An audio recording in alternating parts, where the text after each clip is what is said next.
Imagine you are standing on a coastline in the Mediterranean, sometime in the deep middle of the night. The sea is dark and the stars are extraordinary. Not the stars most of us see from our cities, filtered through light pollution and haze and the accumulated brightness of human civilization, but the actual stars. The stars as they appear above open water far from any settlement, when the eye has had an hour to adjust to genuine darkness. The Milky Way is overhead, a band of faint light so dense and so detailed that individual structures within it are visible. The planets are bright enough to cast faint shadows. The horizon is a precise line where the blackness of the water meets the blackness of the sky, and the only way to tell them apart is that the stars stop at that line, and the sea does not reflect them. This is the sky that the ancient Mediterranean world navigated by. Before charts, before compasses, before the instruments that made oceanic navigation into a science rather than an art, sailors moved across open water by watching the sky with the same focused attention that we now give to screens. The rising and setting of specific stars marked the seasons. The height of specific stars above the horizon at specific times told you your latitude. The appearance of certain constellations told you where to fish, when to plant, when to expect storms. The sky was not decoration. It was information. The poem we are going to spend tonight with is the oldest surviving narrative that was built around this sky, or at least the oldest one that survives in a form complete enough to read. It is almost certainly not the first poem that tried to make sense of the Bronze Age world, but it is the one that made it through the collapse and the Dark Age that followed, and the one we still have.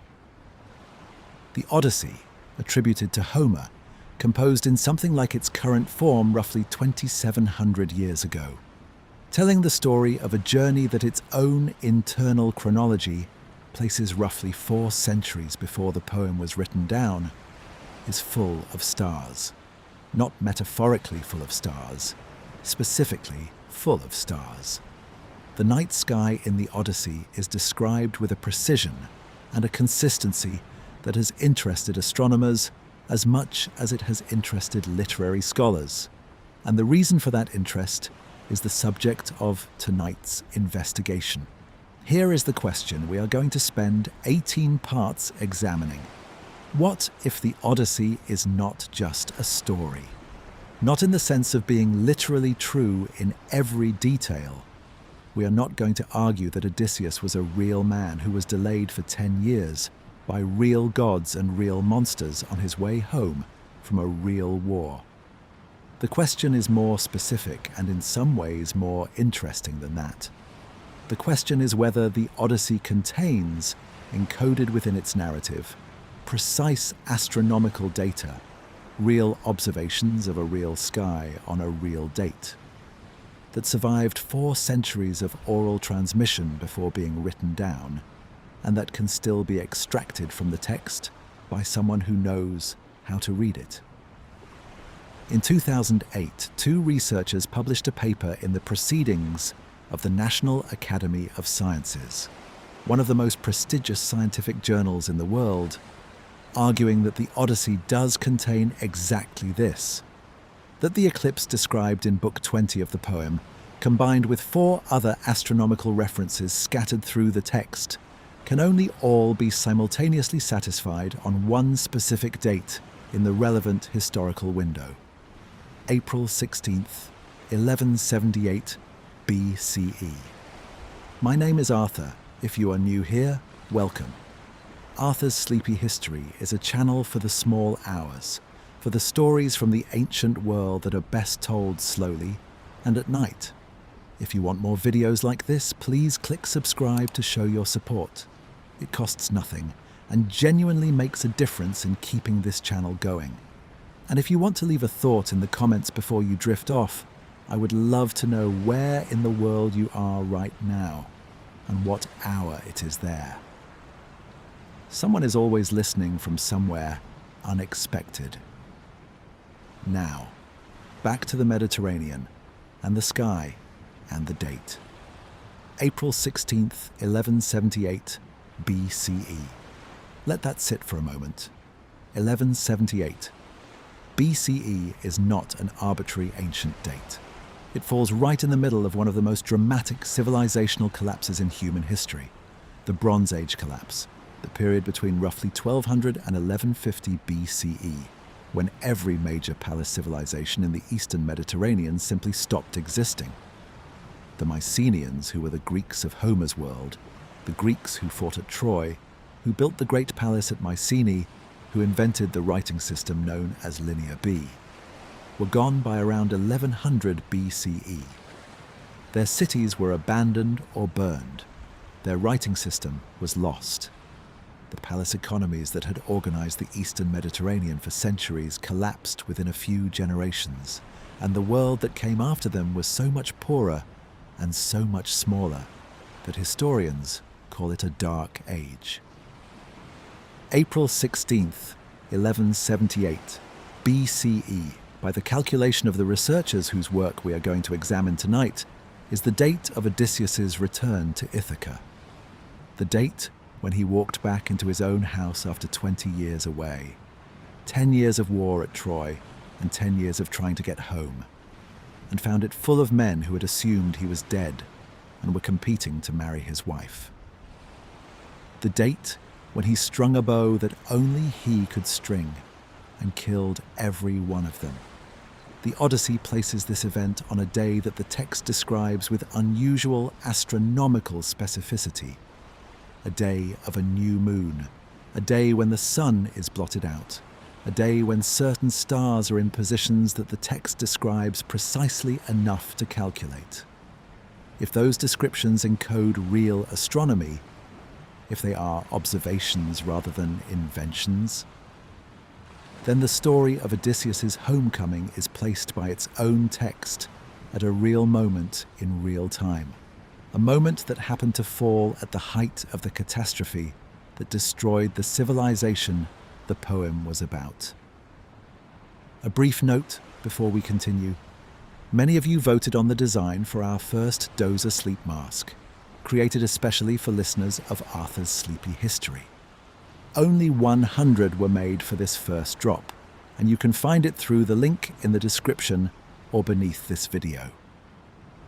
Every purchase directly supports the channel and, hopefully, helps make nights like this a little more comfortable. Now, let us return. Tonight, we are not going to tell the story of Odysseus. You already know the broad outlines of that story, or, if not, let me know in the comments if you would like me to tell that story in another video. Tonight, we are going to read the sky he sailed under. We are going to look at what the text actually says about the stars and the sun and the moon. We are going to look at the scientific paper that extracted a date from those descriptions. We are going to examine the counter-arguments and the debate that the paper generated. And we are going to ask what it means for how we read ancient texts, for how we understand oral tradition, for how we think about the Bronze Age world and its catastrophic end. If the answer is that a poem composed 27 centuries ago preserved the memory of a real eclipse on a real afternoon in real time. Before any of that, though, we need to understand what kind of object the Odyssey actually is. Not what the story is, we will get to the astronomy quickly enough, but what kind of thing we are dealing with when we talk about this text. How old it is, how it was made, how it survived, and what the gap between the events it describes and the moment it was written down implies about what it is actually recording. The Odyssey was not written by Homer sitting at a desk. We are reasonably confident of this not because we know what Homer did or did not do. Homer is a name attached to a tradition rather than a documented biographical individual, but because of the character of the poems themselves. The Odyssey and the Iliad show all the marks of a tradition of oral composition, a tradition in which poems were not fixed, texts memorized and recited word for word, but flexible structures built from conventional phrases, repeated scenes, and stock descriptions that a skilled poet could assemble in performance and that audiences recognized and expected. This oral tradition was not writing things down. It was not a written literature that happened to be performed aloud. It was a genuinely different mode of composition and transmission, one in which the poem existed in performance rather than on a page, and in which each performance was simultaneously faithful to the tradition and new. The Greek scholarly tradition eventually attributed the Odyssey and the Iliad to a single poet named Homer, and whatever the historical reality behind that attribution, the poems represent the culmination of a tradition of oral composition that had been developing for centuries before they were fixed in writing. The events they describe, the Trojan War, the returns of the heroes, the world of the Mycenaean Greeks, are placed by the internal chronology of the poems in a period roughly 4 centuries before Homer's composition. The fall of Troy, by the poem's own implied dating, would have occurred around 1200 BCE, right at the beginning of the Bronze Age collapse. Homer's composition, by most scholarly consensus, occurred around 750 to 700 BCE, in the early Archaic period when Greece was beginning to emerge from the centuries of reduced complexity that followed the collapse. This means that the oral tradition that produced the Odyssey preserved memories and possibly specific data across a gap of roughly 4 to 5 centuries. The question the 2008 paper asks is whether that preservation included not just the broad outlines of a story, but specific astronomical observations. Real data about a real sky on a specific day, encoded in the poem and surviving 4 centuries of oral transmission intact. In the next part of tonight's journey, we are going to look more closely at the world the Odyssey was made from. The Mycenaean civilization, its complexity, its relationship to the broader Bronze Age Mediterranean, and what was lost when it collapsed. Understanding that world is essential for understanding what the poem is preserving and why the preservation mattered. Let me say something more about what it would mean for oral tradition to preserve specific astronomical data, because this is central to understanding the claim the 2008 paper is making and why it is remarkable. The standard model of oral tradition treats it as good at preserving general narrative shape, plot, character, theme, the broad moral and emotional content of a story, while being unreliable for specific factual detail. The names of heroes, the broad sequence of events, the underlying moral vision of the world, these things survive oral transmission. The exact words, the specific numbers, the precise facts, these do not. This is why oral tradition is sometimes described as conservative in structure and flexible in detail. If this standard model is correct, then a poem that was transmitted orally for 4 centuries would preserve the story of Odysseus's homecoming, but not the specific astronomical conditions on the day it happened. The story might say there was an eclipse because eclipses are dramatically powerful and memorable. But the specific date implied by the eclipse, combined with the positions of specific stars and planets described elsewhere in the text, would almost certainly have been scrambled by 4 centuries of retelling. The 2008 paper argues that this is not what happened. That the Odyssey preserved not just the general narrative shape, but specific, precise astronomical data across 4 centuries of oral transmission. If correct, this requires either that the original account of Odysseus's homecoming was itself based on real astronomical observation, that someone who was present, or who composed the earliest version of the story, noted the specific celestial conditions of the day, or that later tradition astronomically calculated a plausible date and embedded the data retrospectively. The researchers argue for the former, that the astronomical data in the Odyssey represents genuine preserved memory of a real event, and that the consistency of the 5 independent astronomical references across the text is too precise to be accidental or retrospective.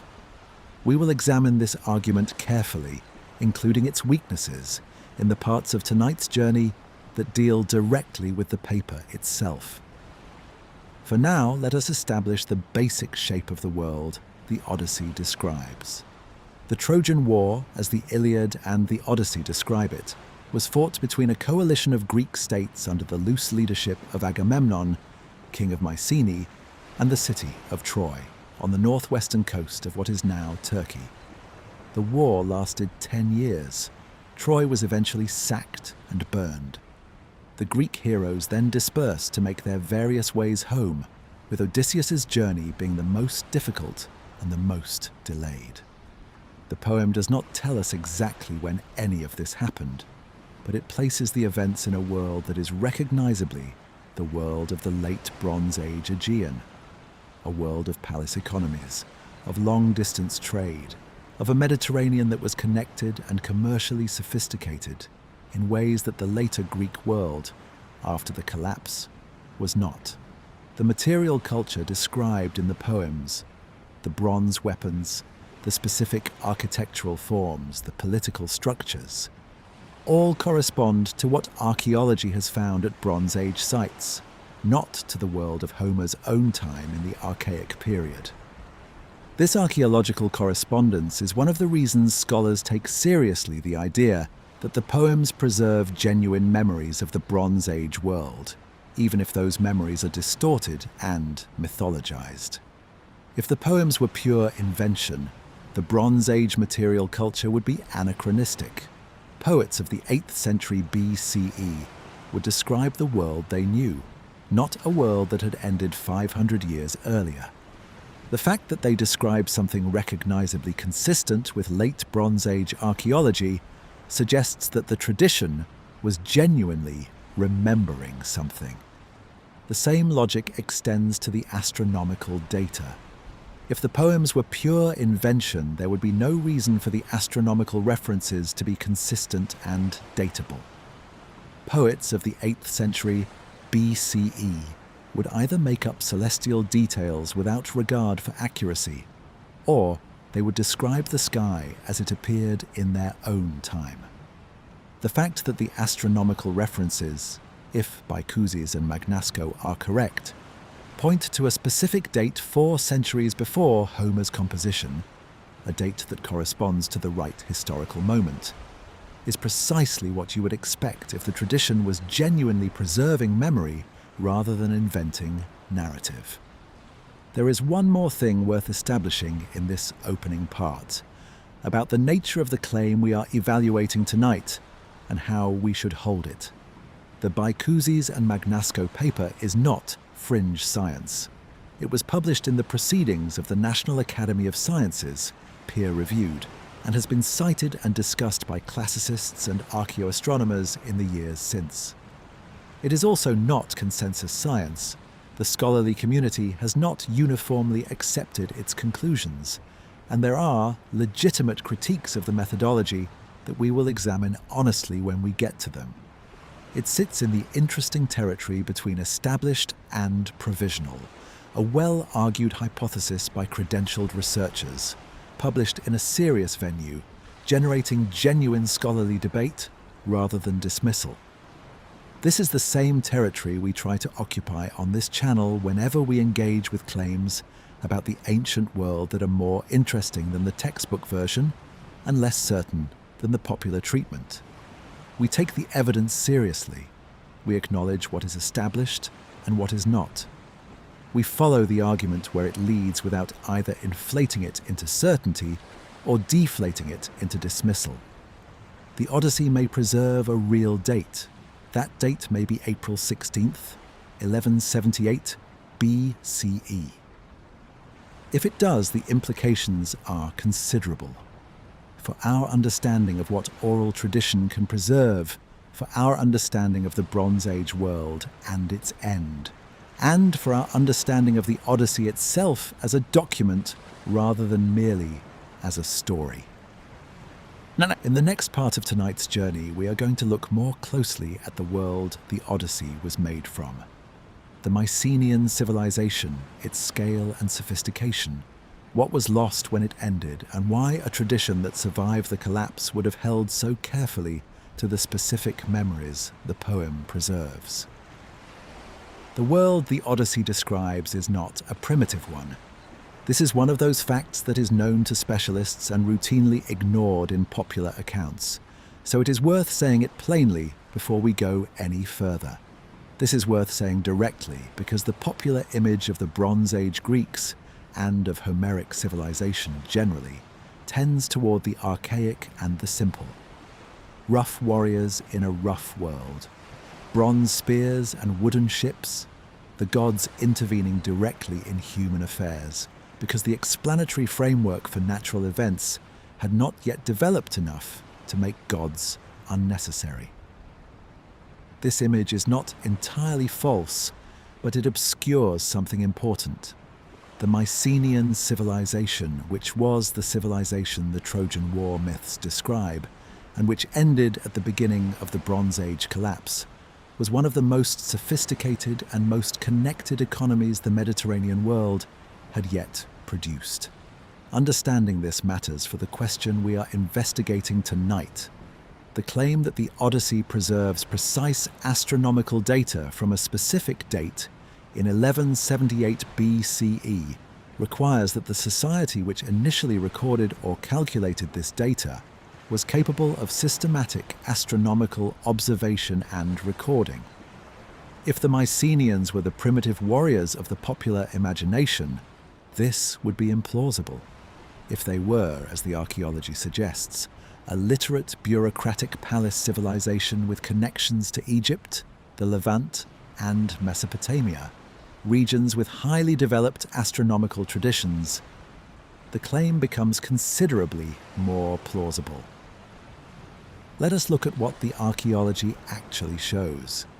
The Mycenaean civilization takes its name from Mycenae, a site on the northeastern Peloponnese in Greece, where German archaeologist Heinrich Schliemann excavated in the 1870s and found what appeared to be the remains of the civilization Homer described. Schliemann was right about the broad identification. Mycenae was a major center of the late Bronze Age Greek world, though he misidentified some of what he found. Subsequent excavations at Mycenae, at Tiryns, at Pylos, at Thebes, at Athens, and at dozens of other sites across mainland Greece and the Aegean have built up a detailed picture of this civilization over the past century and a half. What emerges from this archaeology is a palace-centered economy operating at a scale that surprised the scholars who first uncovered it.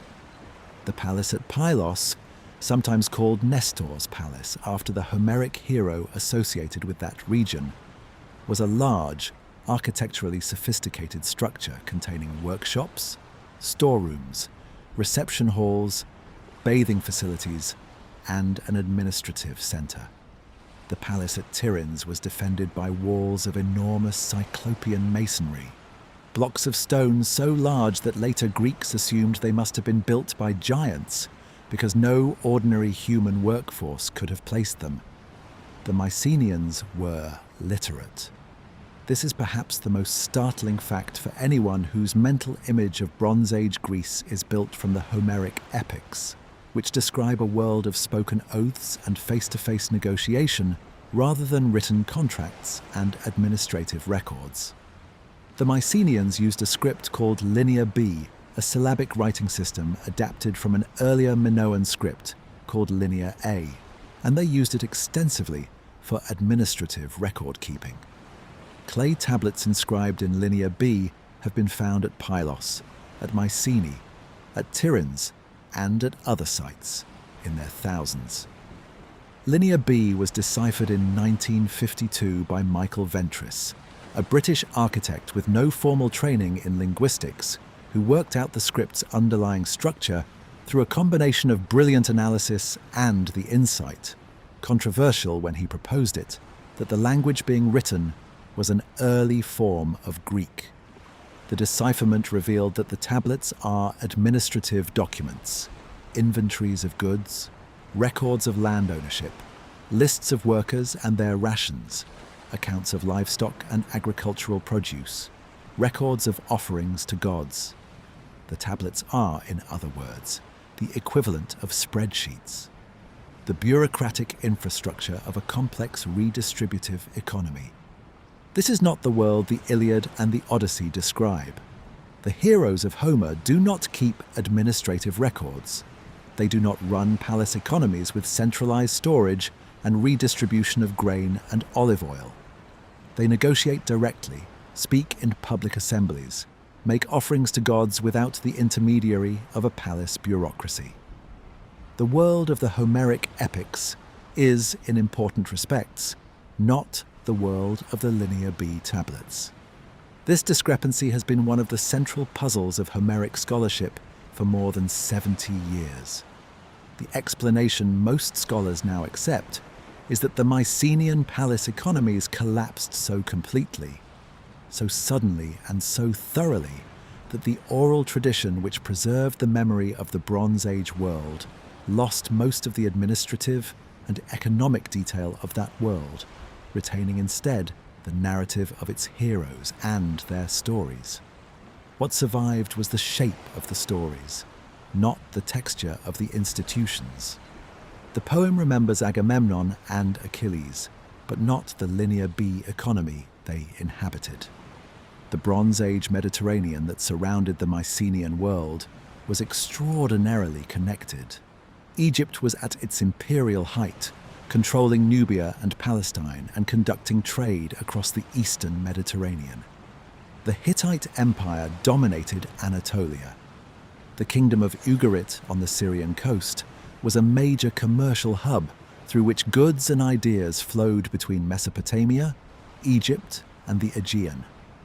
The island of Cyprus produced copper, the essential ingredient of bronze, in enormous quantities.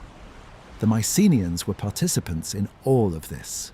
Their pottery has been found in Egypt and the Levant. Egyptian goods have been found in Mycenaean contexts, and the Hittite archives contain references to a Western kingdom called Ahiyawa, almost certainly the Mycenaeans, with which the Hittites had diplomatic and sometimes military relations. This connected world had, in Egypt and Mesopotamia, two of the most sophisticated astronomical traditions in the ancient world. The Egyptians had been conducting systematic astronomical observations for more than 1,000 years by 1178 BCE. The Babylonians, the inheritors of Mesopotamian astronomical tradition, were tracking planetary cycles with a precision that would not be matched in Europe until the medieval period. The Mycenaeans, connected to both of these traditions through trade and diplomacy, would have had access to astronomical knowledge that was considerably more developed than what a simple Bronze Age warrior culture would produce on its own. This is the context that makes the Bicuzes and Magnasco hypothesis plausible as a background claim.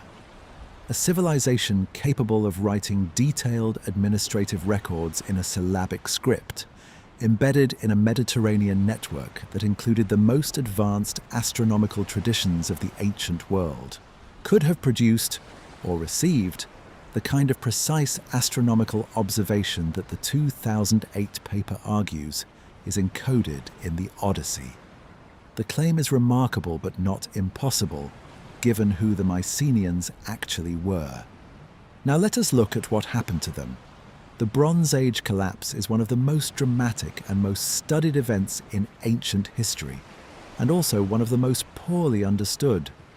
Within a period of roughly 50 years, between approximately 1200 and 1150 BCE, virtually every major palace civilization in the Eastern Mediterranean was destroyed.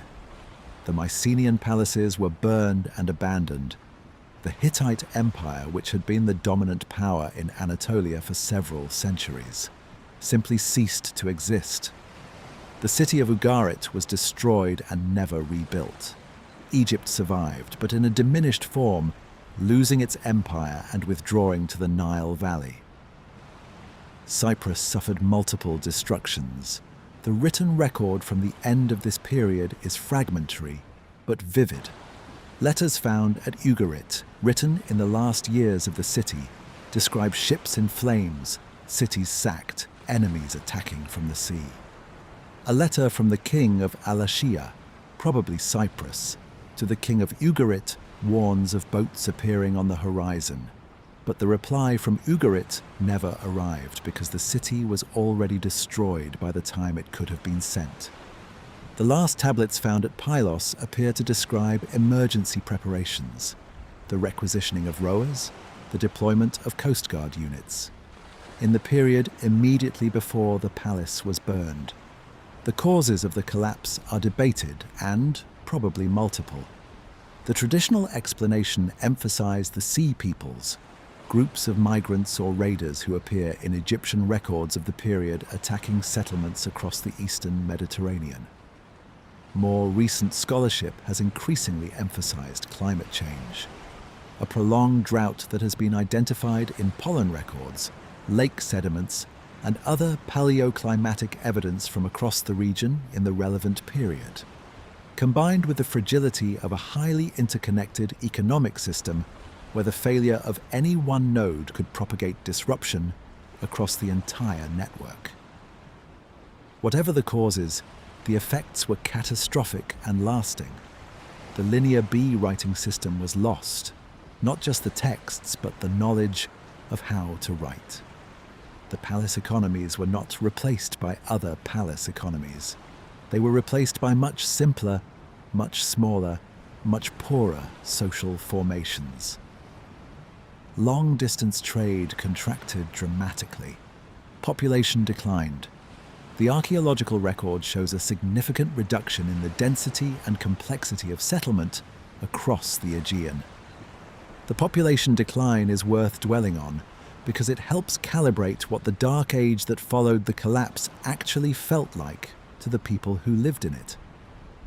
Estimates vary considerably, but some scholars argue that the population of mainland Greece fell by as much as 70 to 90% over the century following the collapse. Even at the more conservative end of the estimates, the demographic contraction was severe. Villages that had been inhabited for centuries were abandoned. Regions that had supported complex economies became depopulated.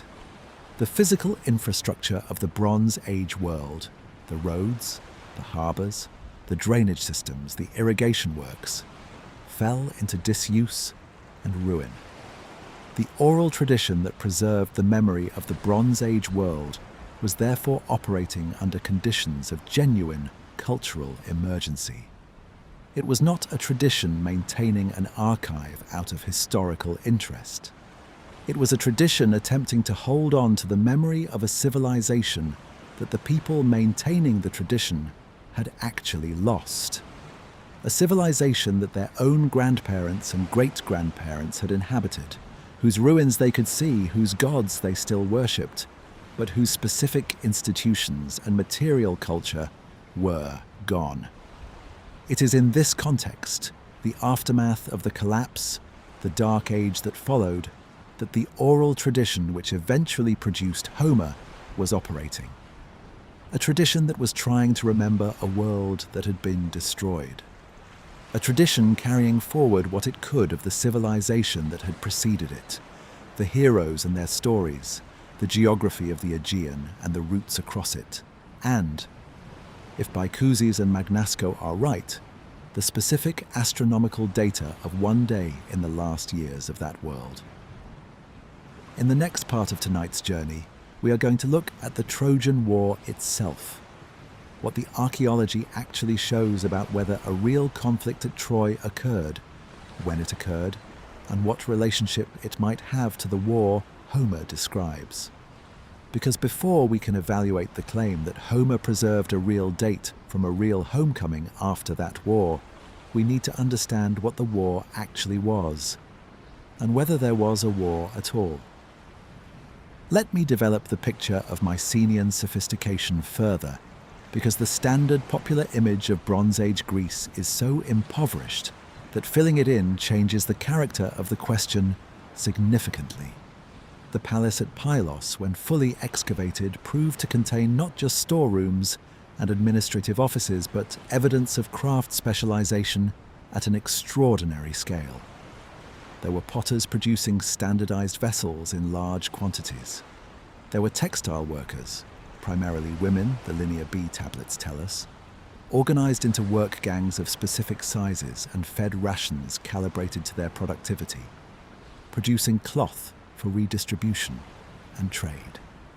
There were metal workers, perfume makers, and rowers listed in palace records as belonging to specific units with specific assignments.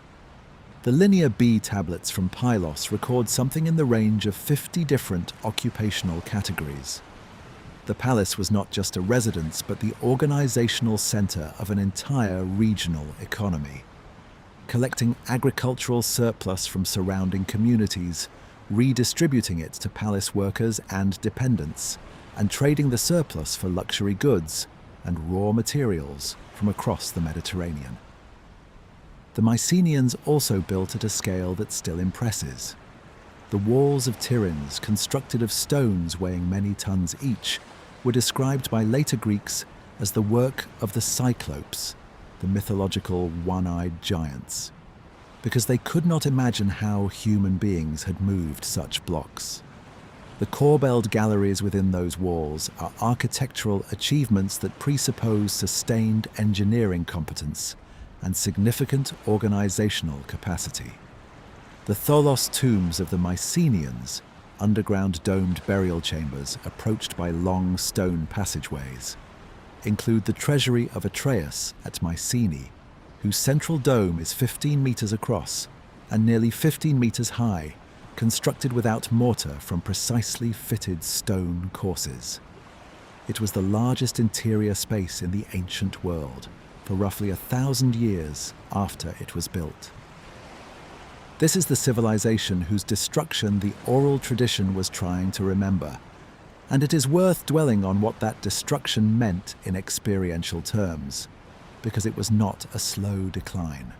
The Linear B tablets found at Pylos were baked in the fire that destroyed the palace, which is why they survived, since unfired clay eventually dissolves, but clay hardened in a conflagration lasts indefinitely. The tablets are snapshots of the administrative moment immediately before the fire. They record ordinary business, rations being allocated, land disputes being adjudicated, rowers being assigned to coastal defense. Then the fire came and did not stop. The palace was never rebuilt. The administrative system it organized did not continue in a different location. The Linear B script, the writing system that had served the palace economy for several centuries, was not taken up by whoever survived and moved elsewhere. It simply ended. The knowledge of how to write Greek was lost for roughly 4 centuries, until the Greeks adapted the Phoenician alphabet in the early Archaic period, producing the writing system from which our own alphabet descends. What survived the collapse was oral. The stories, the genealogies, the routes across the sea, the names of gods and heroes, the geography of a world that was now in ruins. These were carried forward in the memories and performances of poets, working in a tradition that had no writing to fall back on. The precision and accuracy of that oral preservation across 4 centuries before the tradition was eventually fixed in text is one of the central questions of Homeric scholarship, and it is the question that the 2008 astronomical paper addresses from a specific and unusual angle. The background astronomical context of the Eastern Mediterranean is also worth developing. We tend to assume that systematic astronomical observation is a product of the scientific revolution, of Tycho Brahe's precise measurements and Kepler's mathematical analysis and Newton's physics. The ancient world in this picture had astrology rather than astronomy, an interpretive system that read the sky for omens rather than tracking it for data. This picture is wrong, or at least radically incomplete. The Babylonian astronomical tradition, which grew from the broader Mesopotamian civilization, with which the Mycenaeans had indirect contact through trade and diplomacy, had been conducting systematic naked-eye observations of the sky and recording them in cuneiform tablets for centuries before 1178 BCE. Babylonian astronomers tracked the periodic cycles of Venus, its appearances as morning and evening star, with a precision that would not be matched in Europe until the development of the telescope. They had identified the periodicity of lunar eclipses and could predict them. They had divided the ecliptic into the 12 zodiacal signs. They were, in a meaningful sense, doing science. Egypt had its own astronomical tradition, less mathematically sophisticated than the Babylonian, but still systematic. The Egyptians tracked the heliacal risings of specific stars to regulate their calendar. They oriented major temples and monuments to astronomical phenomena with a precision that required careful observation over extended periods. The alignment of the Great Pyramid with the cardinal points, the orientation of the Sphinx toward the spring equinox sunrise. These are not decorative choices. They reflect the product of sustained observational practice. The Mycenaeans, embedded in a trading network that connected them to both of these traditions, would not have been astronomically naive. Whatever the specific mechanisms of knowledge transfer, the world of 1178 BCE was one in which systematic observation of the sky was practiced, recorded, and transmitted across cultures. Was there a Trojan War?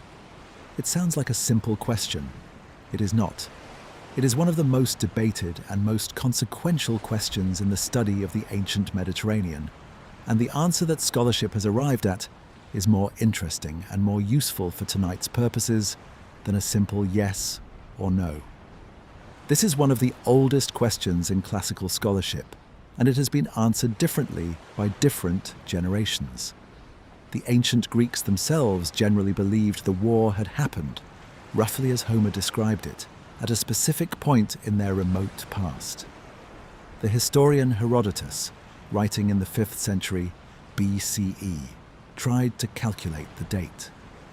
Later scholarship, particularly from the 18th and 19th centuries onward, grew increasingly skeptical, treating the war as pure legend, a foundational myth with no more historical basis than the labours of Heracles or the voyage of the Argonauts. This skepticism was seriously challenged in the 1870s by a German businessman named Heinrich Schliemann, who had made a fortune in trade and who was determined, against the prevailing scholarly consensus, to find the physical site of Troy. Using clues from the Iliad's own geography, Schliemann excavated at a site called Hisarlik, on the northwestern coast of Anatolia near the entrance to the Dardanelles Strait, the narrow waterway connecting the Aegean to the Sea of Marmara, and beyond it, the Black Sea. Schliemann found a city. In fact, he found many cities layered on top of each other across thousands of years of continuous habitation and rebuilding. The site at Hisarlik has been excavated and re-excavated by multiple archaeological teams since Schliemann's initial work, and the current understanding divides the site into a sequence of at least 9 major occupation levels, spanning from the early Bronze Age through the Roman period, with numerous sub-phases within each major level. Schliemann's methods were, by modern standards, badly flawed. He was in such a hurry to find dramatic evidence of Homer's Troy that he dug through and destroyed archaeological layers that later turned out to be more significant than the ones he was targeting. He initially identified a level containing spectacular gold artifacts, which he called Priam's treasure, after the Trojan king of the Iliad, and announced to the world that he had found the treasure of Homeric Troy. Subsequent archaeology has shown that this level, called Troy II, is far too early to correspond to the Trojan War of Homeric tradition, dating to roughly 2500 to 2300 BCE, more than 1,000 years before the war would have occurred if Homer's implied chronology is correct. The level of Hisarlik that corresponds chronologically to the period of the Trojan War tradition is called Troy 7, and specifically its earlier phase, Troy 7a. This level dates to approximately 1300 to 1180 BCE, precisely the period in which the Trojan War, by the internal logic of the Homeric tradition, would have occurred, and precisely the period immediately preceding the date that the 2008 astronomical paper identifies for Odysseus's return. What does Troy 7a actually show? The archaeology of Troy 7a reveals a city that experienced violent destruction. There is evidence of fire across multiple areas of the settlement. Skeletal remains have been found that show signs of violent death, including a skull with an arrowhead embedded in it. There is evidence that the population of the city in its final phase was under stress. Storage vessels had been placed inside houses in unusual configurations, suggesting the population was hoarding supplies, possibly in anticipation of siege or disruption. The destruction of Troy 7a was thorough enough that the site was not immediately reoccupied at the same scale. The following level, Troy 7b, represents a smaller and culturally different settlement. This evidence is consistent with, though it does not prove, a violent conflict at Troy in the relevant period. It does not, on its own, prove that the specific war Homer describes occurred, that it was fought by a coalition of Mycenaean Greeks, or that it was fought over Helen or any of the other specific causes the poetic tradition provides. What it establishes is that something violent happened to Troy at approximately the right time. The stronger evidence for a historical conflict involving the Mycenaeans and the region around Troy comes not from the site of Troy itself, but from an entirely different source: the archives of the Hittite Empire.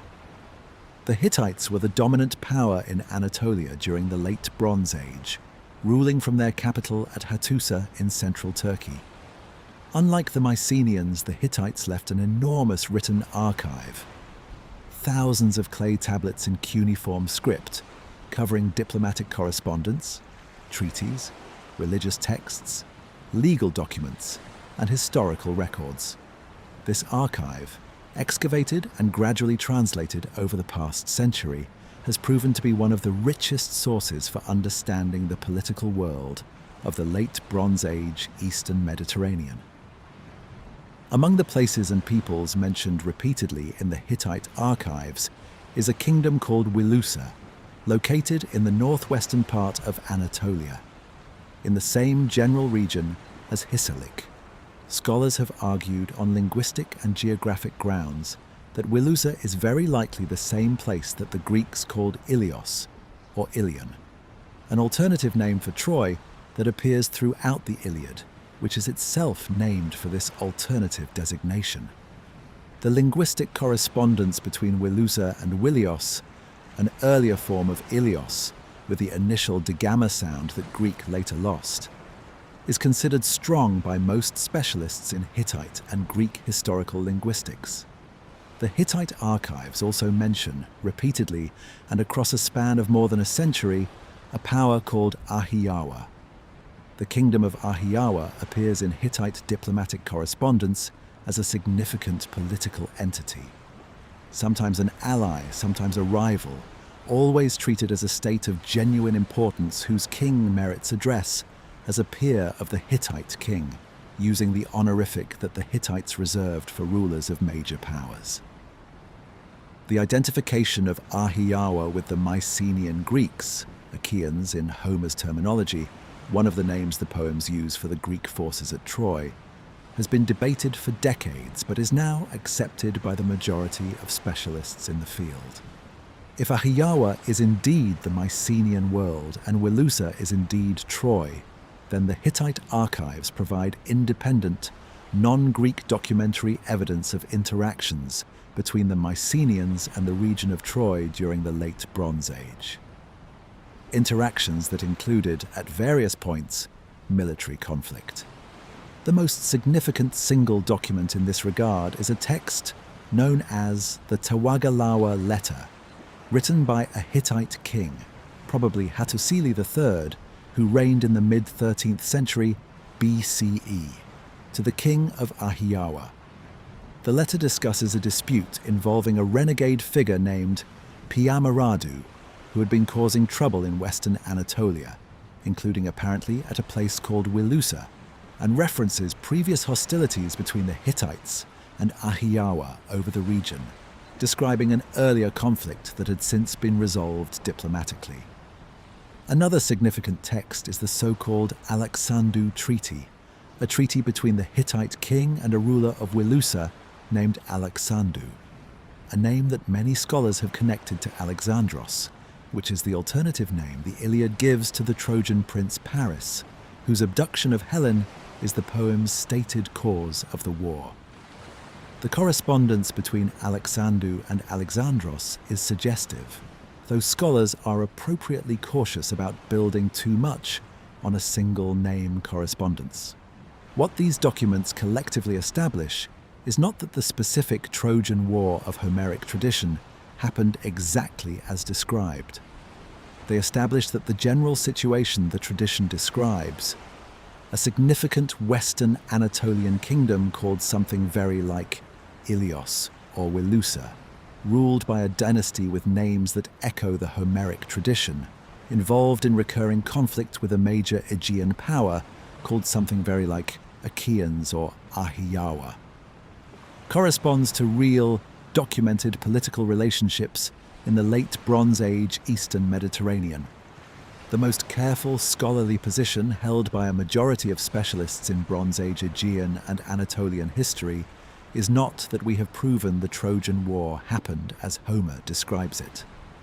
It is that the Homeric tradition appears to preserve, in mythologized and elaborated form, the memory of a real pattern of conflict between the Mycenaean world and the region of Troy, a pattern that may have included one or more specific major conflicts that later oral tradition compressed, dramatized, and attributed to a single 10-year siege caused by a single abduction. This matters directly for tonight's investigation.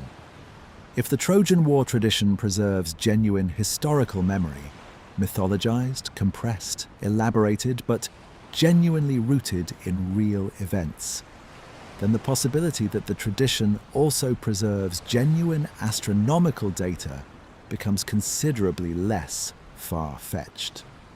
We are not talking about a poem that invented its entire world from nothing. We are talking about a poem that appears to be built, at least in part, from real historical material.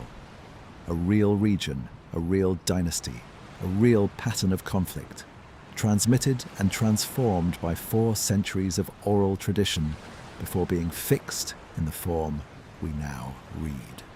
The date of Troy 7a's destruction, approximately 1180 BCE, based on the archaeological and associated evidence, sits remarkably close to the date the 2008 paper identifies for Odysseus's return, April 16th, 1178 BCE.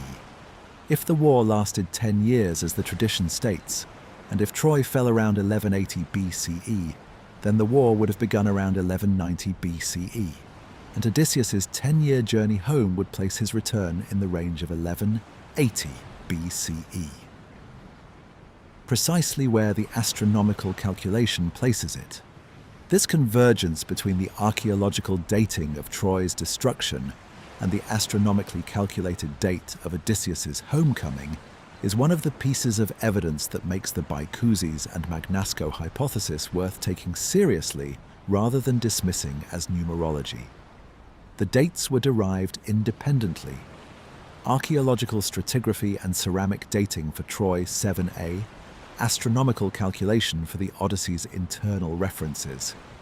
And they converge on the same narrow historical window.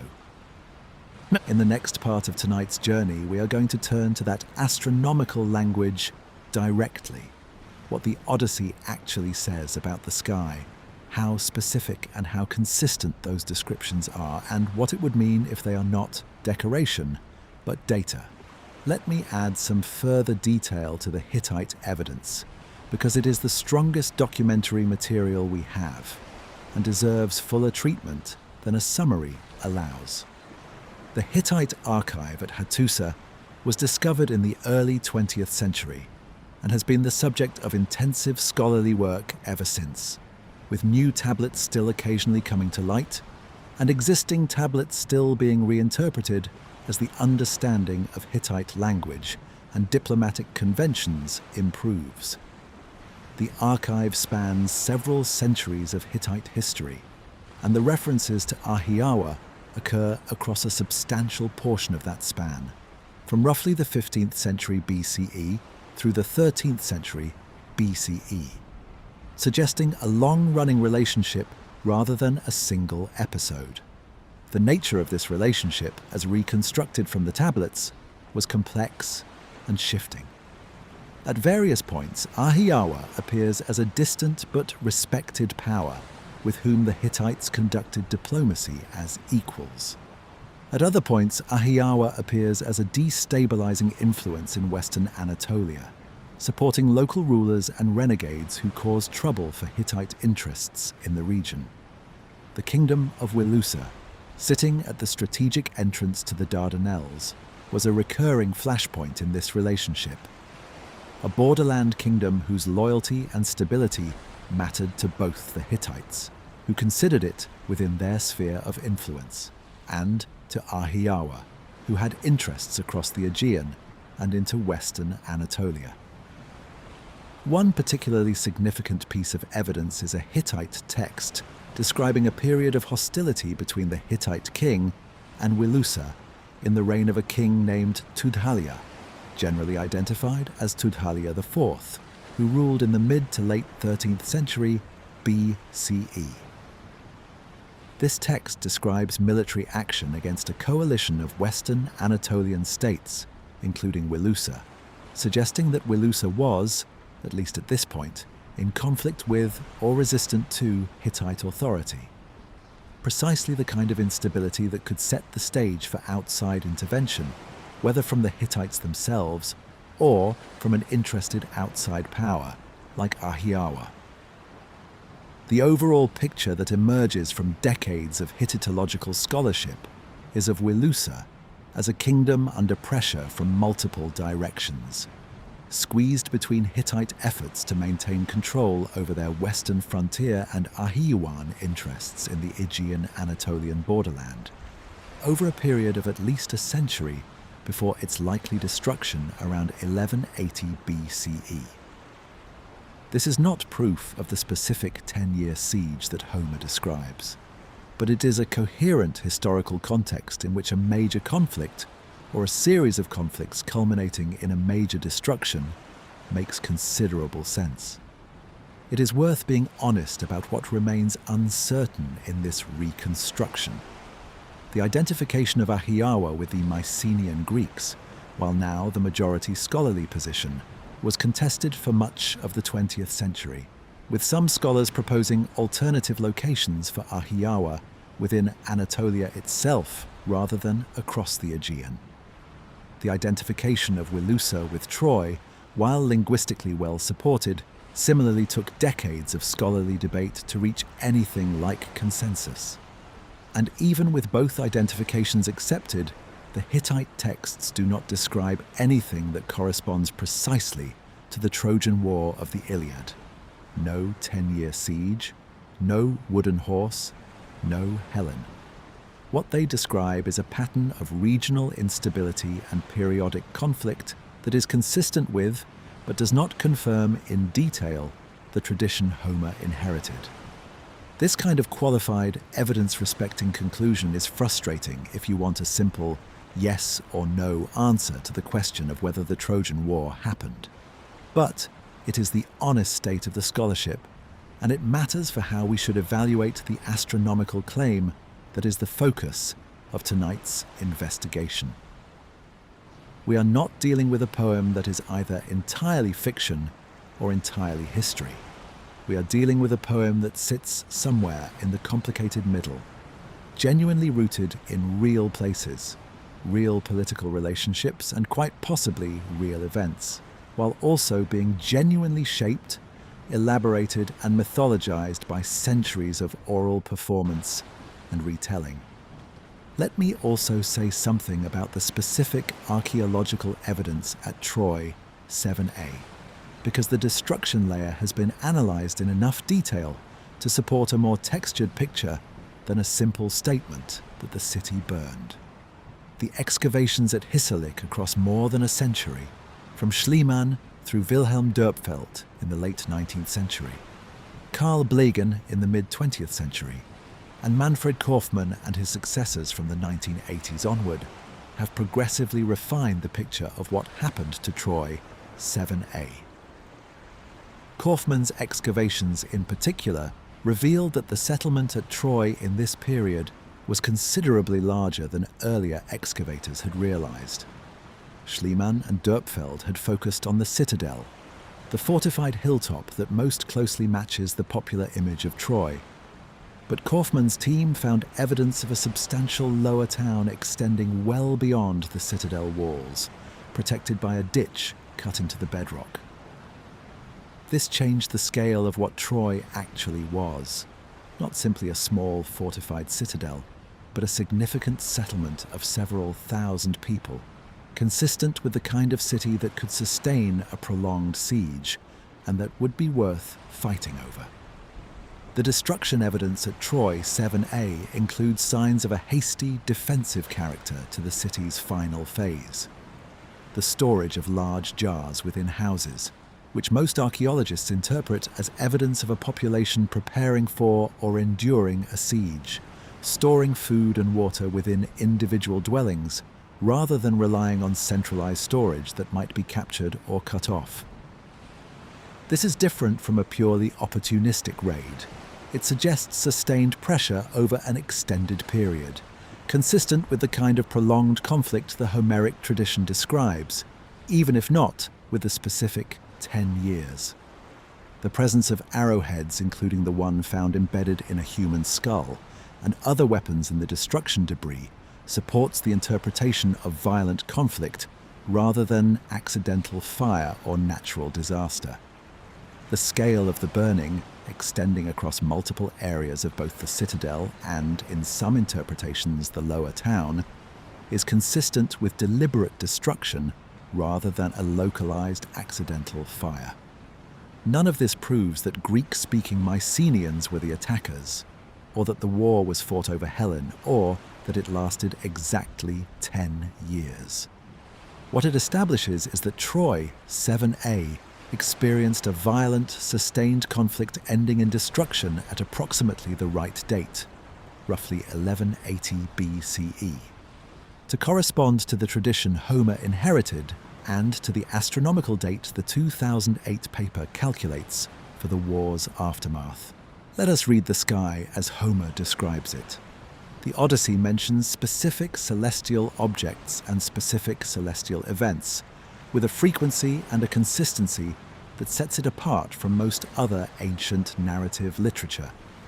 This is worth establishing clearly before we get to the specific astronomical argument, because the case for real encoded data depends on the text actually containing precise, specific, checkable astronomical content. Not vague poetic gestures towards the night sky, but descriptions detailed enough that a modern astronomer can, in principle, use them to calculate real positions and real dates. Consider the passage in Book 5, when Odysseus sets out from the island of the nymph Calypso on the raft that will eventually be wrecked by Poseidon. The text describes Odysseus navigating by the stars, and it names them specifically. He keeps the constellation of the Great Bear, what we would call Ursa Major, or the Big Dipper, on his left hand as he sails, and the text notes that this constellation, alone among the stars, never sets below the horizon, never bathes in the waters of ocean. This is an accurate astronomical observation. From the latitude of the Mediterranean, the Great Bear is indeed circumpolar. It never dips below the horizon, circling the celestial pole continuously through the night and through the year. A poet inventing astronomical detail without real knowledge of the sky would have no particular reason to get this specific, technically correct detail right. The same passage in Book 5 also mentions Boötes, the constellation sometimes called the Ploughman, setting late, a specific detail about the timing of a specific constellation's descent below the horizon. It mentions the Pleiades, the tight cluster of stars in the constellation Taurus that has been used for agricultural and navigational timekeeping across many ancient cultures, from Mesopotamia to Polynesia to ancient Greece itself, where the rising and setting of the Pleiades marked the beginning and end of the sailing season. These are not throwaway references. They are functional astronomical information embedded in a narrative about a man navigating open water by the sky, which is exactly the kind of context in which real, technically accurate astronomical knowledge would be expected to appear if the poem is drawing on genuine navigational and observational tradition rather than inventing decorative detail. Now, let us turn to the passages that are central to the 2008 astronomical dating argument. The references in the second half of the poem, set during the days immediately before and during Odysseus's slaughter of the suitors in his own hall. The most dramatic of these is the eclipse passage in Book 20, as the suitors sit down to what will be their final feast, unknowingly, since Odysseus has not yet revealed himself and is still disguised as a beggar in his own house. The prophet Theoclymenus, who has accompanied Telemachus back from his journey seeking news of his father, suddenly cries out in horror. He sees, he says, that the sun has been blotted from the sky, and an evil darkness has swept over everything. He sees the walls and the roof beams of the hall dripping with blood. He sees the porch and the courtyard full of ghosts, hurrying down toward the darkness of the underworld. He tells the suitors that the sun has perished out of heaven, and an evil mist covers all things. This passage has puzzled readers and scholars for centuries, because it does not fit neatly into any of the categories of supernatural vision that appear elsewhere in the poem. It is described in language that is specific to a real astronomical event, the sun being blotted out, darkness at midday, rather than the more generic prophetic visions that appear elsewhere in Greek epic. Ancient commentators debated whether Theoclymenus is having a purely prophetic vision, unconnected to any real astronomical event, or whether the text is describing an actual solar eclipse that occurred at that moment in the narrative, which Theoclymenus, in his heightened prophetic state, perceives and interprets with particular intensity. The 2008 paper by Constantino Baikouzis and Marcello Magnasco takes the position that this passage describes a real eclipse, and, more importantly, that the timing implied by this eclipse, combined with several other astronomical references scattered through the surrounding text, can be used to calculate a specific date. Let us walk through what those other references are, because the strength of the argument depends on there being multiple, independent astronomical data points that all have to align simultaneously, rather than a single ambiguous reference that could be interpreted many ways. The first reference concerns the position of Venus. Early in Book 13, as Odysseus approaches Ithaca in the ship of the Phaeacians that finally carries him home, the text describes a bright star rising, described in terms that scholars have long associated with Venus as the morning star, appearing just before dawn, heralding the arrival of dawn herself. This is a specific claim about the visibility and position of Venus at a specific point in the narrative timeline, roughly 33 days before the day of the slaughter of the suitors, according to the poem's own internal chronology.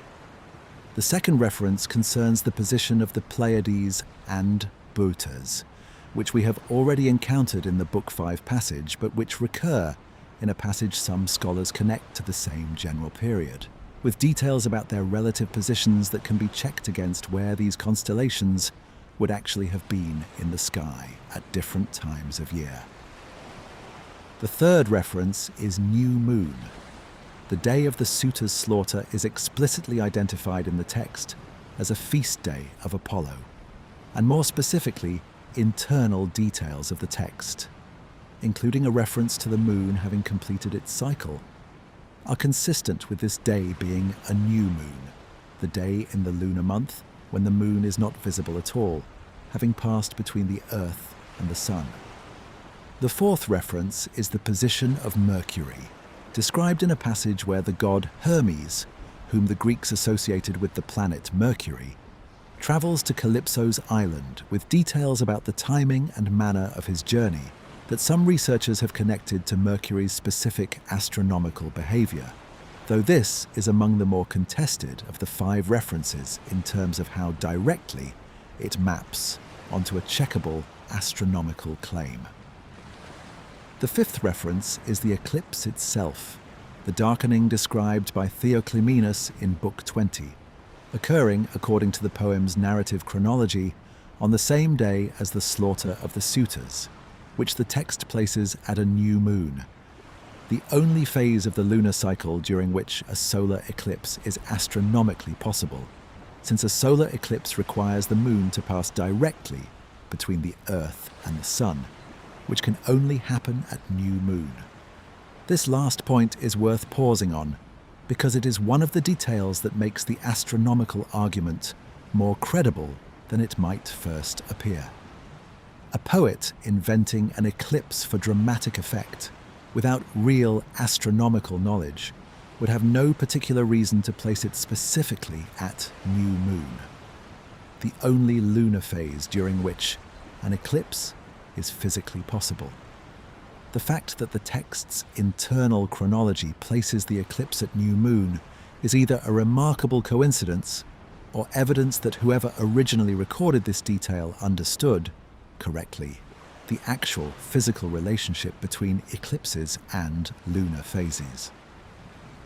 This is a piece of real astronomical knowledge embedded in the narrative, knowledge that a purely inventive poet, uninterested in astronomical accuracy, would have no particular reason to get right. It is exactly the kind of detail that supports the argument that the text is drawing on genuine observation or genuine astronomical tradition rather than free invention. Taken individually, none of these 5 references is overwhelming. A morning star could just be poetic flourish. A reference to the Pleiades and Botas could be a stock phrase drawn from the conventional vocabulary of oral epic composition, used because it fits the meter and the traditional register of the poetry, rather than because it encodes a specific date. The new moon detail could be a coincidence, or could reflect a general awareness that eclipses happen at new moon, without encoding any specific date. Any one of these 5 pieces of evidence, examined in isolation, could plausibly be dismissed as either poetic convention or coincidence. The argument Baicouzes and Magnasco make is not about any one of these references individually. It is about whether all 5 can be simultaneously satisfied, whether there exists a specific date within the plausible historical window for the events the poem describes, on which Venus was in the position the text describes, the Pleiades and Botas were in the position the text describes, a new moon occurred, and a solar eclipse was visible from the relevant part of the Mediterranean, all in the correct relative sequence implied by the poem's own internal chronology of the days leading up to the slaughter. This is a much stronger claim than any single reference could support on its own, because the more independent conditions that have to be simultaneously satisfied, the less likely it is that any random date would satisfy all of them by chance.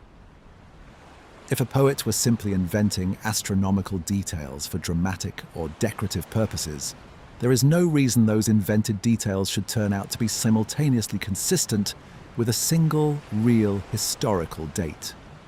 The odds of that happening by pure coincidence, if the details are genuinely arbitrary, are very low. In the next part of tonight's journey, we are going to look directly at the paper itself, its methodology, its calculation, and the specific date it arrives at. April 16th, 1178 BCE. Let me expand on the navigational astronomy in the Odyssey because it establishes something important about the poem's general relationship to real astronomical knowledge before we get to the specific dating argument. The ancient Mediterranean world was a maritime civilization in the fullest sense. Trade, warfare, colonization, and communication all depended on the ability to move across open water reliably, and reliable open water navigation, before the magnetic compass, depended entirely on the sky. Sailors needed to know which stars indicated north, which stars indicated the changing seasons, and which specific configurations of stars indicated safe or dangerous sailing conditions. This knowledge was not abstract or philosophical. It was survival information, refined and tested across many generations of practical experience, in which errors were punished by shipwreck and death. The description of Odysseus's navigation in Book 5 is consistent with this kind of practical seafaring knowledge in ways that go beyond the single detail of the circumpolar Great Bear. The text specifies that Odysseus keeps this constellation on his left as he sails, meaning he is sailing with it to the north, keeping it on his port side, which is the correct navigational technique for a ship sailing eastward across the Mediterranean from the general vicinity of Calypso's island toward the Greek mainland. The geographic logic of the navigation instructions is internally consistent and consistent with what we know of the actual geography of the eastern Mediterranean. This matters because it establishes a pattern. Wherever the Odyssey describes navigational or seasonal astronomy, the details tend to be technically accurate rather than vague or decorative. The Pleiades genuinely were used across the ancient Mediterranean and across many other seafaring cultures independently to mark the sailing season. Their pre-dawn rising in early summer marked safe sailing weather, and their setting in late autumn marked the onset of the stormy season when ships were normally hauled ashore for winter. Hesiod, a poet roughly contemporary with, or slightly later than Homer, gives explicit agricultural and nautical instructions keyed to the Pleiades in his poem Works and Days, confirming that this astronomical timekeeping was a genuine, widely shared practical tradition in the world Homer's poetry came from, not an invention specific to the Odyssey. This broader pattern of technical accuracy in the poem's ordinary astronomical references is part of what makes the more unusual and more specific references in the second half of the poem. The ones connected to the eclipse and the slaughter of the suitors, worth taking seriously as more than poetic ornament. If the poem consistently gets ordinary, checkable astronomy right, when it has no particular narrative reason to do so beyond scene setting, that is some evidence that when it presents a cluster of specific, unusual astronomical claims clustered tightly around a single dramatic event, those claims may also be technically grounded rather than invented. It is worth being clear that this is circumstantial support, not proof. A poet or a tradition of poets could be broadly familiar with real navigational astronomy, the kind of common knowledge any Mediterranean seafaring community would possess, while still inventing specific details for a specific dramatic scene without any encoded real-world referent. The case for the eclipse passage encoding a real date rests on the specific convergence of the 5 references we outlined, not simply on the general observation that Homer knows his stars. Let me say more about the Theoclymenus eclipse passage specifically, because it is worth examining the scene in more detail before we move to the astronomical calculation itself. Theoclymenus is an unusual figure in the Odyssey, a wandering seer who attaches himself to Telemachus during the young man's journey seeking news of his father, and who accompanies him back to Ithaca. Seers occur elsewhere in Greek epic and tragedy, and prophetic visions are a familiar convention of the genre. What makes the Book 20 passage distinctive is the specific character of what Theoclymenus describes. He does not simply predict future doom in general terms, the way prophetic figures often do elsewhere in Greek literature. He describes a specific, currently occurring sensory experience, darkness that has fallen over everything, the sun vanished from the sky, an evil mist covering the world, blood on the walls, and ghosts crowding the doorway and courtyard.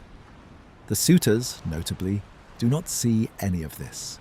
One of them, Eurymachus, mocks Theoclymenus, telling him that the stranger is raving and suggesting his companions lead him out into the street, since he apparently believes it is night when it is really day. This detail is significant for how we interpret the passage. The text is explicit that the suitors do not perceive the darkness Theoclymenus describes, which is consistent with a genuine prophetic vision, granted only to the seer, layered on top of an ordinary daytime scene the other characters continue to experience normally. But it is also consistent with something else, a real solar eclipse, partial or total, occurring at that moment, which produces genuine and dramatic darkening of the sky, but which the poem's narrative frames as a private vision granted specifically to the seer for dramatic and thematic reasons, rather than as a public event witnessed by everyone in the hall.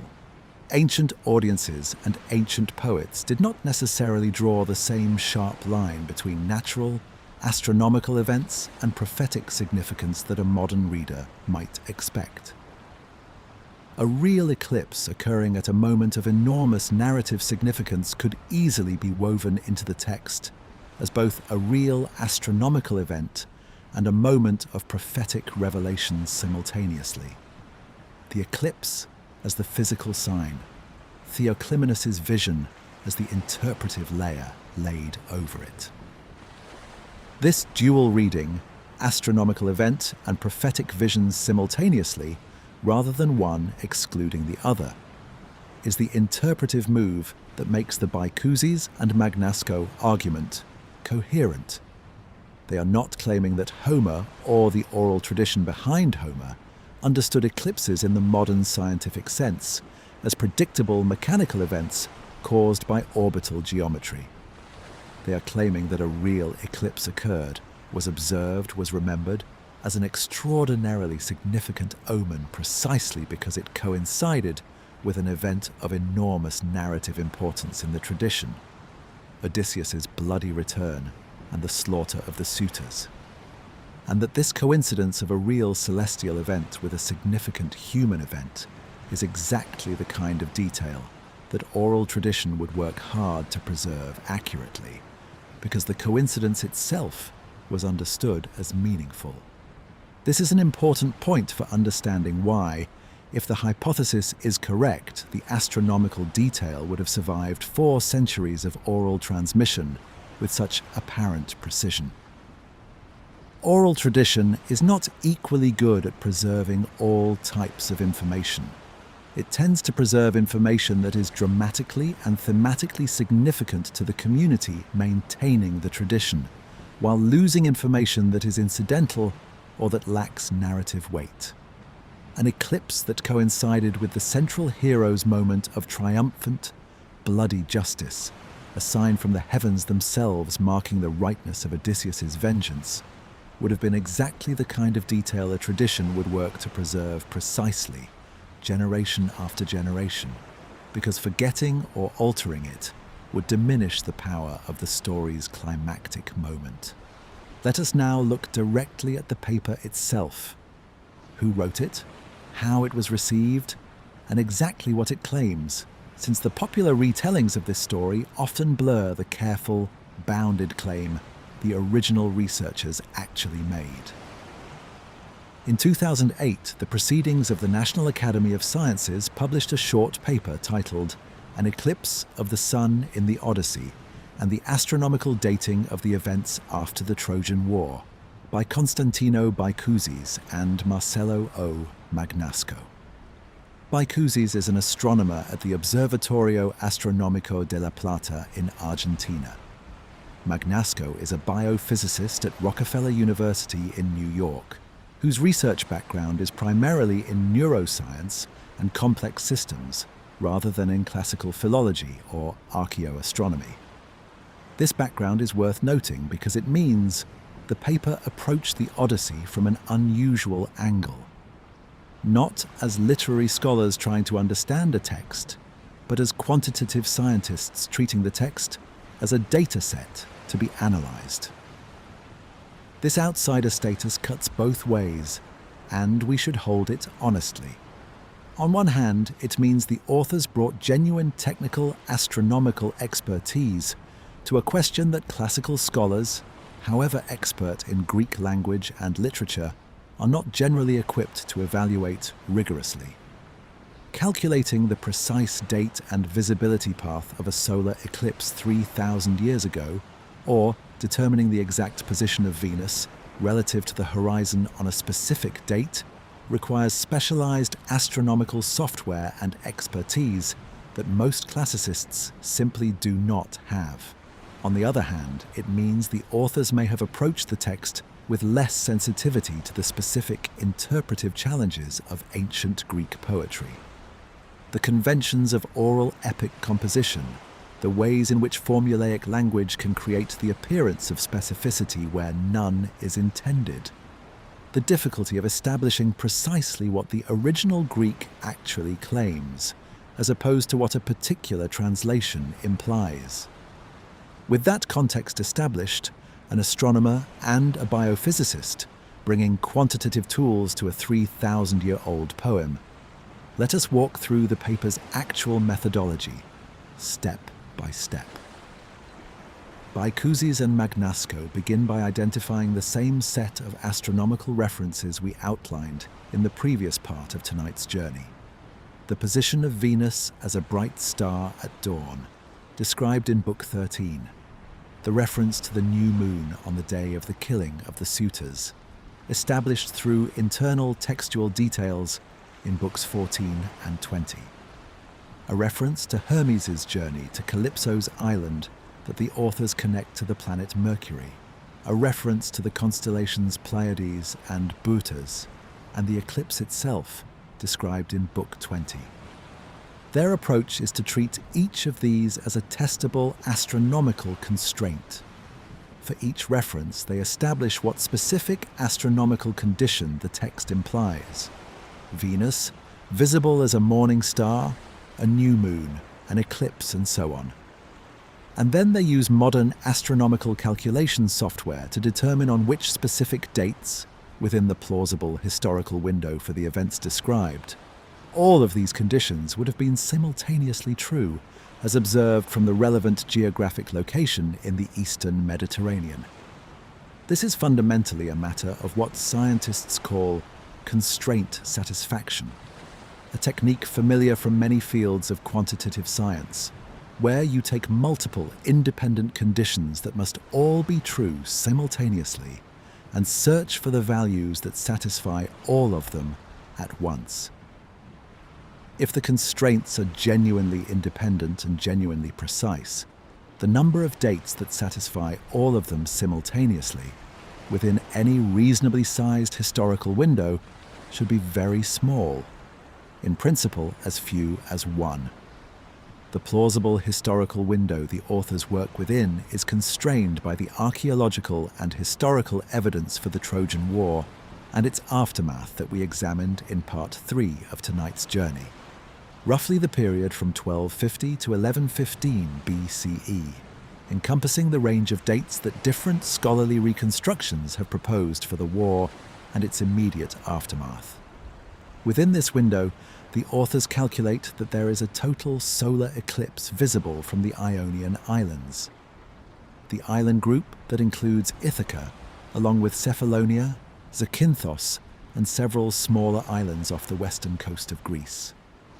On April 16th, 1178 BCE.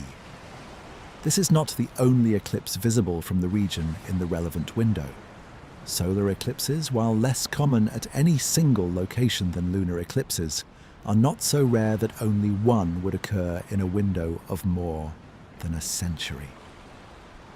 What makes April 16th, 1178 BCE significant is not simply that an eclipse occurred, but that this specific date also satisfies the other constraints derived from the text: the position of Venus, the timing relative to the new moon, and the described positions of the Pleiades and Boötes. The authors present their findings with appropriate scientific caution, framing their conclusion not as proof that the eclipse of 1178 BCE is definitely the eclipse described in the Odyssey, but as a striking correlation that merits further investigation, and that is consistent with the hypothesis that the text preserves genuine astronomical data from a real historical event. This is the language of hypothesis and evidence, not the language of proof and certainty. And that distinction matters for how we should carry this claim forward through the rest of tonight's investigation.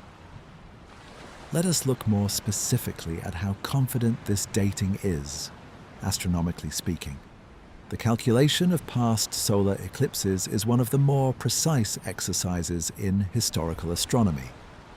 Unlike many other ancient astronomical questions which involve uncertainty about ancient observational methods or about how ancient texts should be interpreted, the calculation of where and when eclipses occurred in the deep past is a matter of orbital mechanics.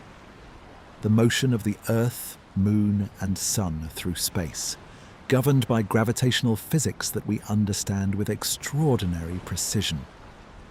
Modern astronomical software can calculate the path of any solar eclipse going back thousands of years with an accuracy of hours, and can determine with confidence which specific geographic locations would have experienced totality, partial eclipse, or no eclipse at all. This means that the claim that a total solar eclipse was visible from the Ionian Islands on April 16th, 1178 BCE, is not a matter of interpretation or scholarly judgment. It is a matter of astronomical fact, calculable with high precision, using the same physics that lets modern astronomers predict eclipses decades into the future. NASA's eclipse catalogues, compiled independently of any interest in Homeric scholarship, confirm the occurrence and path of this specific eclipse. The more contestable part of the argument is not the astronomical calculation itself, but the philological question. Does the Greek text of the Odyssey actually specify the other conditions? The position of Venus, the new moon, the positions of Pleiades and Boötes, with enough precision to constrain the date meaningfully. This is where the paper's reception among classical scholars has been more mixed, and where we need to examine the counter-arguments carefully, which we will do in the next part of tonight's journey. For now, let us sit with the shape of the argument as its authors present it. 5 astronomical references drawn from across the second half of the poem, each independently derived from a close reading of the Greek text. A search across the plausible historical window for a date on which all 5 conditions are simultaneously satisfied. A result: April 16th, 1178 BCE, a date that also happens to fall within a few years of the archaeologically dated destruction of Troy 7a and the historically plausible window for the aftermath of a Trojan War. The authors are careful throughout their paper to distinguish between what the astronomical calculation establishes with certainty and what remains interpretive. The eclipse of April 16th, 1178 BCE is an astronomical fact. It happened, and it was visible from the Ionian Islands. Whether the Odyssey's description of Theoclymenus' vision is describing this specific eclipse, as opposed to a different eclipse, an entirely invented literary device, or a garbled memory of some other astronomical event, is a matter of textual interpretation that the astronomical calculation alone cannot settle. What the calculation establishes is that if the text is describing a real eclipse, and if the other astronomical references in the surrounding text are also meant to describe real conditions, then the eclipse of 1178 BCE is a remarkably good candidate, better on the paper's analysis than any other date in the plausible historical window. This is a carefully qualified scientific claim, and it deserves to be represented with the same care the original authors used, rather than flattened into either an overconfident announcement that science has proven Homer right, or a dismissive suggestion that the whole exercise is numerology dressed up in astronomical language. Neither extreme does justice to what the paper actually argues. The paper does not claim to have proven that Odysseus was a real person, or that the events of the Odyssey happened exactly as described. It claims something more specific and, in some ways, more interesting. That a poem transmitted orally for roughly 4 centuries before being written down contains a cluster of astronomical references that are mutually consistent with a single real historical date, and that this consistency is difficult to explain as coincidence. We have now established the shape and the rigor of the original argument. In the next part of tonight's journey, we are going to examine that claim critically. The objections that classical scholars and other astronomers have raised, the question of whether the Greek text really supports the specific readings Bards and Magnasco rely on, and what the honest state of the scholarly debate actually is. Let me say more about how the constraint satisfaction methodology actually works, because it is worth understanding in a bit more technical detail why the convergence of 5 references is a meaningfully strong form of evidence rather than simply an impressive-sounding coincidence. Think of each astronomical reference as narrowing down a very large space of possible dates. The plausible historical window for the Trojan War and its aftermath spans roughly 135 years, from 1250 to 1115 BCE. Within that span, on any given day, the Moon is at a specific phase. Venus is at a specific position relative to the horizon and the Sun, and the constellations are in specific positions relative to the horizon at any given hour of the night. Most of these conditions cycle regularly. The Moon's phase repeats roughly every 29.5 days. Venus's visibility as a morning or evening star follows a cycle of roughly 19 months, and so on. A single astronomical constraint, like new moon, only narrows the field of possible dates by a factor related to its own cycle length. There are roughly 4 or 5 new moons in any given year, so specifying new moon alone still leaves hundreds of candidate dates within the historical window. But when you add a second independent constraint, Venus visible as a morning star, say, the number of dates that satisfy both conditions simultaneously drops sharply, because the 2 cycles are not synchronized with each other and only align at specific points. Add a third constraint, a fourth, a fifth, and if the constraints are genuinely independent of one another, the number of candidate dates that satisfy all of them simultaneously shrinks very quickly, often to a mere handful of dates across an entire century, sometimes to a single date. This is the logical structure of the Bards and Magnasco argument.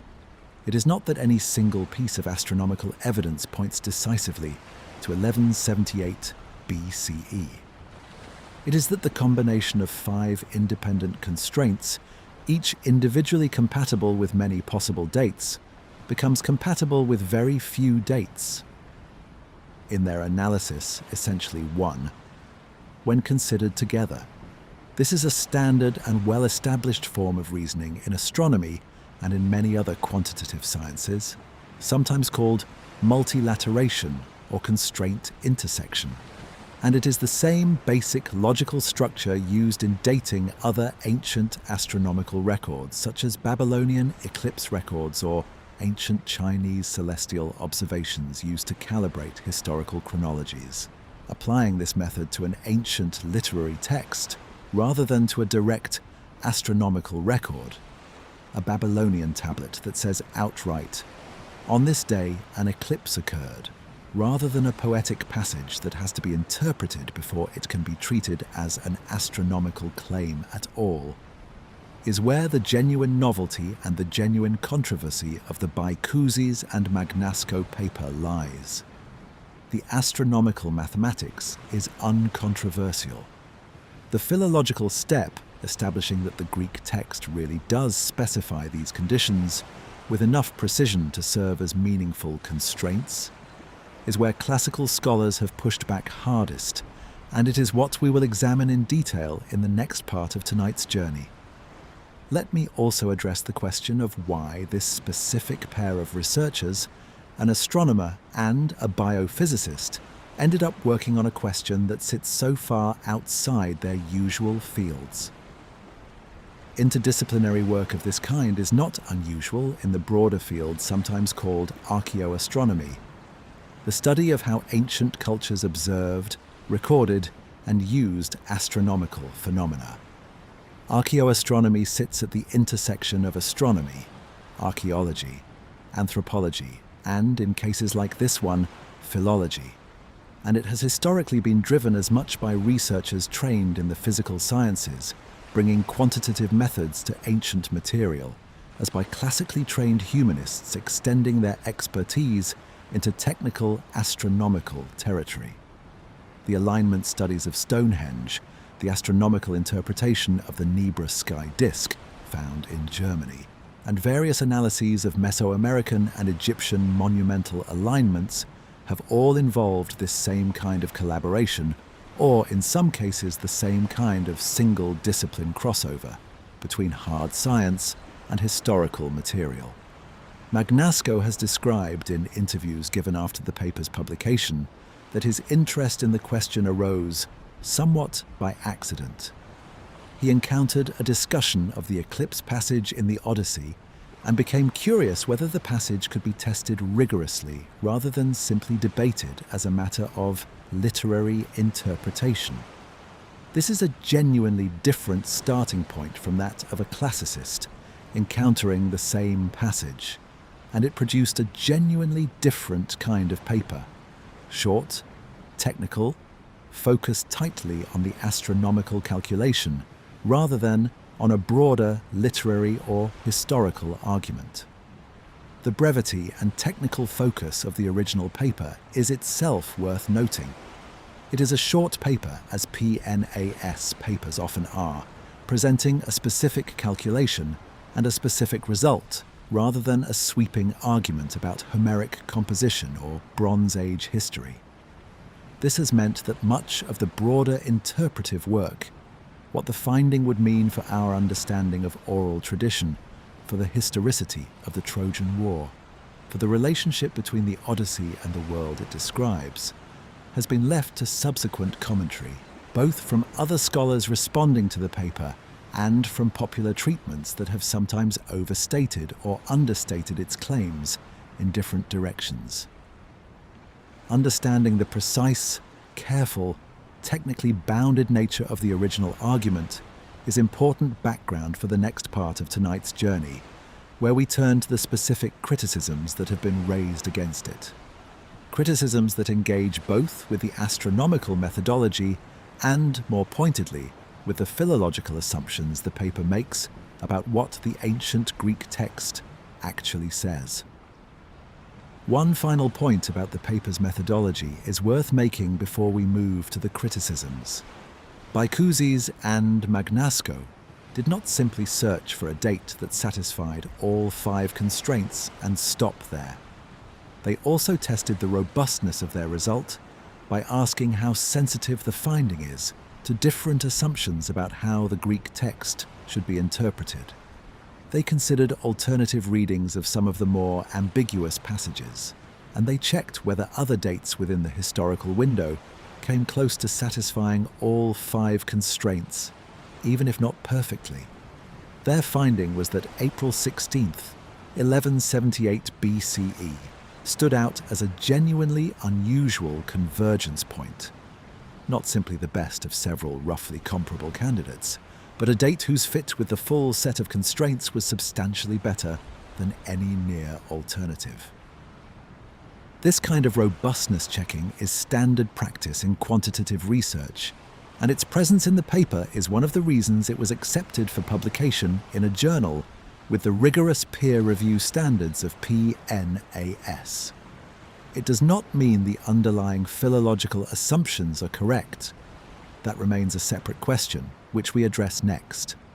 But it does mean that, given those assumptions, the astronomical result is not a fragile or cherry-picked finding. It held up under the kind of scrutiny that a serious scientific journal would apply before publication. Every genuinely striking scientific claim deserves an equally striking skeptical response, and the astronomical dating of the Odyssey has received several from classical philologists, from astronomers reviewing the paper independently of its authors, and from scholars working in the specific subfield that studies how oral traditions preserve or distort information across generations. Let us now work through the criticisms carefully, because the honest state of this debate is more interesting and more useful than either uncritical acceptance or dismissive rejection would suggest. The most fundamental criticism concerns the philological foundation of the entire argument. Does the ancient Greek text of the Odyssey actually say what Bycusis and Magnasco claim it says? This is not a minor technical quibble to be waved away. It is the load-bearing question on which the whole argument rests. The astronomical calculation, finding a date on which 5 conditions are simultaneously satisfied, is only as strong as the claim that the text specifies those 5 conditions in the first place. If the Greek text is genuinely ambiguous about, say, whether Venus is described as visible or simply mentioned in passing, then the entire chain of reasoning weakens considerably, because an ambiguous reference cannot function as a precise astronomical constraint. Classical scholars who have examined the specific passages Bycusis and Magnasco rely on have raised exactly this kind of objection for several of the 5 references. Take the reference to Hermes and Mercury, which we noted in Part 4 as the most contested of the 5. The passage in question describes the god Hermes traveling to Calypso's island to deliver a message from Zeus. Ancient Greek religious thought did, in some contexts, associate specific gods with specific planets. This astral theology became increasingly developed in later Greek and Hellenistic thought, but the association between Hermes and the planet Mercury in the specific context of this passage, and the further claim that the details of his journey encode information about Mercury's specific astronomical position, requires several interpretive steps that are not explicit in the text itself. Critics argue that Bycusis and Magnasco are reading a later astrological framework back into an earlier text that may not have intended any such astronomical encoding in this particular passage. A similar objection applies with varying force to some of the other references. The Pleiades and Bhutas passage, for instance, appears not in the immediate context of the days before the slaughter, but earlier in the poem, in the Book 5 navigation scene we discussed in Part 4. Bycusis and Magnasco's argument requires connecting this earlier passage to the later timeline in a way that some classicists find methodologically questionable. Treating references from different parts of the poem, describing different moments in the narrative, as though they form a single coherent astronomical dataset, describing the same narrow window of days. The response from defenders of the astronomical dating hypothesis, including some classicists who have engaged with the argument sympathetically, is that ancient epic poetry, composed and transmitted within an oral tradition, does not necessarily observe the kind of strict narrative chronological consistency that a modern reader might expect from a novel. if the tradition preserved genuine astronomical memory across centuries, that memory might well be distributed across different parts of the poem in ways that require careful reconstruction to reassemble. Not because the reconstruction is illegitimate, but because oral tradition does not organize information the way a modern astronomical record would. This response is reasonable as far as it goes, but it also illustrates the fundamental difficulty of testing the hypothesis rigorously. If we allow ourselves to gather astronomical references from across the entire length of the poem and reassemble them into a single coherent dataset, we introduce considerable flexibility into what counts as a legitimate data point. And flexibility of this kind is exactly what makes pattern matching arguments vulnerable to the charge of finding what you are looking for. This brings us to the second major criticism, the selection problem, sometimes described in this context, using the same kind of language we have used elsewhere on this channel when discussing similar issues in archaeoastronomy. The concern that if you are flexible enough in your criteria, you can find an impressive-looking astronomical convergence for almost any ancient text, because there are so many possible celestial configurations across a long historical window that some of them will inevitably appear to match some subset of ambiguous textual references. Critics of the Bycusis and Magnasco paper have specifically tested this concern by asking, if we apply similarly flexible interpretive criteria to other ancient texts that were not composed with any intention of encoding astronomical data, do we also find impressive-looking convergences?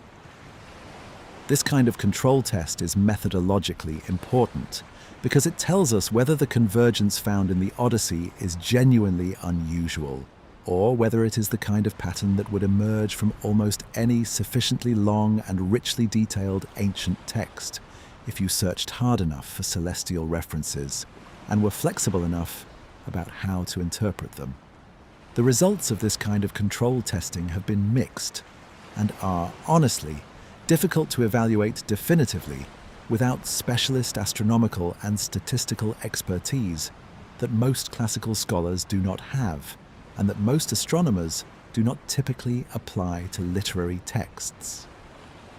Some critics have argued that comparable convergences can indeed be found in other ancient texts if you search with similar flexibility, which would suggest that the Odyssey's apparent convergence is less remarkable than it first appears.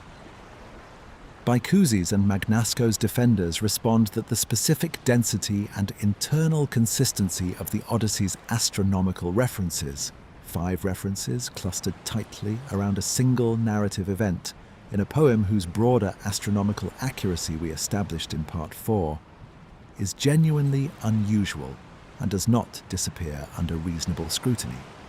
The third criticism concerns the broader question of whether oral tradition is capable of preserving this kind of precise technical detail at all, a question we touched on in Part 1 and need to return to more rigorously here.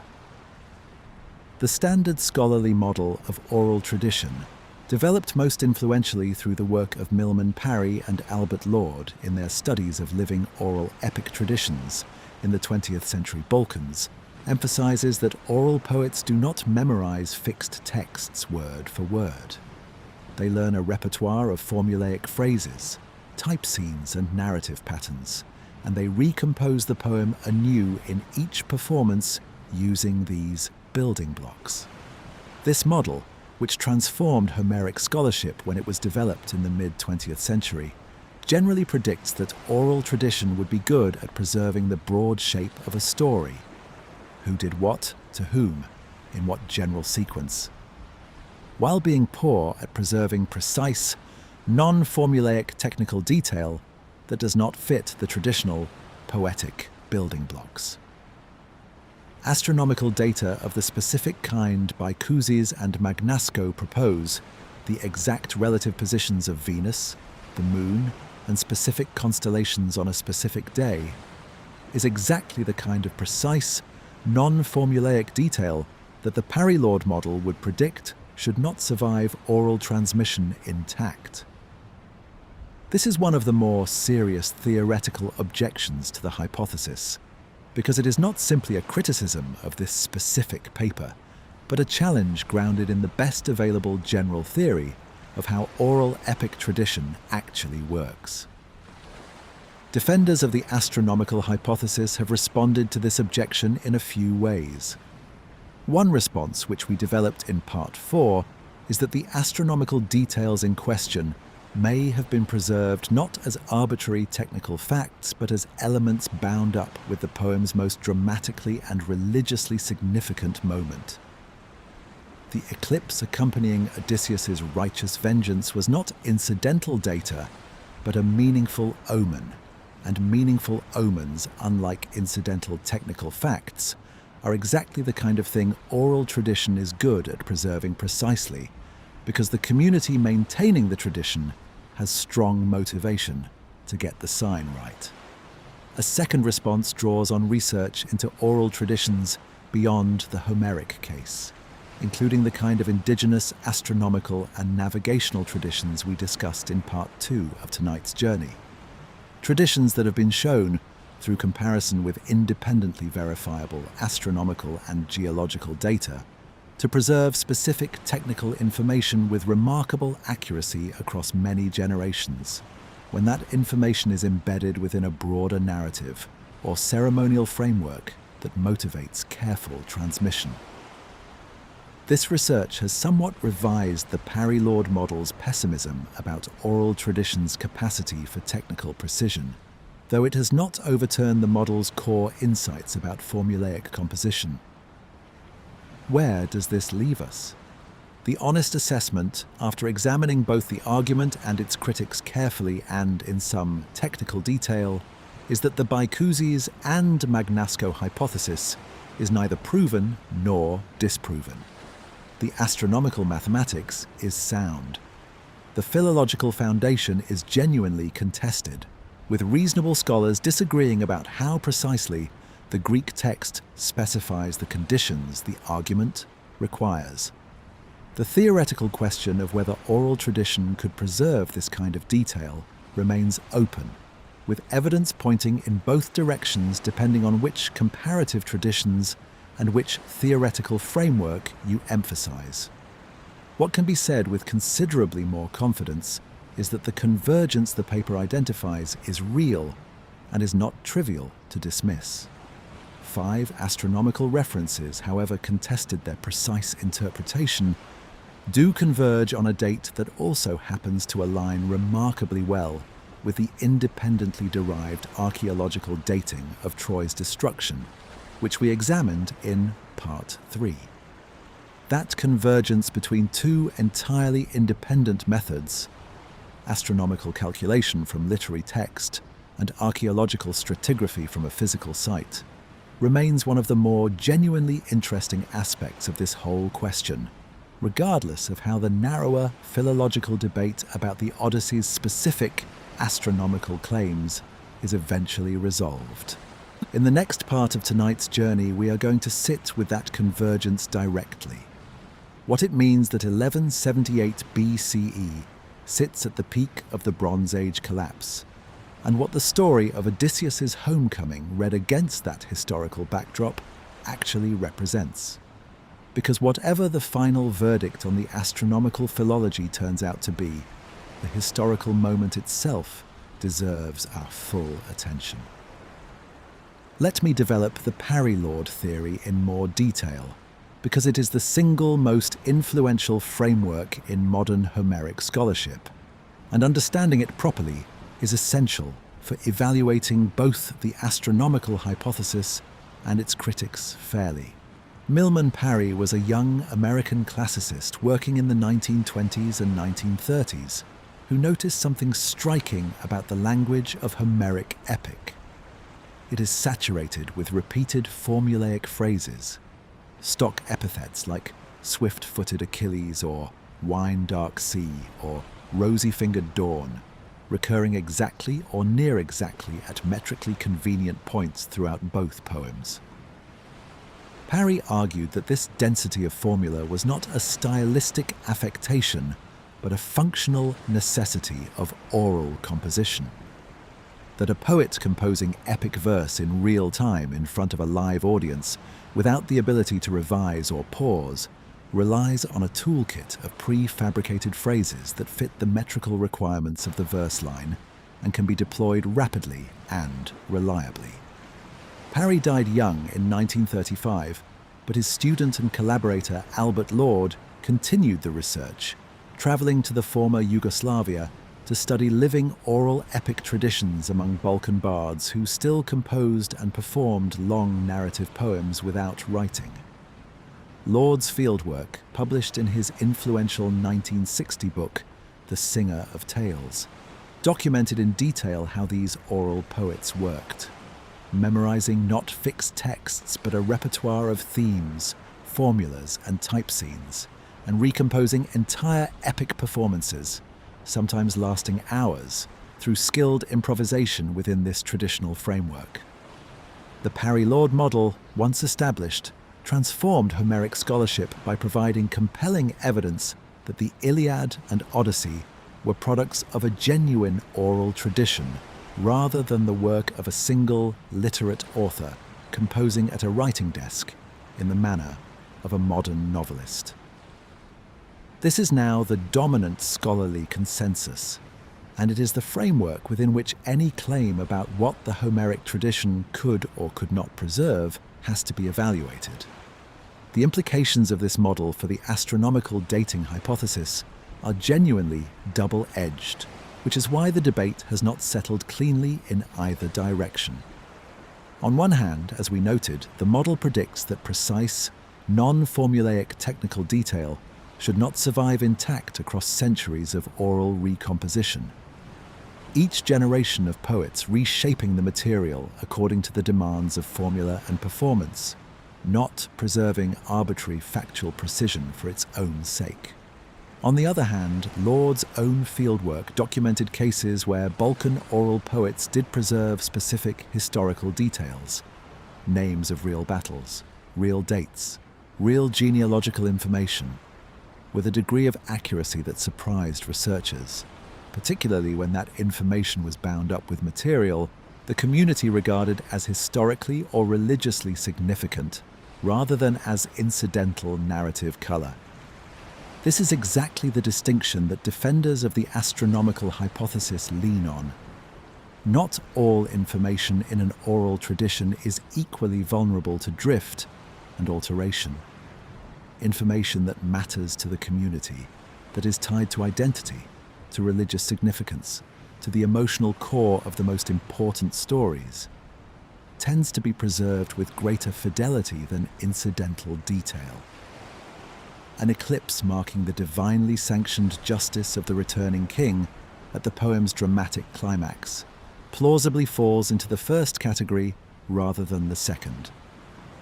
Let me also address a specific and quite technical objection that has been raised by some astronomers who have reviewed the paper independently, which concerns the visibility and magnitude of the 1178 BCE eclipse itself, as distinct from the philological questions we have focused on so far. Solar eclipses vary considerably in how dramatic they appear from any given location, depending on how close the observer is to the path of totality.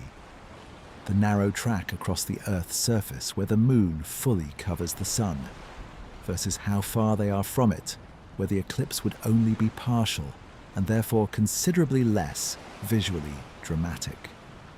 A partial eclipse, even a fairly deep one, does not produce the kind of dramatic, sudden darkness that Theoclymenus describes in the text.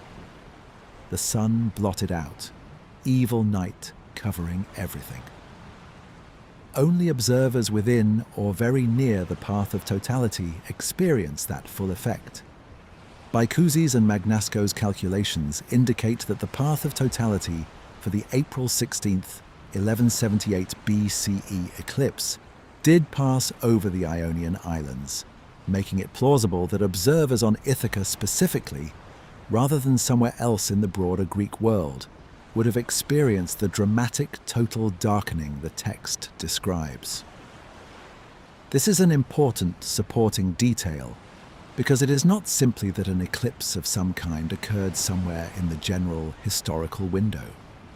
It is that the specific path of this specific eclipse crossed the specific location where the narrative is set, producing the specific dramatic effect the poem describes.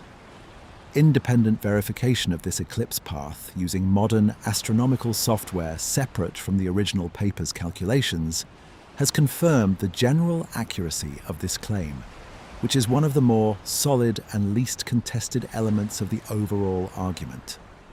This detail matters because it rules out one easy objection, that the authors simply found any eclipse anywhere in the right century and declared victory. The specific geographic alignment between the path of totality and the poem's setting is a genuine and verifiable astronomical fact, independent of any philological dispute about how to interpret the surrounding textual references. It is the kind of detail that, once you know to look for it, is difficult to explain away as coincidence.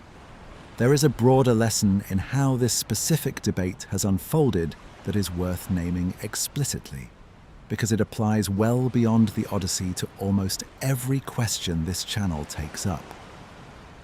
Genuinely interesting claims about the ancient world rarely resolve into simple verdicts. They resolve into a landscape of partial confirmations, contested interpretations, and open questions that different specialists weigh differently depending on their training and their priors.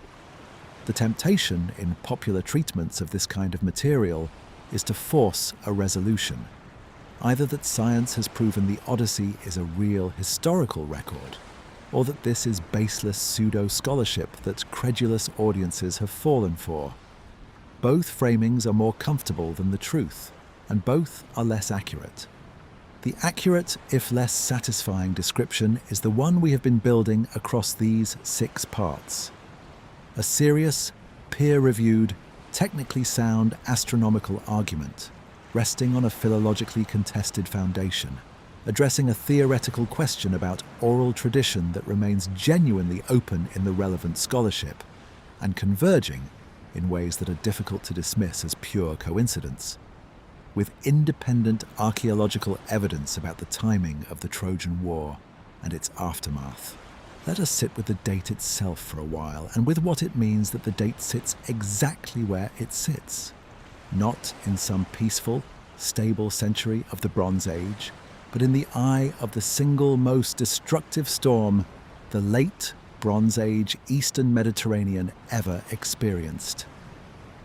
April 16th, 1178. BCE is not a peaceful moment in the history of the Eastern Mediterranean.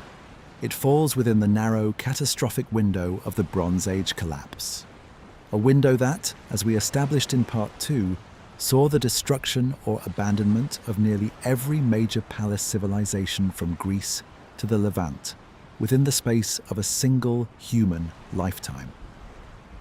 If Odysseus returned home on this date, he returned to Ithaca at the precise historical moment when the entire world that had produced him, the Mycenaean palace economy, the network of trade and diplomacy that connected the Aegean to Egypt, and the Hittites and the Levant, the civilization capable of organizing a 10-year siege of a fortified city on a foreign coast, was in the process of tearing itself apart. This is genuinely worth dwelling on, because it changes how we should read the poem's central action. The story of Odysseus's homecoming, told without historical context, is a story about a wronged husband and father returning to reclaim his household from a group of arrogant young men who have overstayed their welcome, consumed his wealth, courted his wife against her will, and plotted to murder his son. It is a story of justice delayed and finally, violently delivered. Read purely as domestic drama, it is a satisfying but relatively small-scale story. One household, one family, one act of righteous vengeance. read against the backdrop of 1178 BCE, the story becomes something considerably larger. Consider what the suitors actually represent within the world of the poem. They are young men from the leading families of Ithaca and the surrounding islands, more than 100 of them by the poem's own count, who have taken over Odysseus's house during his prolonged absence. They feast on his stored wealth daily, slaughtering his livestock, drinking his wine, treating his household as though it were already theirs to dispose of. They have no legitimate claim to any of this. Odysseus is not confirmed dead, merely absent, but their claim rests entirely on the assumption that the old order will not return, that the king who left for Troy 20 years ago is gone for good, and that power and property in Ithaca are now available to whoever is bold enough or violent enough to seize them. This is, in miniature, exactly the situation that the wider Mycenaean world found itself in during the Bronze Age collapse. Palace authority, which had organized economic and political life across the Aegean for centuries, was disintegrating. The old structures of legitimate power, kingship rooted in specific dynastic lines, administered through the palace bureaucracies whose Linear B records we examined in Part 2, were failing under pressure from multiple directions: climate stress, disrupted trade networks, internal unrest, external raiding. Into this vacuum, across the Mycenaean world, opportunistic and often violent claimants to power and property would have been stepping forward in exactly the pattern the suitors represent on Ithaca, seizing what the collapse of the old order left unclaimed, gambling that no legitimate authority would return to challenge them. The Odyssey's suitors, in this reading, are not simply antagonists in a domestic drama. They are a specific, vivid, dramatized image of what the Bronze Age collapse actually looked like at the level of individual households and individual communities across the Mycenaean world. The opportunistic seizure of property and status in the absence of functioning central authority, the assumption that the old order would not return, the violent competition among rival claimants for what remained. And Odysseus's return, his violent, overwhelming restoration of legitimate authority, his slaughter of every single suitor without mercy or negotiation, is a story about the old order reasserting itself against exactly this kind of opportunistic disorder. It is, in a sense, a wish fulfillment narrative for a Mycenaean audience living through or in the immediate aftermath of a period when the old order did not, in most cases, reassert itself. When the palaces that fell largely stayed fallen, when the dynasties that were displaced were mostly not restored, when the disorder the suitors represent generally won. This is speculative, and it is important to be honest about the degree of speculation involved. We do not have direct evidence of how a Mycenaean or immediately post-Mycenaean audience understood the political symbolism of the Odyssey's central conflict. But the structural parallel between the poem's central drama and the documented historical pattern of the Bronze Age collapse is striking enough that a number of classical scholars entirely independently of the astronomical dating question have proposed similar readings, seeing in the Odyssey's plot a mythologized reflection of the anxieties and the social disruption of the world in which the oral tradition that produced the poem was taking shape. If the astronomical dating is correct, if Odysseus's return really does fall on April 16th, 1178 BCE, then this thematic resonance stops being a purely literary observation and becomes something closer to historical testimony. The poem would not simply be evoking the general atmosphere of a collapsing world in vague, mythologized terms. It would be dating its central act of restoration to a specific, real moment within the specific, real catastrophe, with a precision that suggests the original event and the political anxiety it addressed were genuinely and specifically remembered, not just generally and atmospherically recalled. Let us look more closely at what was happening across the wider Mediterranean world in exactly this narrow window around 1178 BCE, because the date does not sit in isolation. It sits within a documented, dated sequence of catastrophic events that we can reconstruct with reasonable precision from multiple independent sources. The Egyptian record is particularly valuable here because Egypt, unlike most of the other major powers of the period, survived the collapse, diminished but intact, with its written record continuing across the crisis rather than being interrupted by it. The pharaoh Ramesses III, who ruled Egypt in this exact period, left detailed inscriptions describing a massive invasion by a confederation of raiders and migrants that Egyptian texts call the Sea Peoples. A coalition including groups the inscriptions name as the Peliset, the Cheka, the Shekelesh, the Denyen, and others, whose precise identities and origins remain debated among historians, but whose devastating impact on the Eastern Mediterranean in this period is not in question.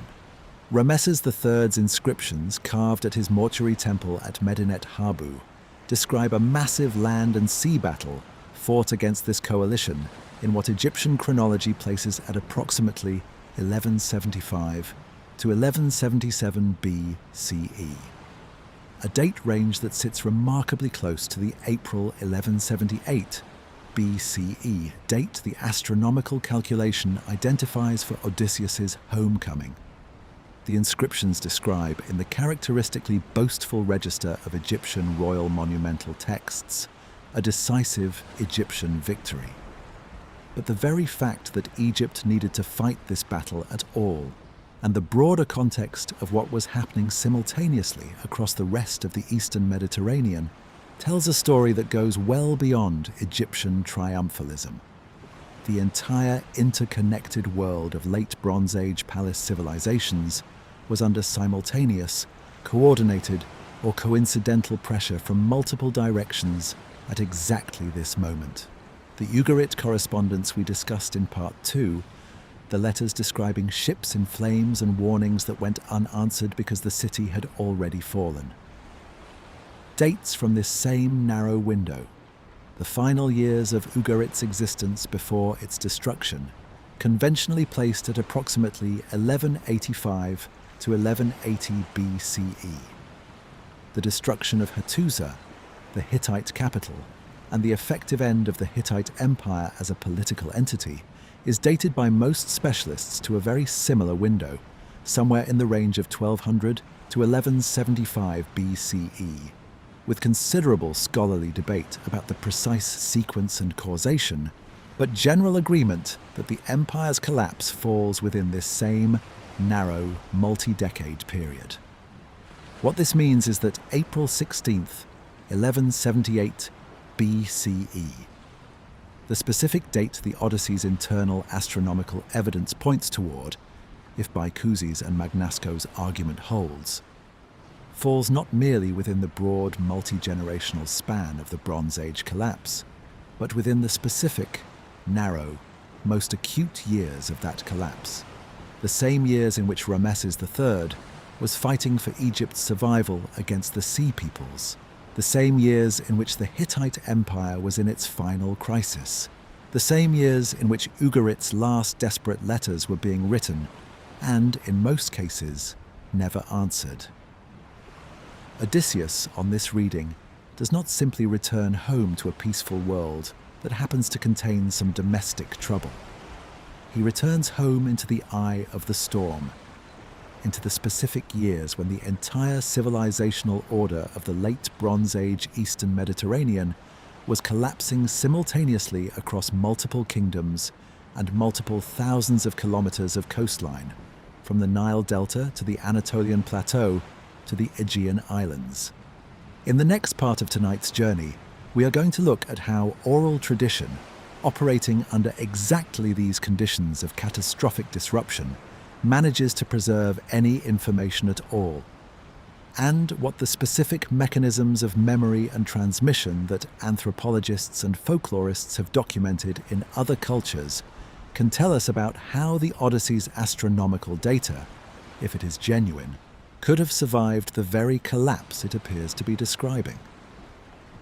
Let me develop the Sea People's material further, because it is one of the more genuinely mysterious elements of this entire period, and it bears directly on how we should imagine the world Odysseus returns to.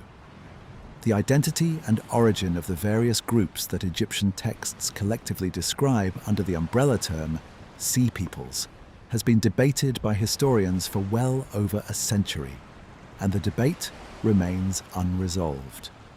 The Egyptian inscriptions themselves list several distinct named groups: the Peliset, who most historians connect to the later Philistines of the Levantine coast; the Shekelesh, sometimes connected to Sicily; the Danaan, sometimes connected to the Danaans, one of the names Homer himself uses for the Greeks at Troy, and several others whose connections remain more speculative.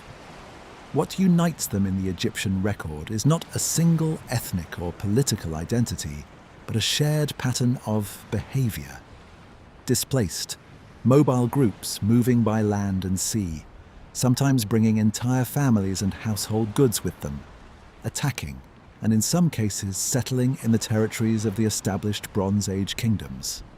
This pattern, displaced populations set in motion by the same broad crisis that was destroying palace economies across the region, is now understood by most historians not as the primary cause of the Bronze Age collapse, but as one of its symptoms, feeding back into and accelerating the wider collapse.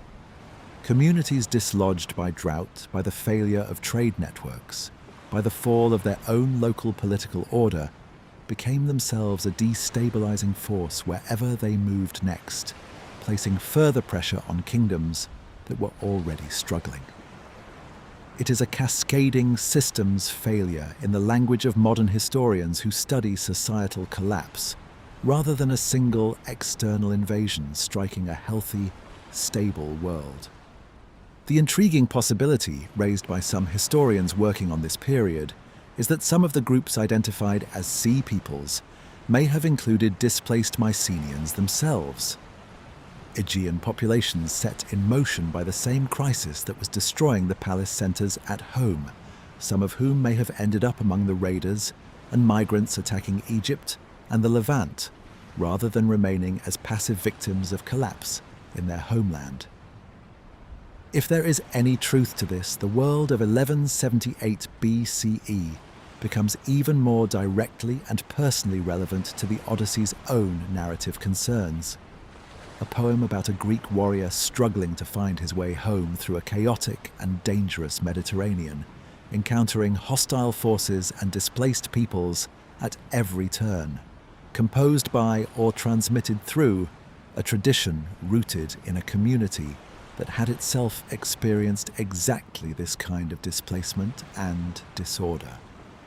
This connection remains speculative. We do not have direct evidence linking specific named Sea Peoples groups to specific Mycenaean population movements. But it is a speculation grounded in the documented reality of population displacement across the Eastern Mediterranean in precisely this period. And it adds another layer to how we might read the Odyssey's persistent theme of wandering, displacement, and the difficulty of finding safe harbour in a hostile sea. Let me also draw out the parallel between the suitors' behaviour and the documented pattern of Bronze Age collapse opportunism in more specific detail, because it is worth being precise about exactly what the poem describes and how closely it maps onto what archaeology and history show us about this period. The suitors, as the Odyssey describes them, are not foreign invaders. They are Ithacan and neighbouring island aristocrats, members of the same social class and the same general community as Odysseus himself. Their claim to his household is not backed by conquest, but by a kind of assumed inheritance of default. The old king is presumed gone, and in his absence the strongest and boldest of the local elite move to claim what he leaves behind, competing among themselves through the vehicle of courting his widow, since marriage to Penelope would be the legitimizing mechanism for whoever succeeded in claiming the kingship of Ithaca. This is a strikingly specific social pattern, and it corresponds closely to what historians reconstruct as one of the characteristic features of the Bronze Age collapse at the level of individual polities. Not simply external destruction, but internal fragmentation. As local elites who had previously operated within a stable hierarchy under centralized palace authority began competing directly with one another once that centralized authority weakened or disappeared. The archaeological evidence for reduced settlement complexity, the abandonment of central palace sites in favor of smaller, more dispersed and often more defensible settlements, and the apparent rise of more overtly militarized, less bureaucratically organized forms of local leadership in the period immediately following the main collapse. All of this is consistent with exactly the pattern of elite competition for suddenly unclaimed authority that the suitors dramatize on Ithaca. Reading the poem this way does not require us to believe that the poet, or the oral tradition behind the poem, consciously intended a political allegory. It requires only that the tradition, shaped by generations of poets living through or in the historical memory of this kind of social disruption, would naturally have drawn on the disruption they knew as the material from which to build a compelling and resonant story. Much as any storytelling tradition draws on the real anxieties and real social patterns of the world that produces it, whether or not any individual poet intended a specific historical allegory. There is one more dimension of this convergence worth noting before we move on: the specific timing within the Egyptian record. Rameses III fought two major campaigns against the Sea Peoples Coalition that are documented at Medinet Habu, a land and naval battle in what is conventionally dated to his 8th regnal year, and an earlier campaign in his 5th regnal year against a Libyan coalition that some historians connect to the same broader wave of regional instability. The dating of Rameses III's reign itself is subject to the kind of chronological uncertainty that affects all Egyptian dating in this period.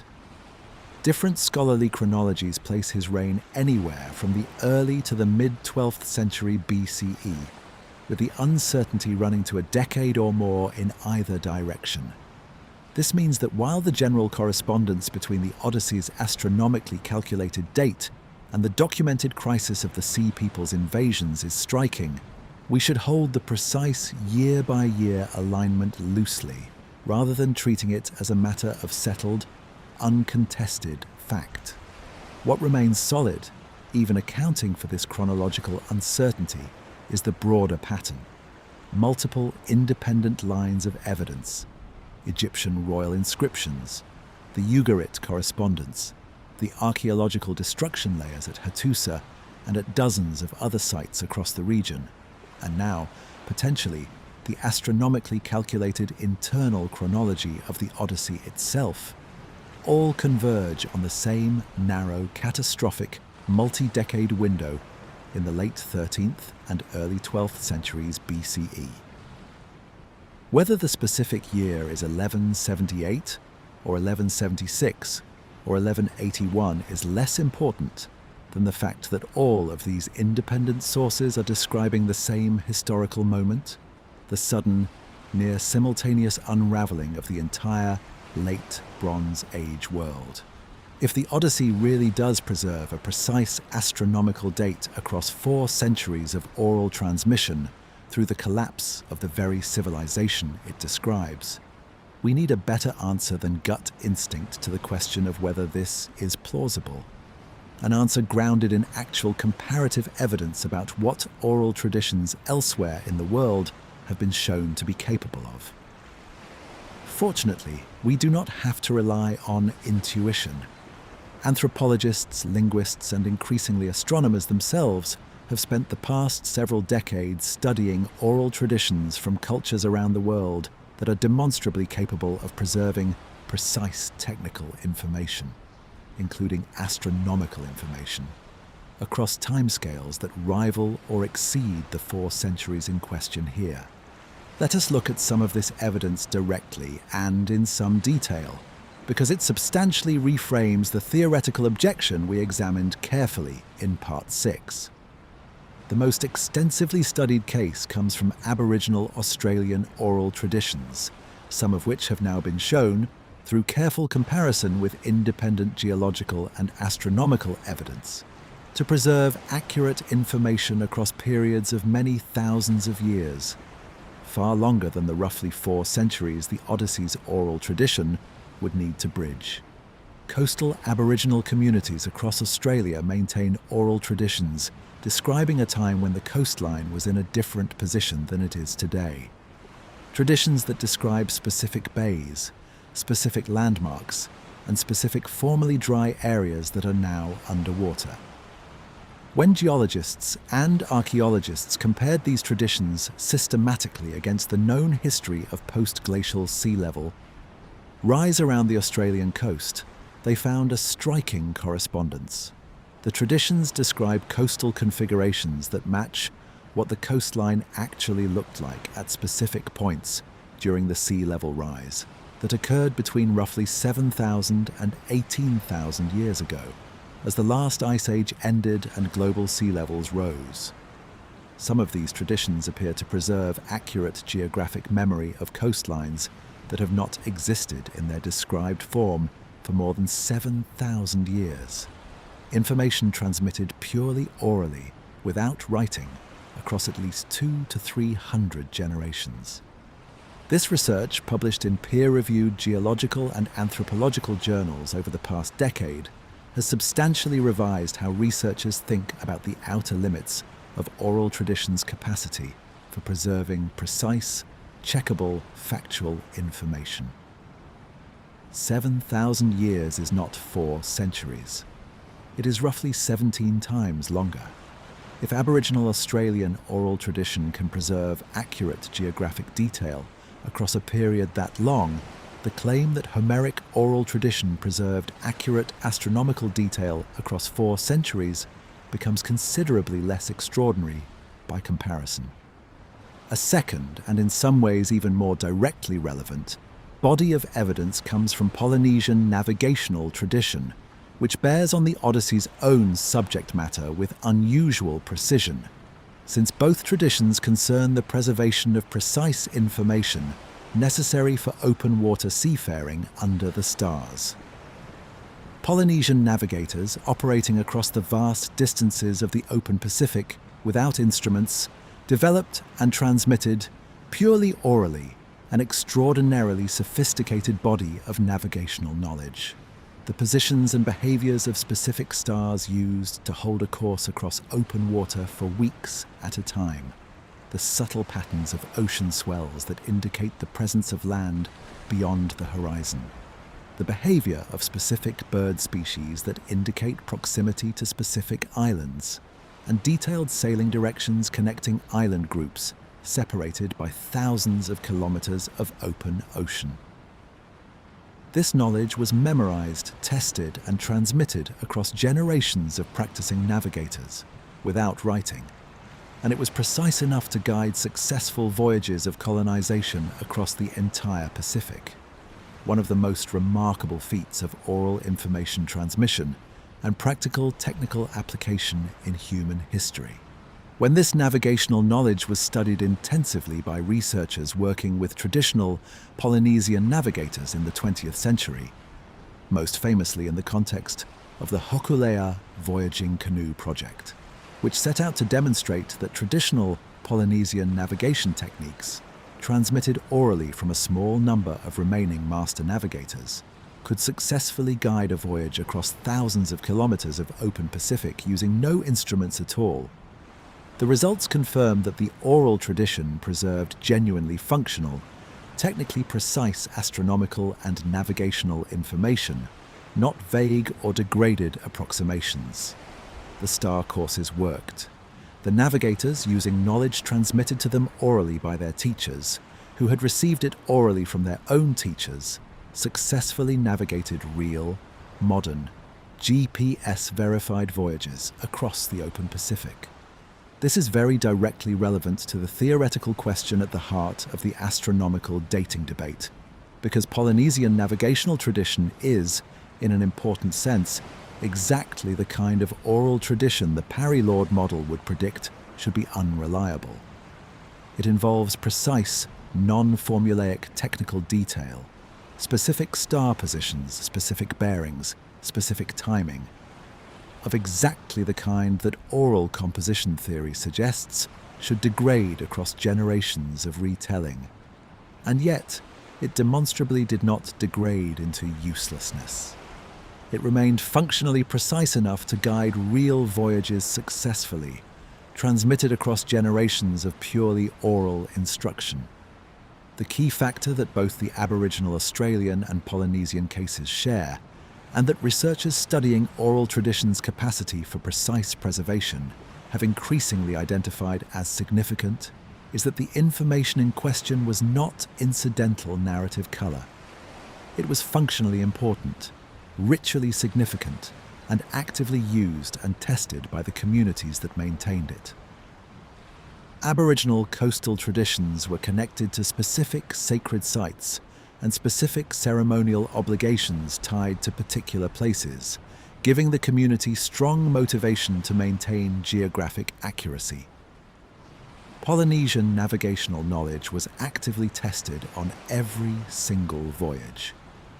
A navigator whose transmitted knowledge had degraded into inaccuracy would fail to find land, with fatal consequences, providing continuous real-world verification and correction of the transmitted information across generations. This is precisely the distinction we drew in Part 6, when discussing the defender's response to the Parry-Lord objection. Oral tradition is not uniformly reliable or unreliable across all types of content. It is highly reliable for information that the maintaining community actively uses, actively tests and regards as significant, and considerably less reliable for incidental detail that carries no functional or ceremonial weight. An eclipse marking the divinely sanctioned climax of the community's most significant heroic narrative, tied to a specific and dramatically central moment in the story's structure, falls much closer to the first category than the second. There is also a third relevant strand of evidence, somewhat closer to home for the Odyssey specifically. The study of oral genealogies and king lists in various ancient and traditional cultures, including some genealogical and chronological traditions from the ancient Near East that we have examined on this channel in other contexts. Researchers studying oral genealogical traditions across multiple cultures, including detailed comparative work on African oral genealogies, Polynesian chiefly genealogies, and ancient Near Eastern king lists, have found that while the specific names and sequences in these traditions are often preserved with reasonable accuracy over periods of centuries, the traditions are also demonstrably vulnerable to specific, patterned kinds of distortion. Genealogies tend to be compressed or extended to fit ideologically significant round numbers. Minor or politically inconvenient figures tend to be dropped from the sequence, and events from different periods are sometimes telescoped together or attributed to a single, more memorable figure. This gives us a more textured picture than either uncritical trust or blanket skepticism would provide. Oral tradition preserves real information, but it does so selectively, shaped by what the maintaining community found significant, memorable, and worth the effort of accurate transmission. Applying this more textured understanding to the Odyssey's possible astronomical content, we arrive at a genuinely interesting middle position. It would be naive to assume that 4 centuries of oral transmission preserved every detail of the original events with perfect, novelistic accuracy. The poem's confusion of Bronze Age and Iron Age material culture in various passages, and its clear layering of material from different periods that classical scholars have long identified. Both testify against that kind of naive literalism. But it would be equally mistaken to assume, on the basis of general skepticism about oral tradition, that no specific, technically precise information could possibly have survived. The Aboriginal, Australian and Polynesian evidence directly contradicts that blanket assumption. What emerges instead, taking all of this evidence together, is a plausible, evidence-grounded middle position, that oral tradition, under the right conditions, when the information in question is functionally important, ceremonially significant, and tied to the emotional and narrative core of the community's most important stories, can and does preserve precise technical detail across periods considerably longer than the 4 centuries between the Trojan War and Homer's composition. Whether this is in fact what happened with the specific astronomical references in the Odyssey remains, as we discussed in Part 6, a separate and contested philological question. But the theoretical objection that oral traditions simply could not preserve this kind of detail, as a matter of general principle, does not hold up against the comparative evidence from other oral cultures around the world. In the next part of tonight's journey, we are going to turn to the specific community that carried this tradition forward through the dark age that followed the collapse. The bards, the poets, the tradition bearers who held the memory of the Bronze Age world across the 4 centuries of catastrophe and recovery, and what we know from the fragments of evidence that survive about how and why they did it. Let me go into more detail on the Aboriginal Australian sea level material, because it is one of the most rigorously documented cases of extreme longevity oral preservation currently available in the scholarly literature, and it deserves a fuller account than a summary allows. The research, led primarily by geographer Patrick Nunn and linguist Nicholas Reid, working with Aboriginal communities across multiple regions of the Australian coastline, systematically catalogued oral traditions describing former coastal configurations and then compared them against the independently reconstructed history of sea level change, derived from geological, sedimentary, and coral reef evidence. In case after case, across communities separated by enormous distances and speaking entirely unrelated languages, the traditions described specific, checkable features, particular bays that are now open water, particular hills that were once coastal headlands and are now offshore islands, particular rivers whose courses have since been drowned, that match the geological reconstruction of the coastline at specific points in the deep past, in some cases more than 7,000 years before the present. One particularly striking example involves traditions from the Gulf of Carpentaria in northern Australia, describing a time when specific, now submerged features were dry land connecting the mainland to what are now offshore islands. A description that matches, with considerable geological precision, the actual coastal configuration of the region during the period of lower sea levels between roughly 7 and 12,000 years ago. Multiple independent Aboriginal language groups across this region maintain broadly consistent traditions describing this submergence, despite having no contact with modern geological science and, in many cases, limited historical contact with each other. Nunn and Reid, publishing their most influential synthesis of this research in 2016, argued that the sheer consistency and geological accuracy of these traditions across multiple independent language communities makes coincidence an implausible explanation, and that the most parsimonious conclusion is that these traditions represent genuine oral transmission of observed coastal change, maintained across roughly 300 generations of storytelling.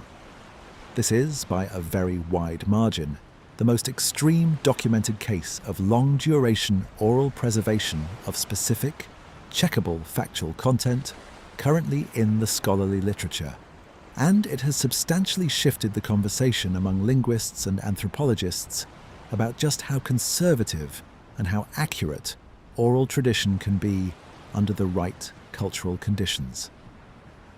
The specific conditions that Nunn, Reed, and other researchers in this field have identified as enabling this kind of extreme longevity preservation include strong cultural taboos against altering sacred or significant narratives, the embedding of the information within ceremonial and initiatory contexts where accuracy carried serious social and spiritual weight, and, critically, continuous reinforcement through repeated ritual performance and cross-generational teaching relationships in which elders actively corrected younger tradition bearers who deviated from the received account. These are precisely the kinds of institutional and cultural mechanisms that a formalized, professionally maintained oral epic tradition, of the kind Parry and Law documented among Balkan bards, and that almost certainly existed in some form in the pre-literate Greek world, would also have possessed. Let me also expand on the Hokulea project specifically, because its results are quantitatively verifiable in a way that adds real weight to the broader argument about oral transmission of precise, navigational and astronomical information. The Hokulea is a double-hulled voyaging canoe built in the 1970s by the Polynesian Voyaging Society, specifically to test whether traditional wayfinding techniques, navigation using only the stars, the sun, ocean swells, and other natural signs without any modern instruments, could successfully replicate the great voyages of Polynesian settlement across the Pacific. At the time the project began, no one alive in Hawaii still practiced this navigational tradition. It had to be relearned from Mau Piailug, a master navigator from the tiny island of Satawal in Micronesia, one of the last people in the world whose family had maintained an unbroken oral tradition of open ocean wayfinding. Piailug taught a new generation of Hawaiian navigators, most prominently Nainoa Thompson, the specific star courses, swell patterns, and observational techniques that his own tradition had preserved. In 1976, the Hokulea successfully sailed from Hawaii to Tahiti, a distance of more than 4,000 kilometers of open ocean, using only these traditional techniques, with a modern support vessel following at a discreet distance to verify the navigator's position against instruments without providing any guidance.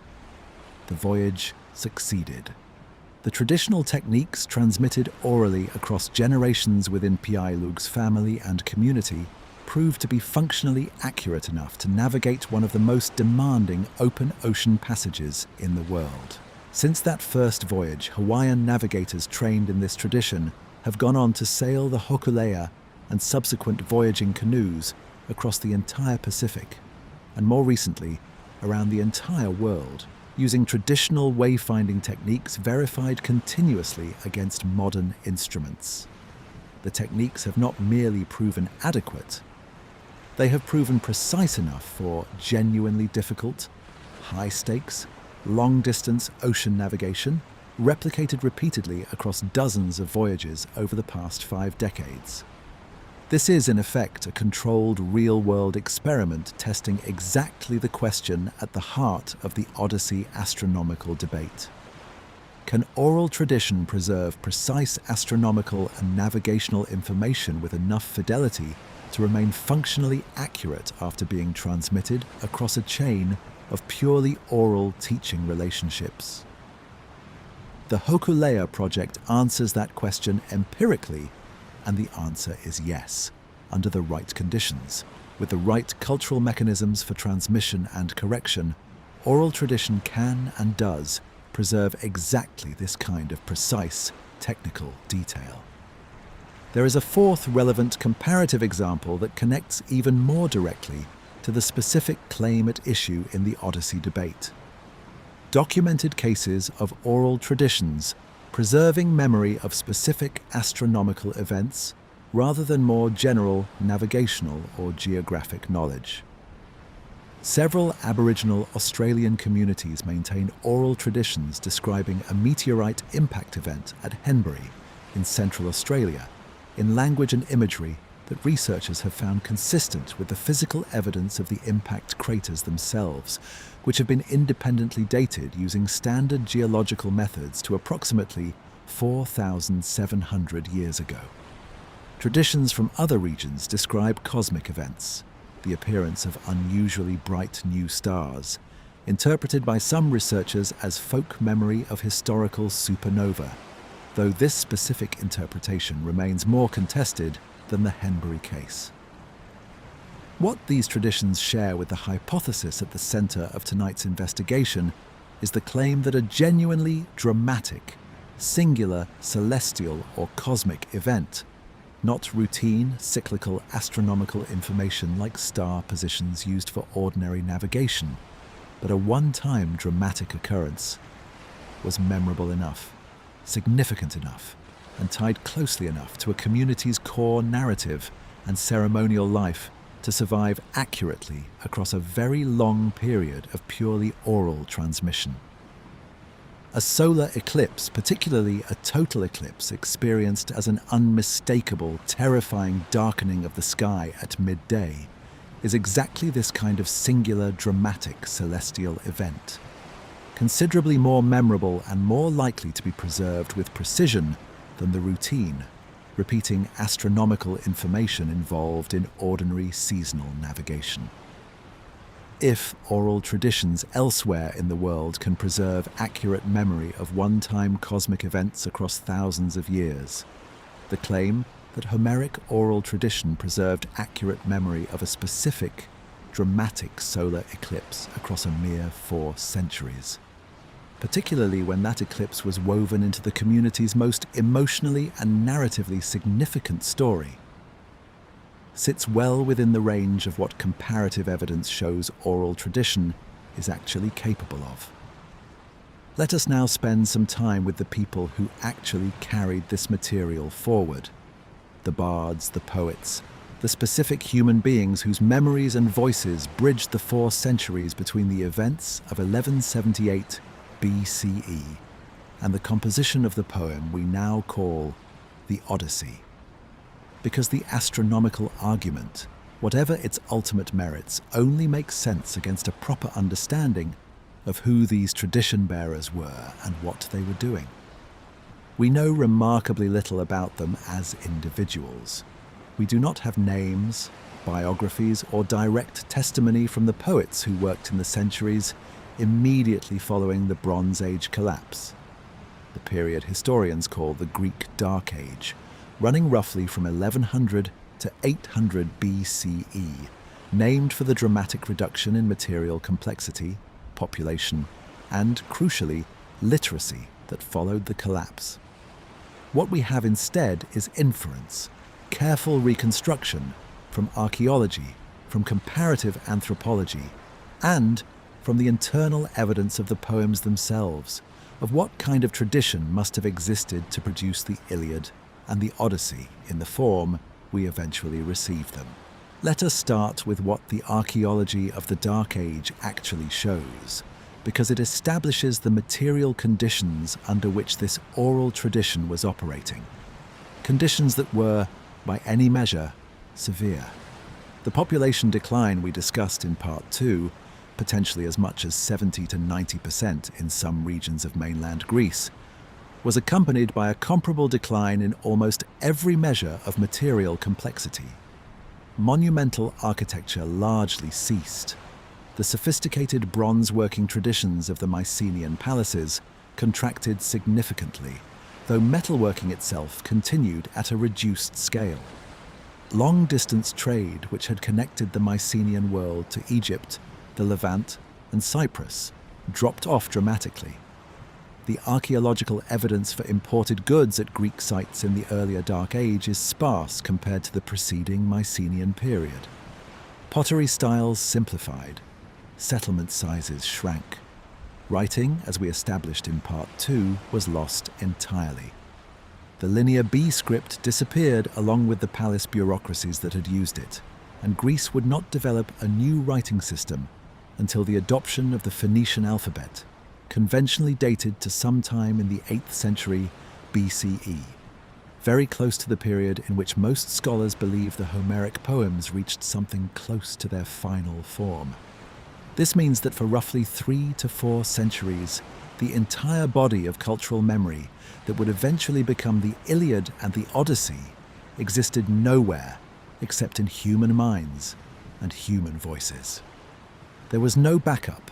There was no written record to check memory against, no archive to consult, no manuscript tradition of any kind.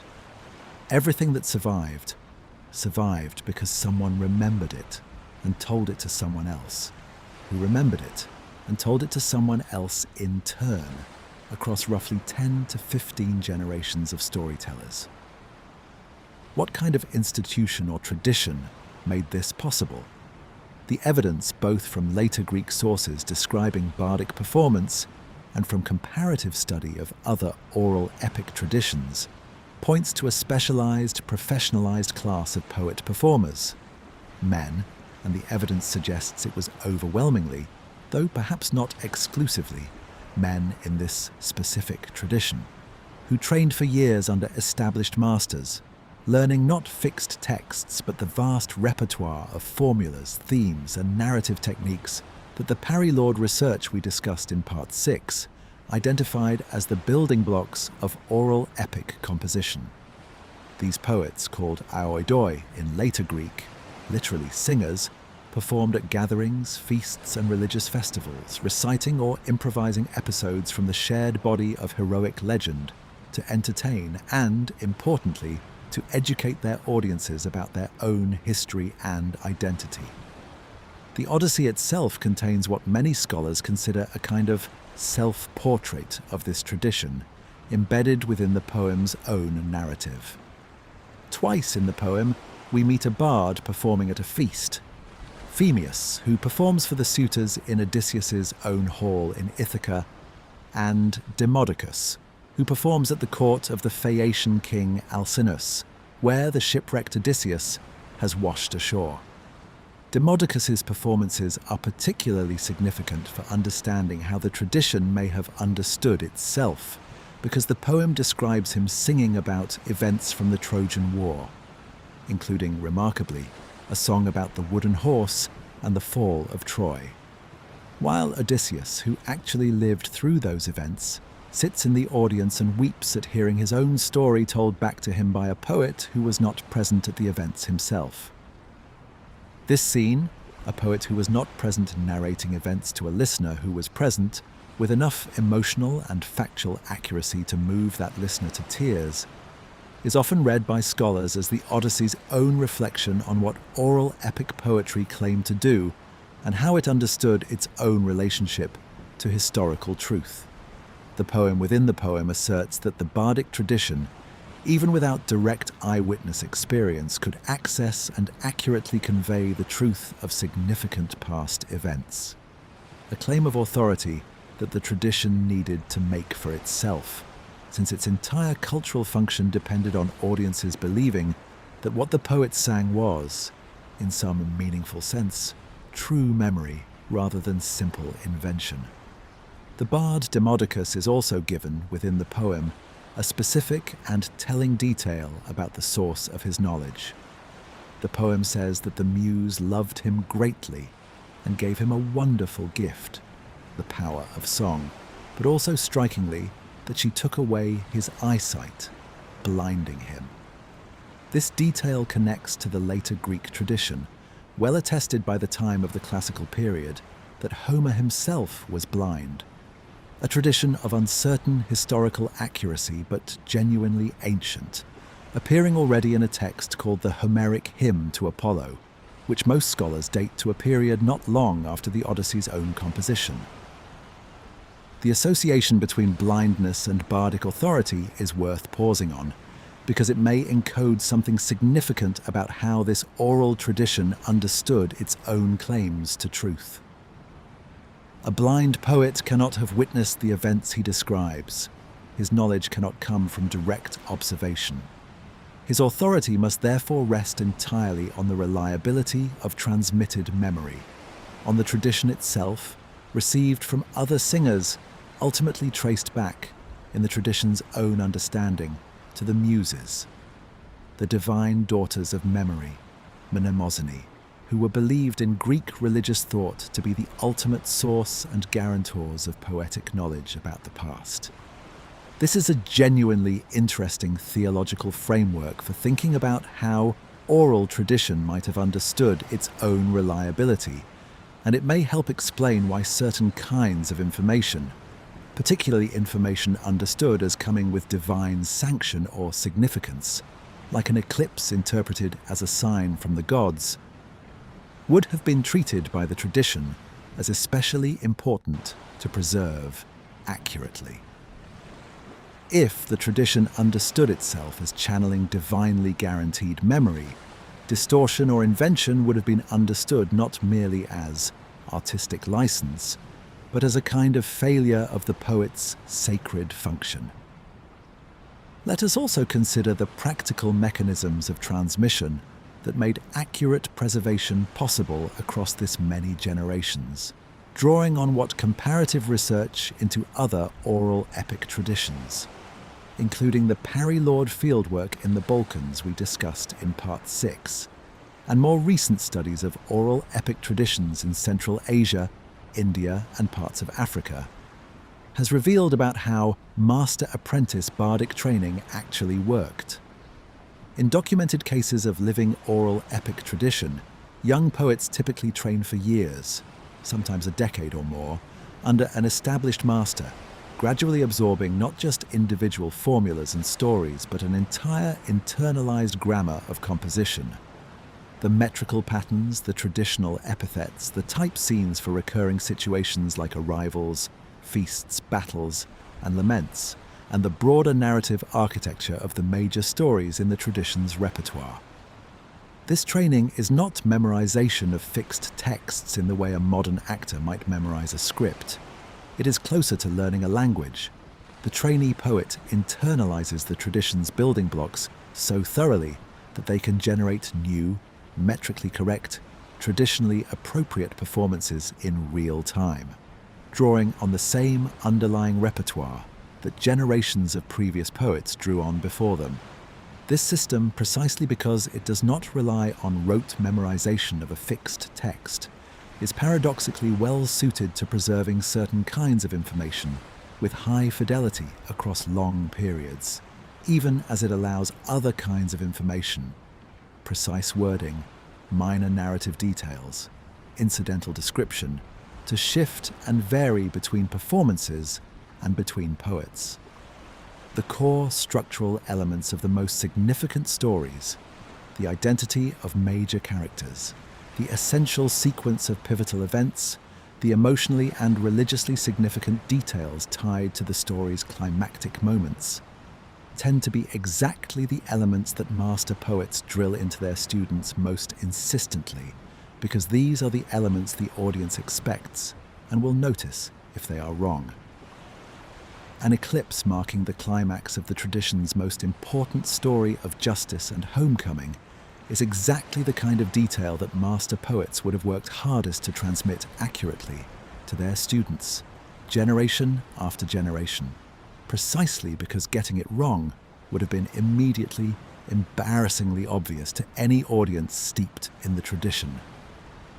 In the next part of tonight's journey, we are going to look beyond the eclipse and the immediate astronomical dating question to examine what else the Odyssey may encode about the real geography and real experience of Bronze Age Mediterranean seafaring, the wanderings of Odysseus mapped against the actual maritime world his story was drawn from.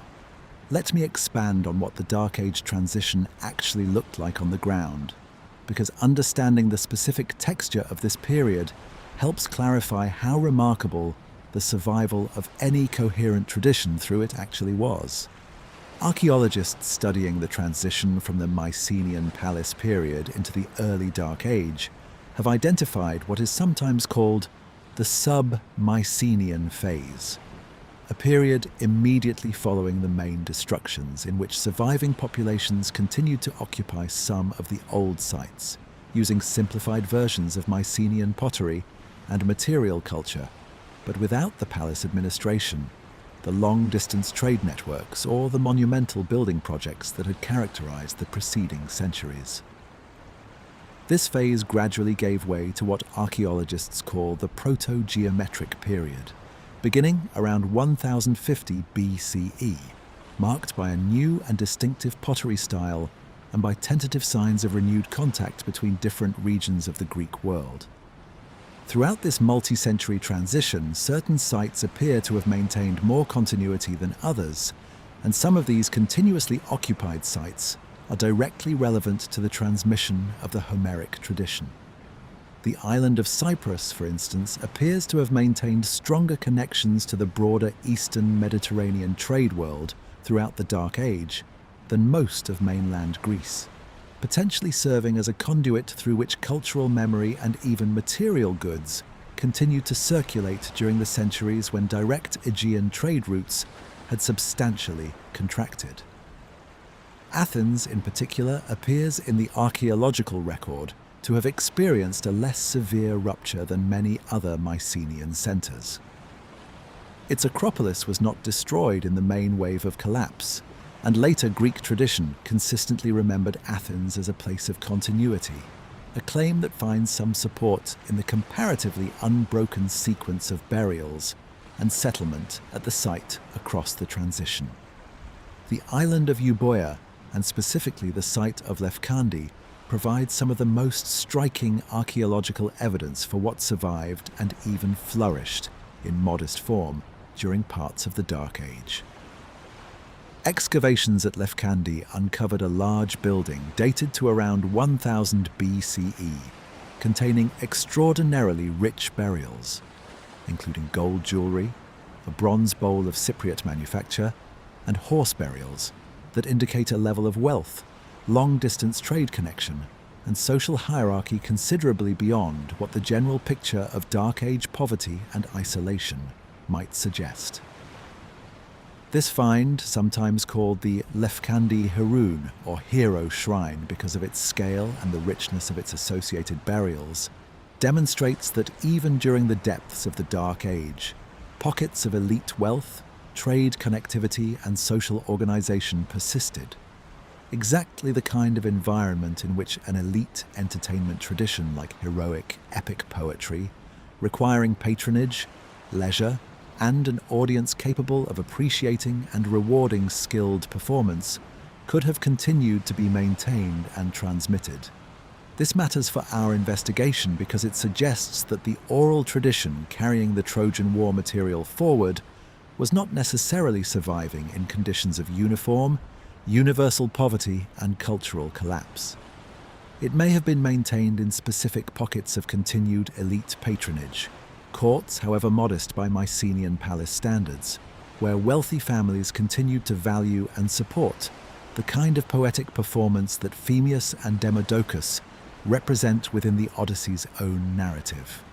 This is precisely the kind of institutional continuity that would make high-fidelity transmission of specific, valued content, including potentially specific astronomical detail bound up with the tradition's most significant story, considerably more plausible than a picture of uniform, Dark Age chaos and cultural amnesia would suggest. Let me say more about the figure of Demodocus and what his portrayal within the Odyssey might tell us about the tradition's own self-understanding, because this internal evidence is some of the most direct testimony we have about how oral epic poets and their audiences conceived of the relationship between poetry and historical truth. When Demodocus sings of the fall of Troy at the Phaeacian court, the text is careful to specify that he sings accurately, that his account matches what actually happened, to the point that Odysseus, who lived through the real events, recognizes his own experience in the poet's song and is overwhelmed with grief. This is a significant claim for the poem to make about itself, embedded within its own narrative. It asserts that skilled oral poetry, transmitted through professional singers who were not eyewitnesses, can nonetheless access and convey historical truth with enough fidelity to be recognized as accurate by someone who actually lived through the events described. Some classical scholars have read this scene as a kind of manifesto for the entire oral epic tradition.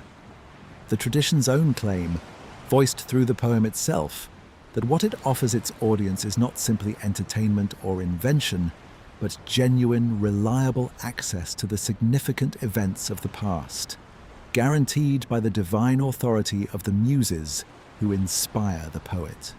Whether or not we accept this claim at face value, and a modern, historically minded audience has good reason to be more skeptical about the reliability of oral transmission than the tradition's own internal claims would suggest.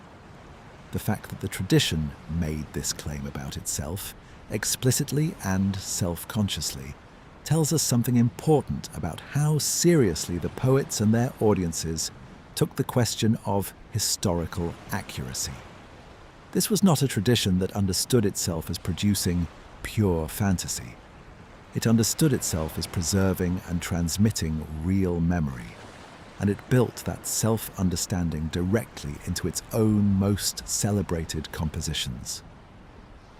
There is one more piece of the transmission puzzle worth addressing: the question of geographic continuity, and specifically whether the tradition that produced the Odyssey passed through Ionia, the coast of western Anatolia, settled by Greek migrants during the Dark Age, rather than remaining confined to mainland Greece.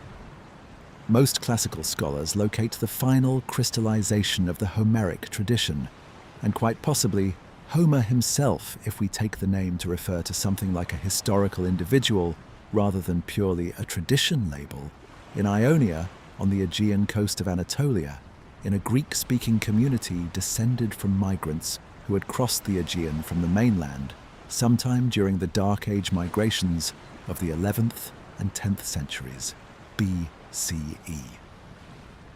This detail matters for our investigation because it places the tradition's final formative stages geographically close to the region of Troy itself.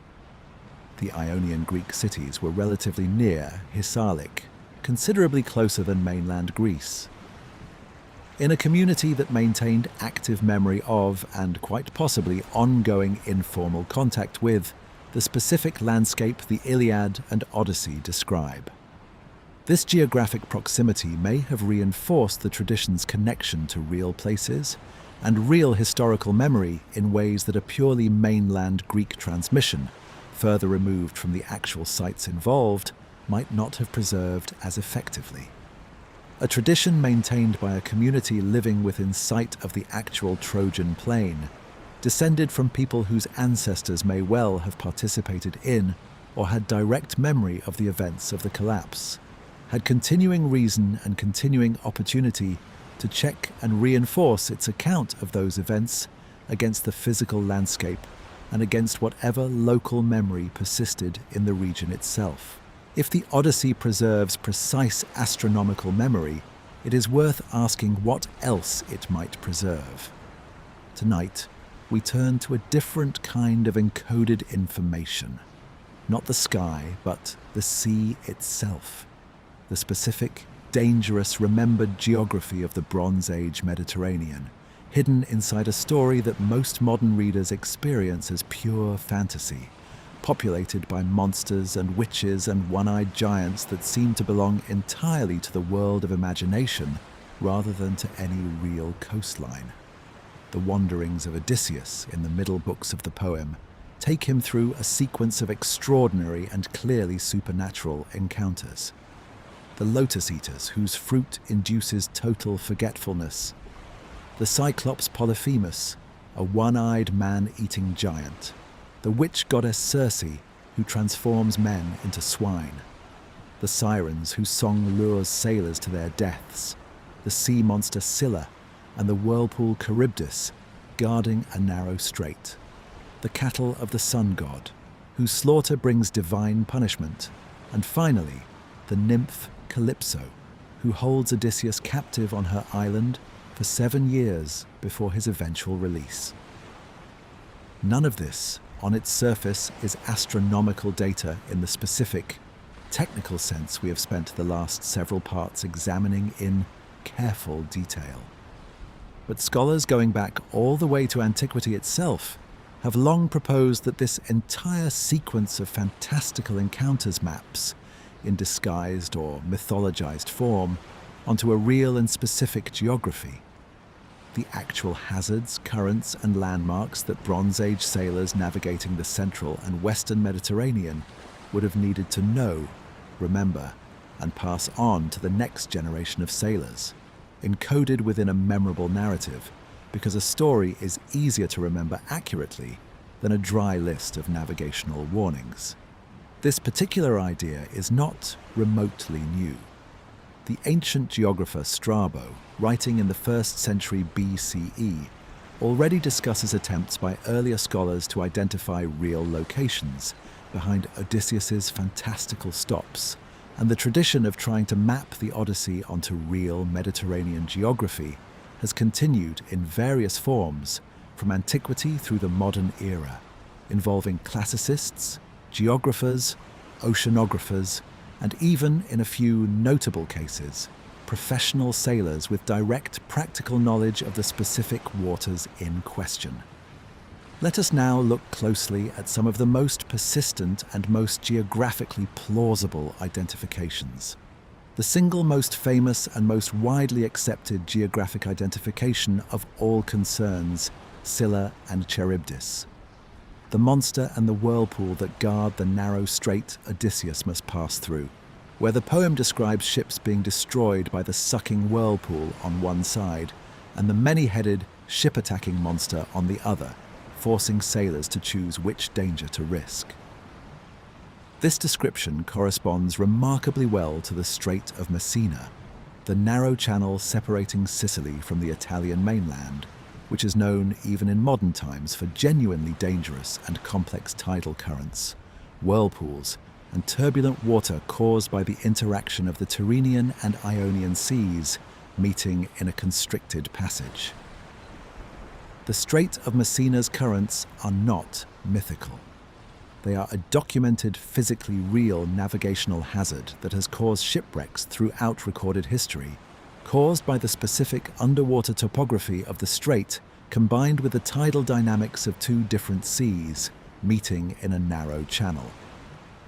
A real whirlpool phenomenon called Charybdis by ancient sailors navigating this strait is well documented in ancient sources beyond just Homer, including in later Greek and Roman geographical and navigational literature that treats the strait's dangers as a matter of practical seafaring knowledge, not myth.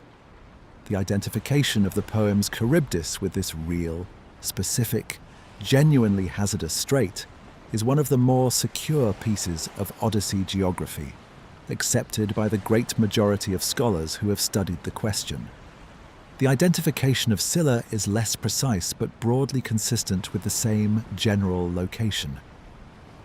Ancient tradition placed Scylla's cave on the Italian side of the strait, opposite Charybdis, which corresponds to a real feature of the strait's coastline where dangerous rocks and difficult currents on the Calabrian side would have posed genuine hazards to ships attempting to avoid the whirlpool by hugging that shore, forcing exactly the kind of impossible choice between two dangers that the poem dramatizes. If Scylla and Charybdis do encode real memory of the Strait of Messina's genuine navigational dangers, we have a clear example of exactly the phenomenon the astronomical dating hypothesis proposes for the eclipse. A real, specific, technically important piece of information, in this case practical navigational warning rather than astronomical data, preserved across centuries of oral transmission by being embedded within a memorable, dramatic mythological narrative, rather than transmitted as a dry, technical fact. A sailor's warning that simply states the strait between Sicily and Italy has dangerous currents is forgettable. A story about a monster that eats sailors on one side and a whirlpool that swallows ships on the other, forcing the hero to make an agonizing choice between two evils, is memorable. And the memorability is precisely what makes it functional as transmitted practical knowledge. The sirens present a similarly interesting case, though with less geographic precision than Scylla and Charybdis. The sirens in the poem are creatures, described ambiguously enough in the original text that later artistic tradition variously depicted them as bird women or simply as unusually beautiful women, whose singing is so irresistibly beautiful that sailors who hear it steer their ships onto the rocks and die, unable to resist approaching. Odysseus, forewarned by Circe, has his men plug their ears with beeswax, while he himself, curious to hear the song without dying for it, has himself bound to the mast, so he cannot act on the compulsion the song induces. Various ancient and modern scholars have proposed locations for the Sirens' Island in the vicinity of the same general stretch of coastline as Scylla and Charybdis, the western coast of Italy near the Bay of Naples, an area of the Mediterranean genuinely known for treacherous rocky coastlines, where the combination of prevailing winds, dangerous shoals close to shore, and the visual deception of a coastline that looks navigable from a distance but is not, could plausibly have generated exactly this kind of cautionary myth. A warning against being lured too close to a beautiful but deadly shore, dramatized as an irresistible supernatural song. The island of Aeolus, keeper of the winds, who gives Odysseus a bag containing all the contrary winds so that only the favorable wind will blow his ships home. A gift his men foolishly open, believing it contains treasure, releasing the winds and blowing the fleet catastrophically off course just as home was in sight. Has been identified by various scholars with the Aeolian Islands north of Sicily, a genuinely volcanic island group where the ancient Greeks did associate specific islands with wind phenomena, plausibly connected to the observable volcanic and fumarolic activity of islands like Vulcano and Stromboli, whose steam and smoke emissions could easily have been interpreted as wind-related supernatural activity by ancient observers. Circe's island, Aiaia, has been more variably located by different scholars, though some traditions associate it with the volcanic promontory of Monte Circeo on the Italian coast south of Rome, a distinctive isolated headland that would have been a recognizable landmark for sailors navigating this stretch of coastline, and whose isolated, almost island-like geography, it was more clearly separated from the mainland by marshland in antiquity than it appears today, may have suggested the isolated magical island setting the poem describes. It is important, in the spirit of everything we have tried to do across this investigation, to be clear about the epistemic status of these geographic identifications, because they vary considerably in how well supported they actually are. The Scylla and Charybdis identification with the Strait of Messina is genuinely strong. It rests on a specific, distinctive, well-documented real navigational hazard that closely matches the poem's description in both character and general location. The identification of the Sirens, Aeolus's island, and Circe's Aiaia are considerably more speculative, resting on more general correspondences of regional geography and plausible thematic connection rather than the kind of precise, distinctive matching that makes the Scylla and Charybdis case compelling. What unites all of these proposed identifications, whatever their individual strength turns out to be under scrutiny, is a broader interpretive principle worth stating clearly: that the fantastical geography of Odysseus's wanderings may be understood, at least in part, as a mythologized navigational chart. Real Mediterranean hazards and landmarks, genuinely important for Bronze Age sailors attempting to navigate the central and western Mediterranean, encoded within a memorable narrative structure precisely because narrative is a more durable vehicle for oral transmission than a simple factual list. This principle connects directly and quite naturally to the broader argument we have been carefully developing across the whole of tonight's investigation.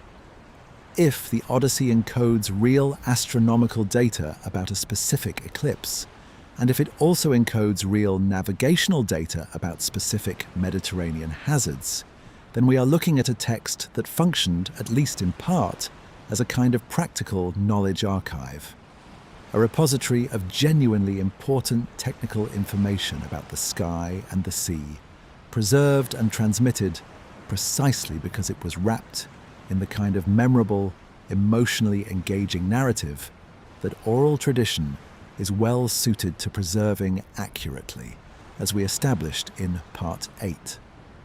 This does not mean every single detail of Odysseus's long and winding wanderings corresponds neatly to a real place or a real navigational hazard. The poem is, after all, primarily and fundamentally a work of narrative art, not a disguised sailing manual, and many of its supernatural elements clearly serve purposes of characterization, theme, and dramatic structure that have nothing whatsoever to do with practical geography. But the pattern of correspondence that does exist, particularly in the strong case of Scylla and Charybdis, suggests that the poem's relationship to real, practically important information is broader than just the specific astronomical claims we have focused on in the earlier parts of tonight's journey.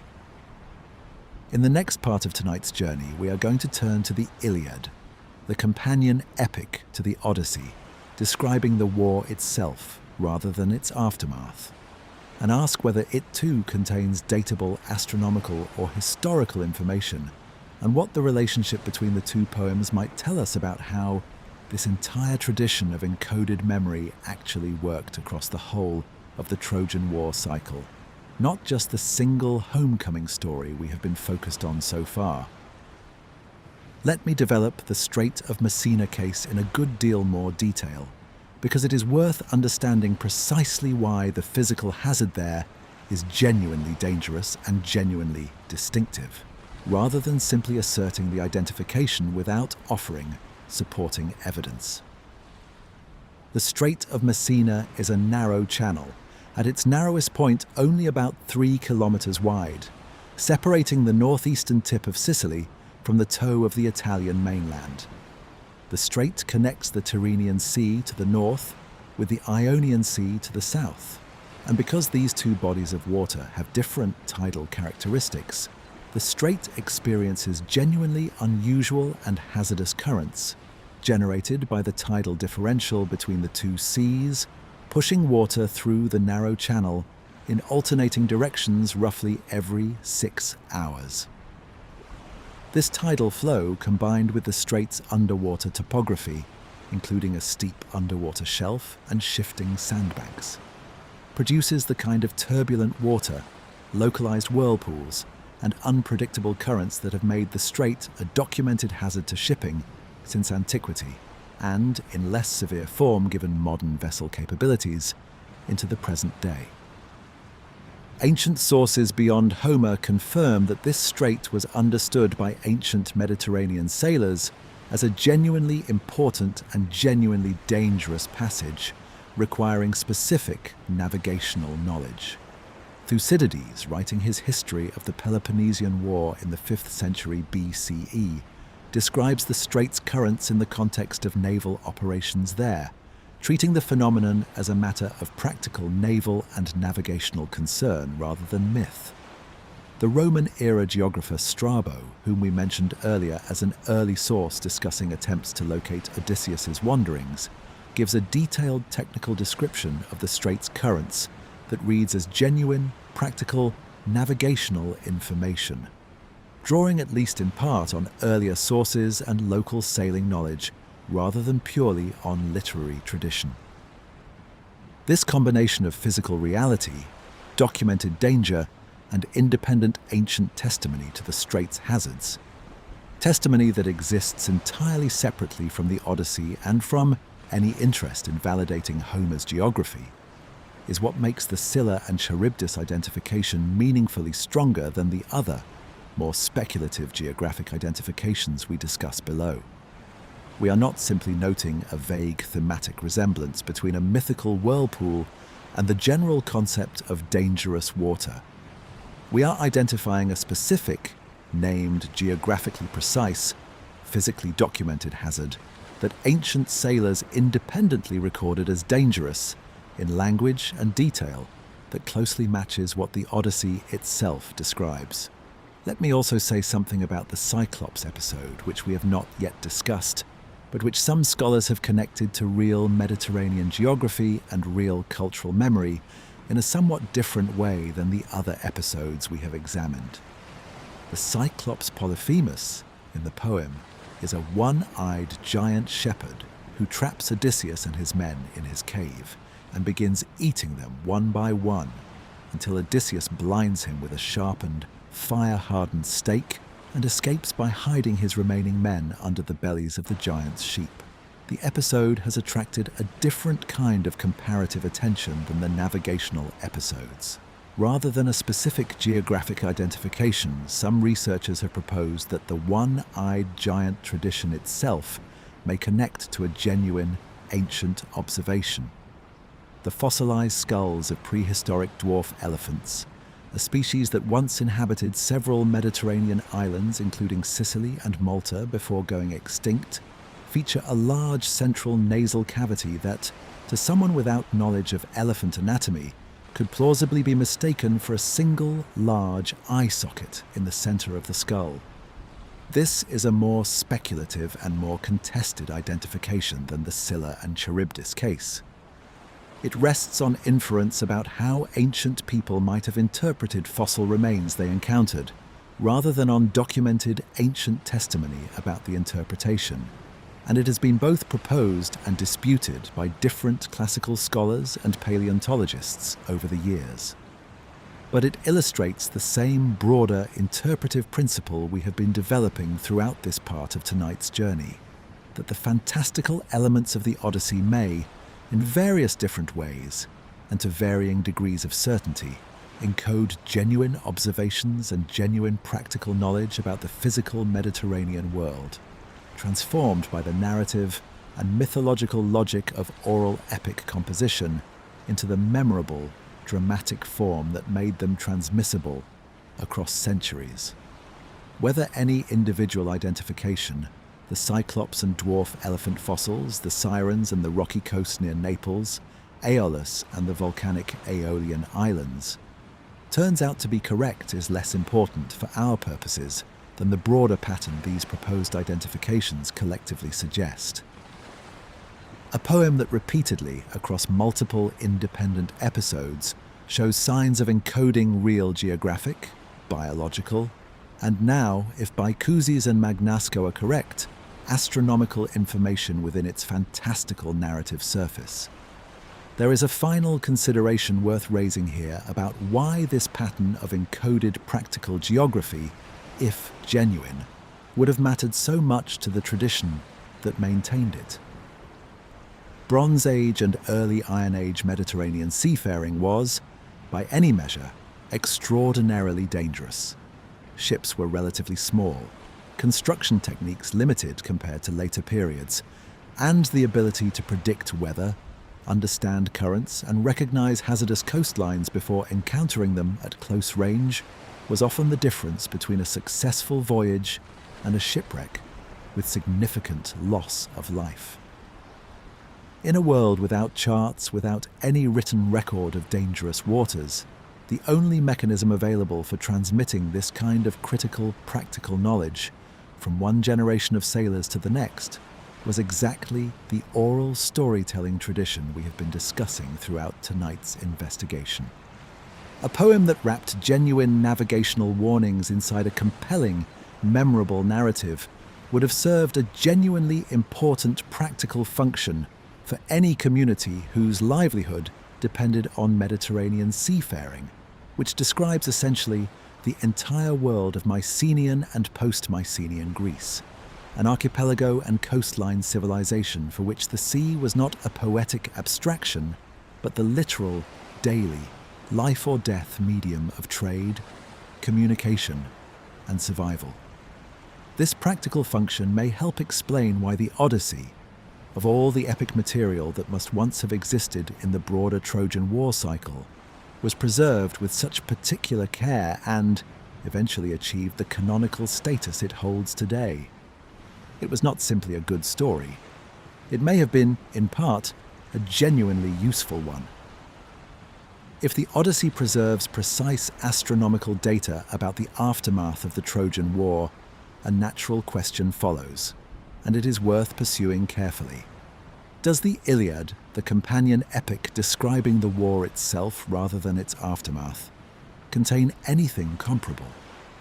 This is a question that has received considerably less scholarly attention than the Odyssey eclipse hypothesis, and the reasons for that relative neglect turn out to be themselves genuinely informative about the different character and different practical function of the two poems.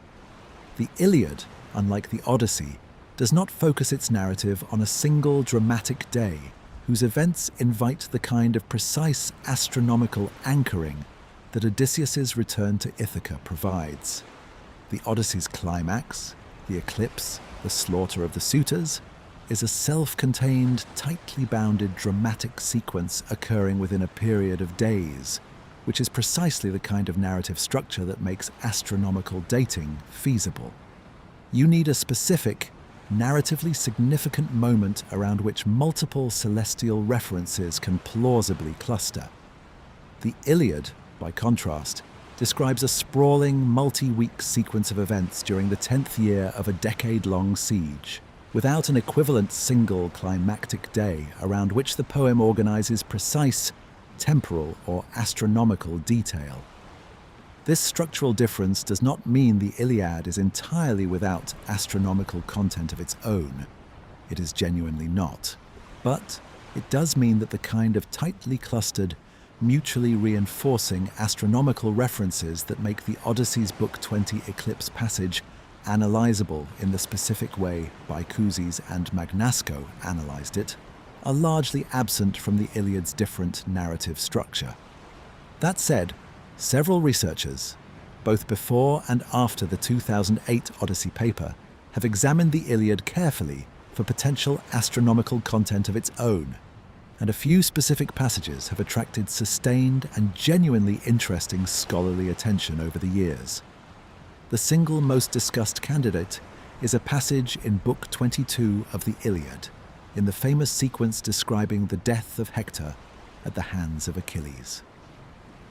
As Achilles pursues Hector around the walls of Troy in the poem's most famous single combat sequence, the text compares the gleam of Achilles' spear and separately the appearance of Achilles himself as he approaches to a specific star, described in terms that many translators and commentators have identified with Sirius, the brightest star in the night sky, sometimes called in ancient sources the dog star, associated in Greek tradition with the height of summer heat, and in some contexts with disease, death, and ill omen.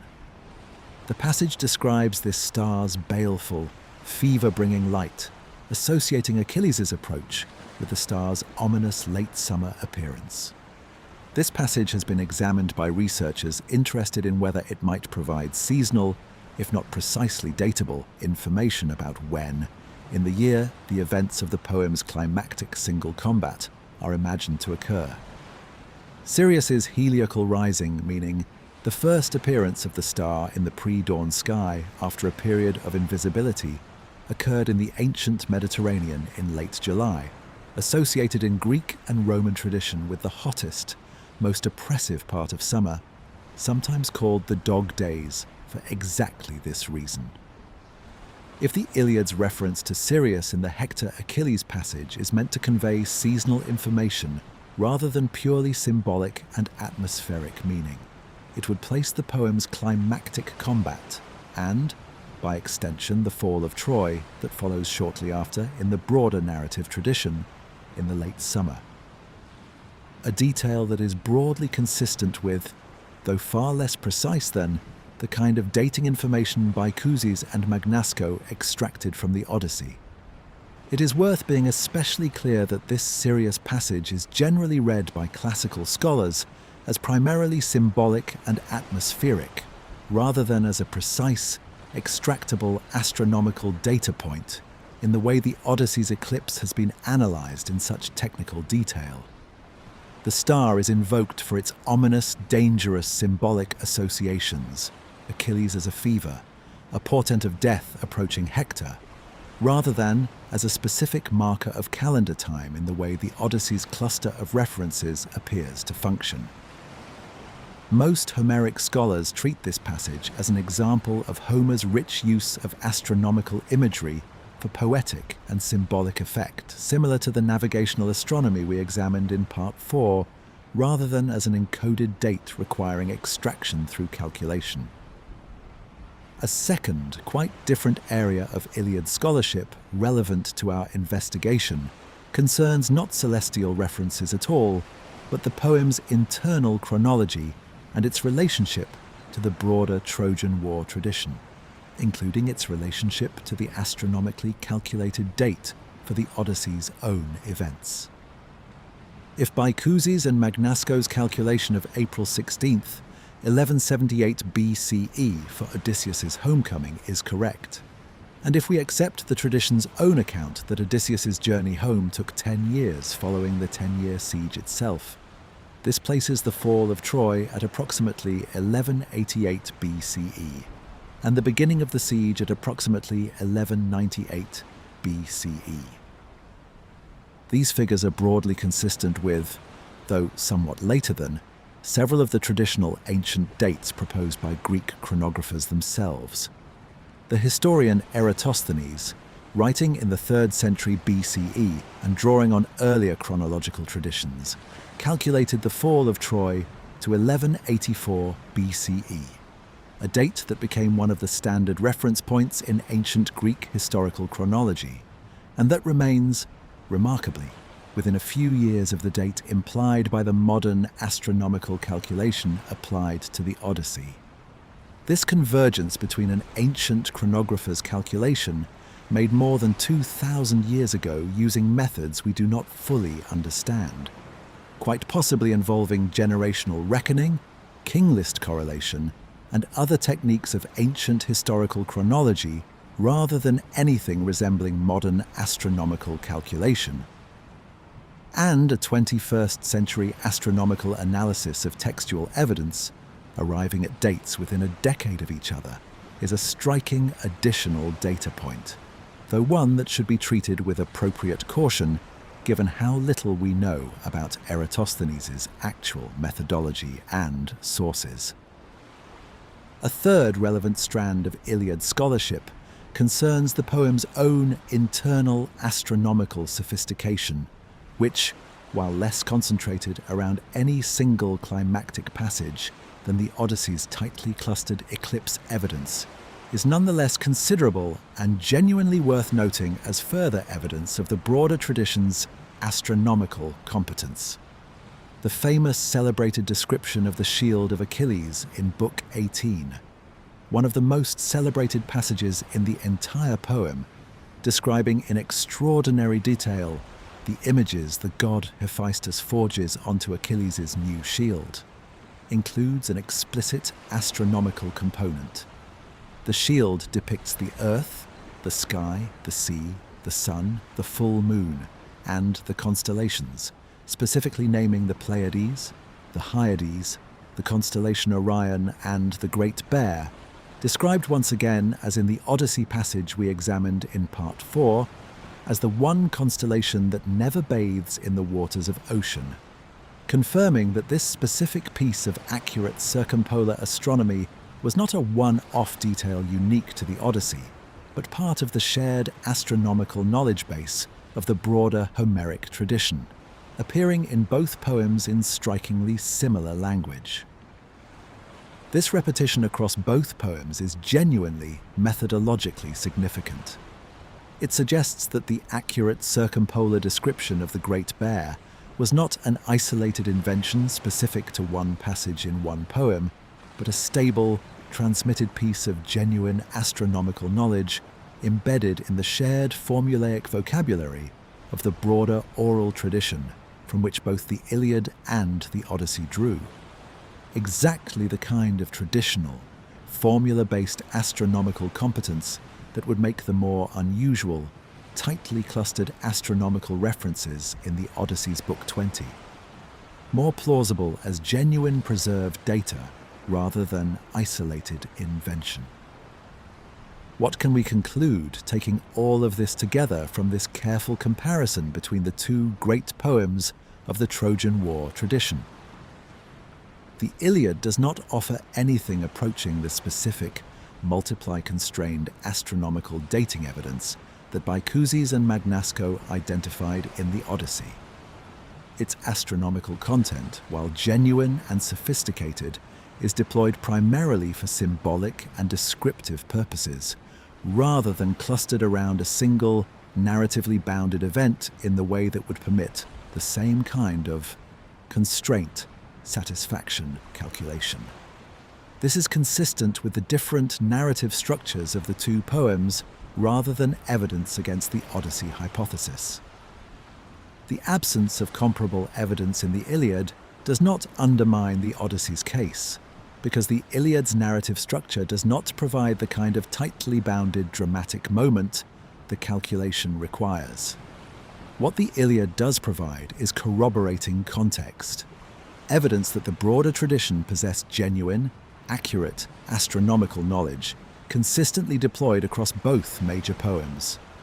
A rough chronological consistency with the astronomically calculated Odyssey date, when combined with the tradition's own implied 10-year siege and 10-year return, and an intriguing, if uncertain, correspondence with the independent ancient chronographic tradition represented by Eratosthenes' calculation of 1184 BCE for the fall of Troy.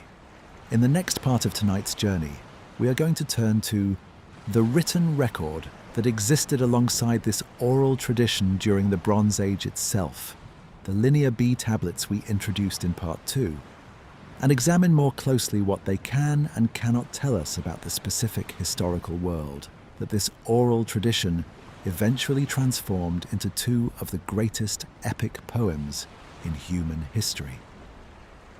Let me say more about Eratosthenes and the broader ancient tradition of dating the Trojan War, because it deserves fuller treatment as an independent line of chronological evidence that predates modern astronomical scholarship by more than 2,000 years. Eratosthenes of Cyrene, who lived from approximately 276 to 194 BCE, is today best and most widely known for his remarkably accurate calculation of the circumference of the Earth using the angle of shadows cast at different latitudes.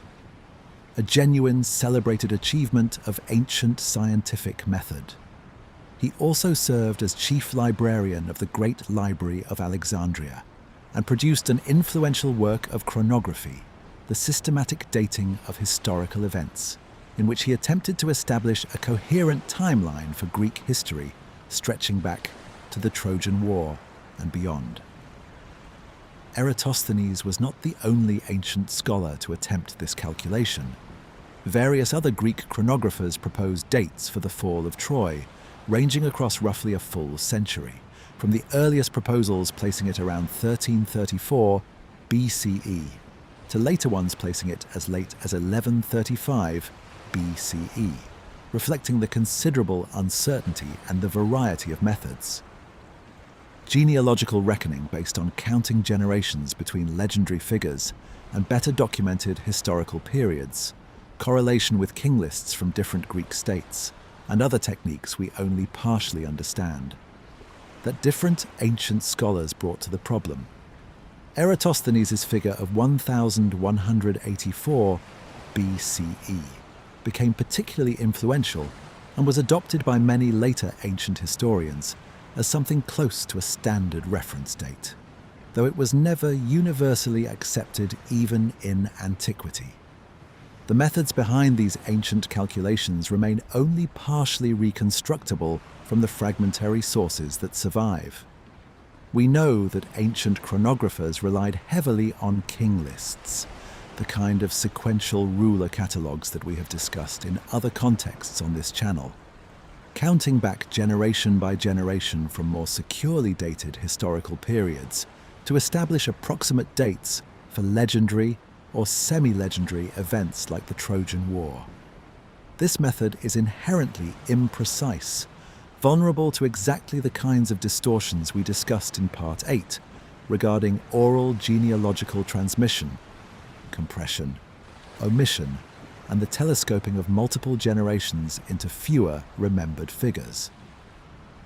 Given this inherent imprecision in the ancient chronographic method, the fact that Eratosthenes' genealogically derived date of 1184 BCE falls within a decade of the astronomically derived date implied by the Odyssey calculation, arrived at through an entirely different method using entirely different evidence separated by more than 2,000 years of scholarly development, is a genuinely interesting point of convergence, even though neither figure should be treated as definitively precise on its own.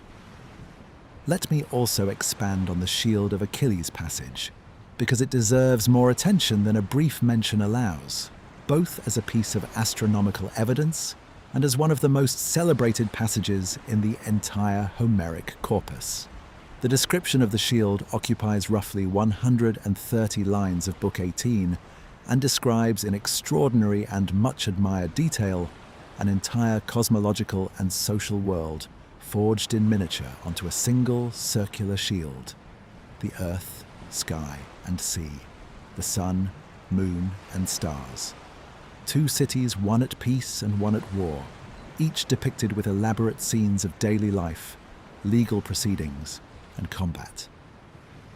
Agricultural scenes showing ploughing, harvest, and the grape harvest, scenes of herding and predation, a dancing floor with young men and women performing a circular dance, and, finally, the great river ocean, imagined as a continuous stream encircling the entire outer rim of the shield, framing the whole cosmic and social order the shield depicts. The astronomical component of this description, the sun, the full moon, and the specific named constellations, sits within this much larger cosmological and social vision, suggesting that for the tradition that produced the Iliad, accurate astronomical knowledge was understood as one part of a comprehensive, ordered picture of the world, alongside agriculture, social life, law, and warfare. This is a significant piece of context for understanding why the tradition would have valued astronomical accuracy in the first place. The sky was not treated as a separate, specialized domain of purely technical, navigational knowledge, but as an integrated part of the tradition's broader vision of cosmic and social order. Exactly the kind of understanding that would motivate careful, accurate transmission of specific astronomical detail across generations, including potentially the specific eclipse detail at the heart of the Odyssey hypothesis. The repetition of the Great Bear's circumpolar behavior in near-identical language in both this Iliad passage and the Odyssey Book 5 navigation scene we examined in Part 4 is one of the more solid pieces of internal evidence for the broader tradition's consistent, genuine astronomical competence. Not a coincidence of two separately invented details happening to agree, but almost certainly a shared formulaic unit, a traditional and accurate piece of astronomical knowledge that belonged to the common stock of material available to poets working within this tradition, deployed by different poets in different poems, because it was a reliable, memorized, and accurate piece of the tradition's toolkit. There is one further point worth making about why the Iliad's relative astronomical silence on the specific question of precise dating should not be read as evidence against the Odyssey hypothesis, and it concerns the different practical functions the two poems appear to have served for the tradition that maintained them. The Odyssey, as we discussed in Part 10, contains substantial encoded practical geography, navigational hazards, sailing routes, coastal landmarks, material directly relevant to the practical concerns of a seafaring audience. The Iliad, by contrast, is concerned primarily with land warfare, siege tactics, and the social and ethical dynamics of a warrior aristocracy. concerns for which precise astronomical or navigational data would serve no obvious practical function. If the astronomical and geographic detail embedded in the Odyssey reflects, in part, the poem's function as a repository of genuinely useful practical knowledge for a seafaring society, we would expect exactly the pattern we actually find. Dense, specific, technically checkable detail in the Odyssey, and comparatively less of this kind of content in the Iliad, whose practical concerns lay elsewhere. This functional difference between the two poems, rather than undermining the astronomical hypothesis, actually strengthens the broader argument we have been developing throughout tonight's investigation.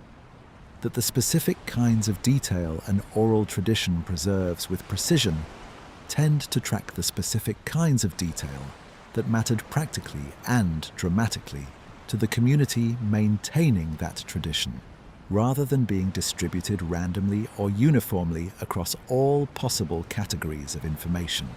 Let me close this part with one final observation about the relationship between the two poems that ties back to the broader themes of tonight's investigation. The Iliad and the Odyssey, whatever the precise mechanics of their composition and eventual attribution to a single figure called Homer, emerge from the same broad oral epic tradition, drawing on the same reservoir of formulaic language, the same accurate core astronomical knowledge, and quite possibly the same underlying historical memory of the Trojan War and the Bronze Age collapse that produced it. The fact that this shared tradition deployed its resources differently in each poem, dense encoded practical knowledge in the seafaring epic, richer symbolic and cosmological astronomical imagery in the war epic, is not a contradiction. It is exactly what we would expect from a single sophisticated tradition adapting its accumulated knowledge and technique to the different narrative and practical demands of two different stories, both drawn from the same well of genuine historical memory. Let us look directly at the Linear B tablets themselves, not simply as evidence that the Mycenaeans were literate, which we established carefully in Part 2, but as a specific body of textual material whose content and whose striking, meaningful silences tell us something important about the relationship between the written and oral records of the Bronze Age world. The Linear B tablets that survive, several thousand of them, recovered from Pylos, Mycenae, Tiryns, Thebes, and the site of Knossos on Crete, where the script was first adopted from the earlier Minoan Linear A system, are, without exception, administrative documents. There is no surviving Linear B literature. No poetry, no narrative history, no religious hymns of any length, no correspondence between individuals discussing personal or political matters, no royal inscriptions commemorating great deeds. Every single Linear B tablet that has been recovered and deciphered is some form of administrative record, inventories of goods, tax, and tribute accounts, land ownership records, ration lists, personnel records, religious offering lists, and similar bureaucratic documentation. This absence is worth dwelling on because it has significant implications for how we should think about the relationship between Mycenaean writing and the oral tradition that eventually produced the Iliad and the Odyssey. There are two main explanations for this absence, and they are not mutually exclusive. The first is a matter of physical preservation. The Linear B tablets that survive do so specifically because they were unintentionally baked hard in the fires that destroyed the palaces where they were stored. Clay tablets that were not fired in this way, including any tablets that might have recorded literary or narrative content rather than administrative business, would have simply dissolved back into unfired clay over the following centuries, leaving no trace. It is entirely possible that Mycenaean scribes did produce some form of narrative or literary text in Linear B, and that we simply have no surviving examples because such texts were not stored in the specific administrative archive rooms that happened to catch fire and thereby become preserved. The second explanation is more structural. Linear B as a script may have been specifically developed and specifically used for administrative record-keeping, tied closely to the palace bureaucracy's practical needs, rather than as a general-purpose writing system suited to literary composition. The script itself has features that support this interpretation. It is a syllabic script, poorly suited to representing the full phonetic detail of spoken Greek, missing distinctions between certain consonant sounds that would matter considerably for poetry, where precise sound and rhythm are essential, but that might matter less for straightforward administrative record-keeping, where context and convention could resolve most ambiguities. Most specialists in Mycenaean linguistics now favor some combination of these two explanations. Linear B was probably used predominantly, though perhaps not exclusively, for administrative purposes, reflecting both the practical needs of the palace bureaucracies that employed the trained scribes who used it, and the script's own technical limitations as a tool for representing spoken Greek with the phonetic precision that sophisticated poetry would require. Whatever the precise explanation for the specific character of the surviving tablets turns out to be, the practical result for our purposes is the same either way. The specific content of the Iliad and Odyssey, the narrative of the Trojan War, the story of Odysseus's return, the entire body of heroic legend from which these poems draw, was never, as far as any surviving evidence indicates, committed to writing during the Mycenaean period itself. If precise memory of real events like the eclipse of 1178 BCE was preserved and transmitted from the Bronze Age forward, it was preserved entirely through oral means, without the backup or the fixing effect that a contemporary written record would have provided. This actually strengthens rather significantly, rather than weakens, the overall significance of the astronomical dating hypothesis, if indeed it ultimately holds up under continued scrutiny. We are not talking about a written record from the Bronze Age that was later versified into epic form. We are talking about information that, if genuinely preserved, survived exclusively through the kind of oral transmission mechanisms we examined in detail across parts 8 and 9. The formulaic composition techniques, the master-apprentice bardic training, the functional and ceremonial significance that motivates accurate preservation. There existed no written safety net of any kind. Everything depended entirely on the oral tradition's actual demonstrated capacity for accurate transmission, which is precisely the capacity that the comparative evidence from Aboriginal, Australian and Polynesian oral traditions, examined carefully in Part 8, suggests can indeed be remarkably robust under the right conditions. Let us look now at what the Linear B tablets do positively tell us, because even entirely without literary content, they provide valuable corroborating detail about the specific world the Trojan War tradition emerged from, detail that we can usefully compare against what the Homeric poems themselves separately describe. The tablets from Pylos include extensive records of religious offerings, lists of goods including agricultural produce, textiles, and vessels of oil, dedicated to specific named deities. Remarkably, several of the divine names recorded in these tablets correspond directly to gods who appear centuries later in the Homeric poems and in later Greek religion generally. Zeus appears in the tablets, as does Hera, Poseidon, Hermes, Artemis, and, in one of the more striking correspondences, Dionysus, whose presence in the Linear B record settled a long scholarly debate about whether Dionysus was a genuinely ancient Greek deity or a later import from the Near East, since some scholars had previously argued, based on his unusual mythology and his frequent association with foreign or exotic elements in later Greek sources, that Dionysus was likely a later addition to the Greek pantheon.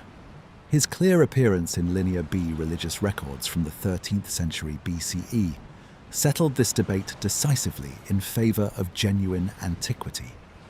This continuity of divine names across the roughly 500-year gap separating the Linear B tablets from the earliest surviving Greek literary sources is a genuinely significant piece of evidence for real cultural continuity across the Bronze Age collapse and the Dark Age that followed, even as the specific institutional and administrative structures of the Mycenaean world were lost entirely and irrecoverably.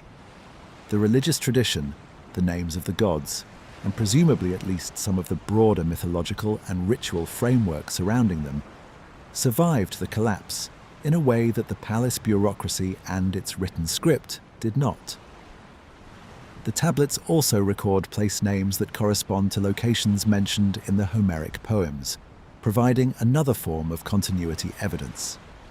Pylos itself appears in the tablets as the name of the palace and its associated territory, matching its appearance in the Odyssey as the kingdom of the elderly hero Nestor, who is depicted in the poem as one of the Greek commanders at Troy, and whose court Telemachus visits early in the Odyssey while searching for news of his father.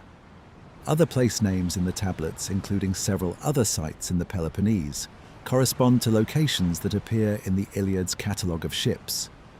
The extensive passage in Book 2 of the Iliad, listing the various Greek contingents that sailed to Troy and the specific towns and regions from which each contingent was drawn. This catalogue of ships has itself been the subject of considerable scholarly attention regarding its relationship to genuine Bronze Age geography. Some of the place names it lists correspond to sites that were significant Mycenaean centres, but that had become minor, unimportant, or entirely abandoned settlements by the time of Homer's own composition in the 8th century BCE, suggesting that the catalogue preserves a genuinely archaic geographic memory, reflecting the political and settlement geography of the Mycenaean period, rather than the considerably different geography of Homer's own Dark Age or early archaic world. If the catalogue of ships had been freely invented by an 8th century poet describing the world he actually knew, we would expect it to reflect 8th century settlement patterns and 8th century political geography. Instead, it appears to preserve, in at least some of its details, a genuinely older geographic memory, one more consistent with the Linear B evidence for Mycenaean period settlement and political organisation than with the considerably diminished and reorganized geography of the post-collapse world. This is, in miniature, exactly the same kind of argument we have been developing throughout tonight's investigation regarding the possible astronomical content of the Odyssey, a specific, checkable category of information, in this case, geographic and political detail about Bronze Age Greece, that appears to have been preserved with genuine accuracy across the gap between the Mycenaean period and Homer's composition, despite the total loss of writing and the severe cultural disruption of the intervening Dark Age. Taken all together, the Linear B evidence, the surviving divine names, the surviving place names, the catalogue of ships' apparently archaic geographic memory, the specific case of Dionysus, builds a broader and genuinely coherent picture that is directly relevant to evaluating the specific astronomical dating hypothesis at the very center of tonight's investigation. It shows us a tradition capable of preserving specific, checkable, technically precise categories of information across the collapse and the Dark Age, even as it lost the writing system, the palace bureaucracy, and most of the material complexity of the world it was remembering. The astronomical hypothesis proposes that this same tradition, operating through the same oral mechanisms, also preserved a precise date. Given what the Linear B evidence independently confirms about the tradition's demonstrated capacity for accurate preservation of other specific, checkable categories of information, this proposal sits within a broader, independently supported pattern rather than standing alone as an isolated and unusually convenient claim. In the next part of tonight's journey, we are going to step back from the specific evidence we have examined and consider the larger question this entire investigation opens onto: what it means, more broadly, for how we read ancient texts if the Odyssey really does encode this kind of precise, real historical and astronomical memory beneath its narrative surface. Let me expand on the Dionysus discovery specifically, because it is one of the more genuinely striking individual findings to emerge from Linear B scholarship, and it deserves fuller treatment as a case study in how written evidence can decisively resolve a long-standing scholarly debate.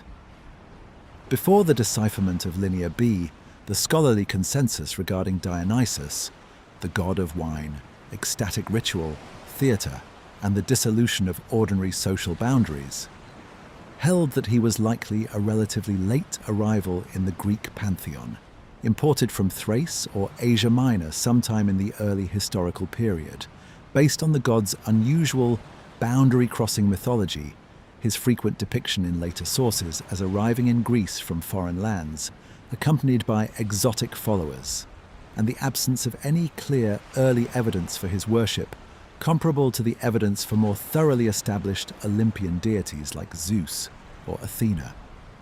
The identification of the name Dionyso on a Linear B tablet from Pylos, and a similar identification on a tablet from Carnia in Crete, both dating to the 13th century BCE, overturned this consensus decisively. Dionysus was not a late import. He was present, apparently already established enough to receive religious dedications recorded in official palace administrative documents, at least 500 years before the earliest surviving literary evidence for his worship in the historical Greek world. This finding required a substantial revision of scholarly thinking about the god's origins, and about the broader continuity of Greek religious tradition across the Bronze Age collapse. This case illustrates something important and directly relevant to tonight's broader investigation. Written administrative evidence, even evidence with no literary content whatsoever, can decisively confirm or refute claims about deep cultural continuity that would otherwise remain matters of speculation and inference from later literary sources alone.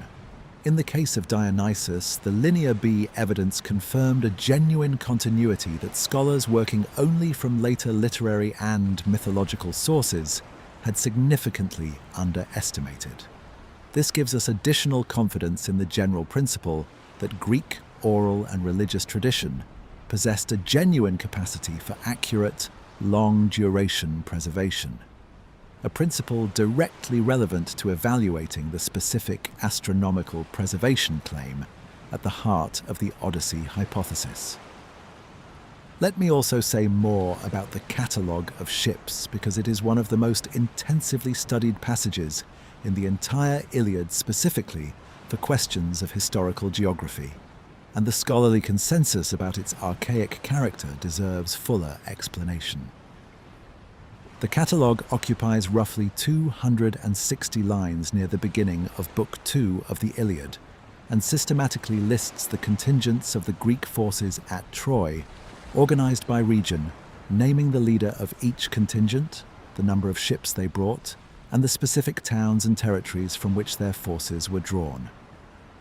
It has a distinctly different character from the surrounding narrative: dense, list-like, encyclopedic in structure, which has led generations of scholars to treat it as a distinct unit, quite possibly deriving from an older, independent tradition that was incorporated into the Iliad rather than composed specifically for it.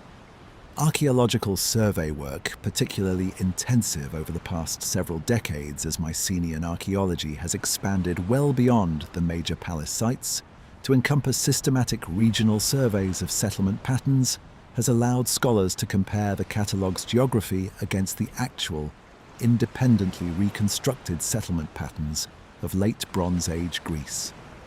The results have been genuinely striking. Several sites the catalogue lists as significant, contributing multiple ships and appearing as seats of named leaders, correspond to locations where archaeology has confirmed substantial Mycenaean period occupation, and, in some cases, evidence of genuine political importance, while showing little to no significant occupation in the following Dark Age or early Archaic periods, precisely the periods when the oral tradition was being transmitted and when Homer himself was composing. The clearest example is the site of Pylos itself, which the tablets confirm was a major Mycenaean administrative centre of exactly the kind the catalogue and the broader Odyssey tradition describe, but which had become a minor, archaeologically unremarkable location by the time of Homer's own era. If the catalogue were a free composition reflecting 8th century geography and 8th century political importance, there would be no particular reason for it to include Pylos with the prominence it receives. Its inclusion, with geographic and political detail that matches Bronze Age reality rather than Iron Age reality, is difficult to explain except as the survival of genuinely archaic geographic memory, transmitted through the oral tradition across the same centuries-long gap that the astronomical dating hypothesis requires for the eclipse detail in the Odyssey. One final point about the Linear B evidence deserves mention before we move on: the specific texture of the everyday administrative content the tablets preserve, because it offers a valuable corrective to the heroic, aristocratic focus of the epic tradition, and reminds us how partial and selective the epic memory of the Mycenaean world actually is. The Pylos tablets record, in painstaking bureaucratic detail, the lives of ordinary working people whom the Iliad and Odyssey barely acknowledge. Textile workers organized into named work gangs, their rations calculated to the specific measure, their children listed alongside them and sometimes noted as too young to work, but still receiving a partial ration.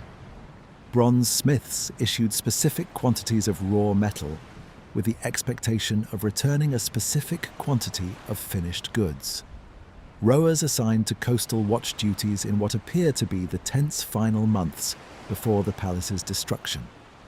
This is a level of ordinary human detail that the heroic epic tradition, focused overwhelmingly on kings, warriors, and the aristocratic households of figures like Odysseus and Agamemnon, simply does not preserve. This contrast is worth holding on to as we continue this investigation, because it is a useful reminder of what oral epic tradition selects for and what it discards.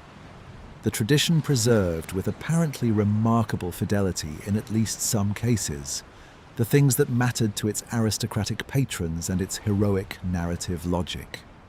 The names of kings, the geography of significant sites, the religious framework of the gods, and possibly, if the astronomical hypothesis holds, even a specific eclipse tied to a climactic moment of aristocratic vengeance. It did not preserve, and had no particular reason to preserve, the administrative texture of ordinary Mycenaean life that the Linear B tablets happen to record. Both bodies of evidence are real, and both are partial in their own particular ways, which is precisely why comparing them, as we have done throughout this part of tonight's journey, is so valuable for understanding what actually survived from the Bronze Age world, and by what specific mechanisms.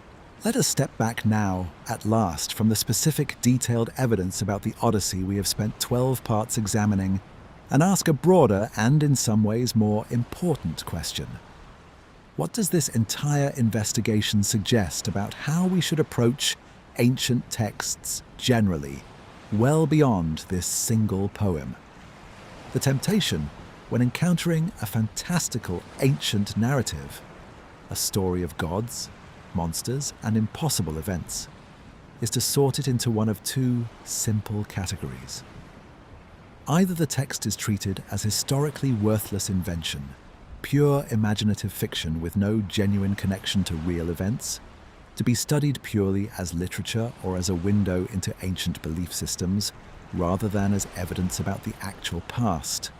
Or the text is treated with uncritical literalism, its fantastical elements accepted more or less at face value as accurate reporting of events that genuinely occurred more or less as described.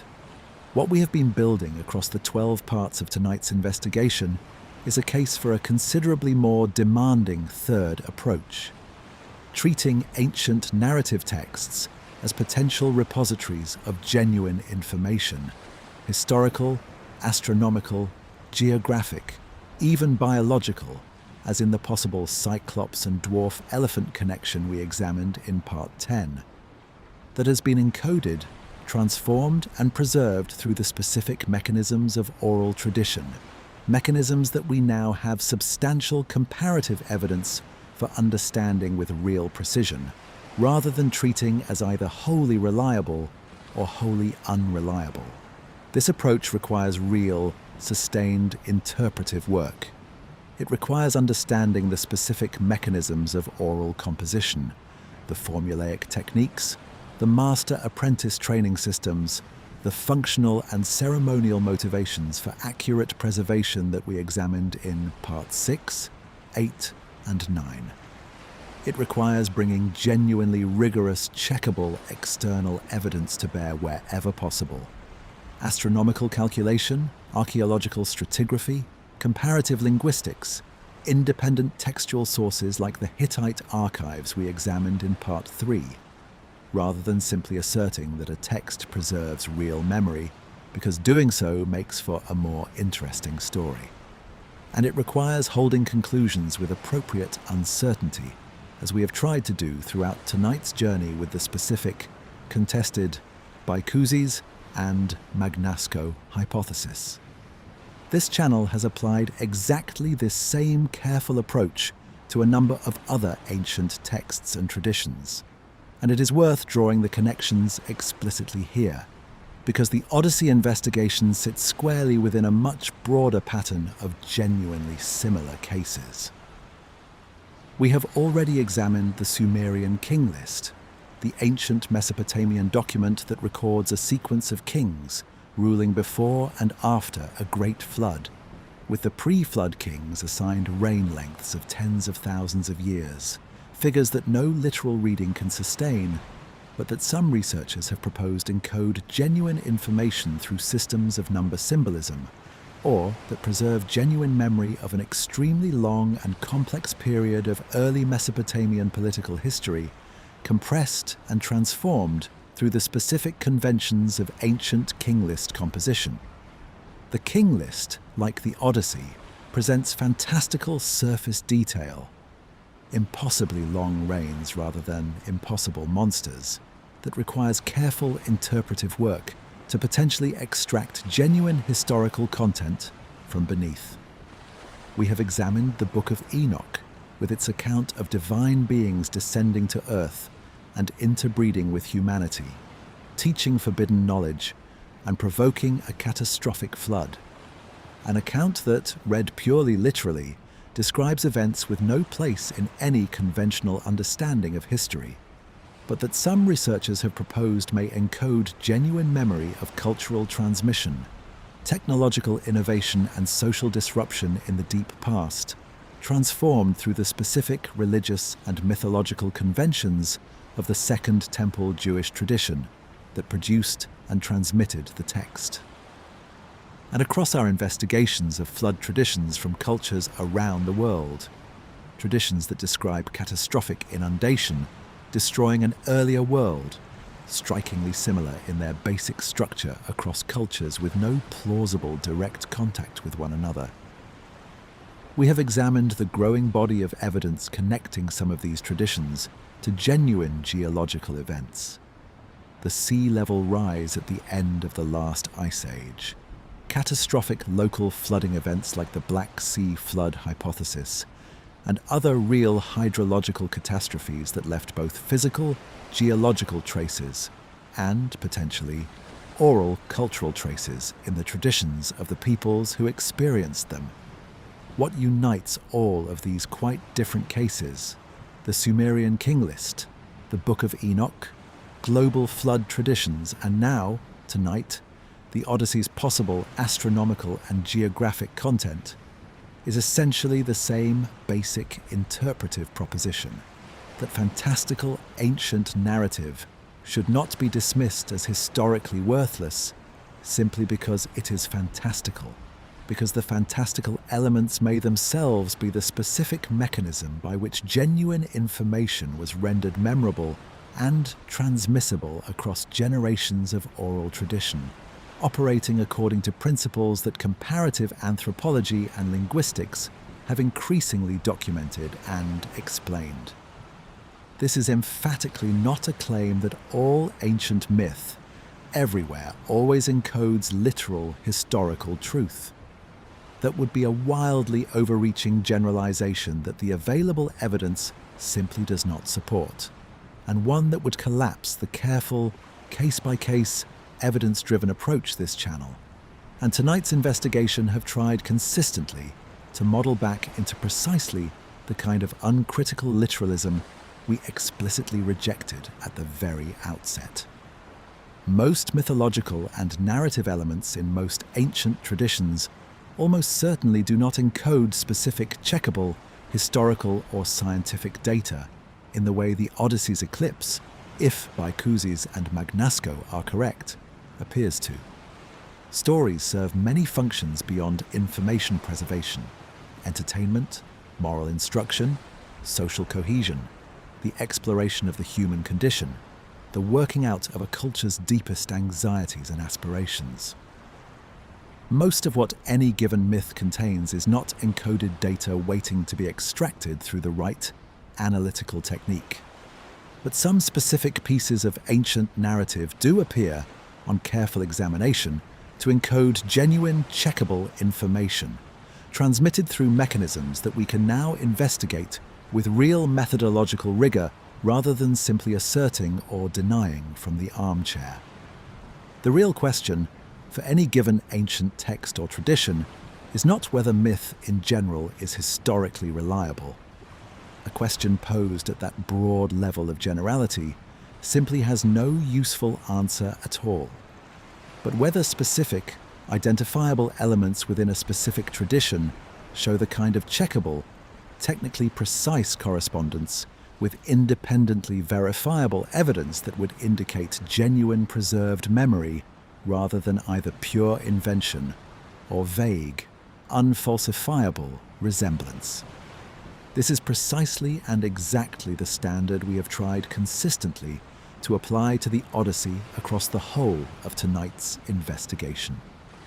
The eclipse passage in Book 20 is checkable against independent astronomical calculation, and the check produces a striking, though contested, correspondence. The Scylla and Charybdis episode is checkable against the independently documented physical geography and navigational hazards of the Strait of Messina, and the check produces a strong correspondence. The catalogue of ships is checkable against independently reconstructed Mycenaean settlement archaeology, and the check produces evidence of genuinely archaic geographic memory.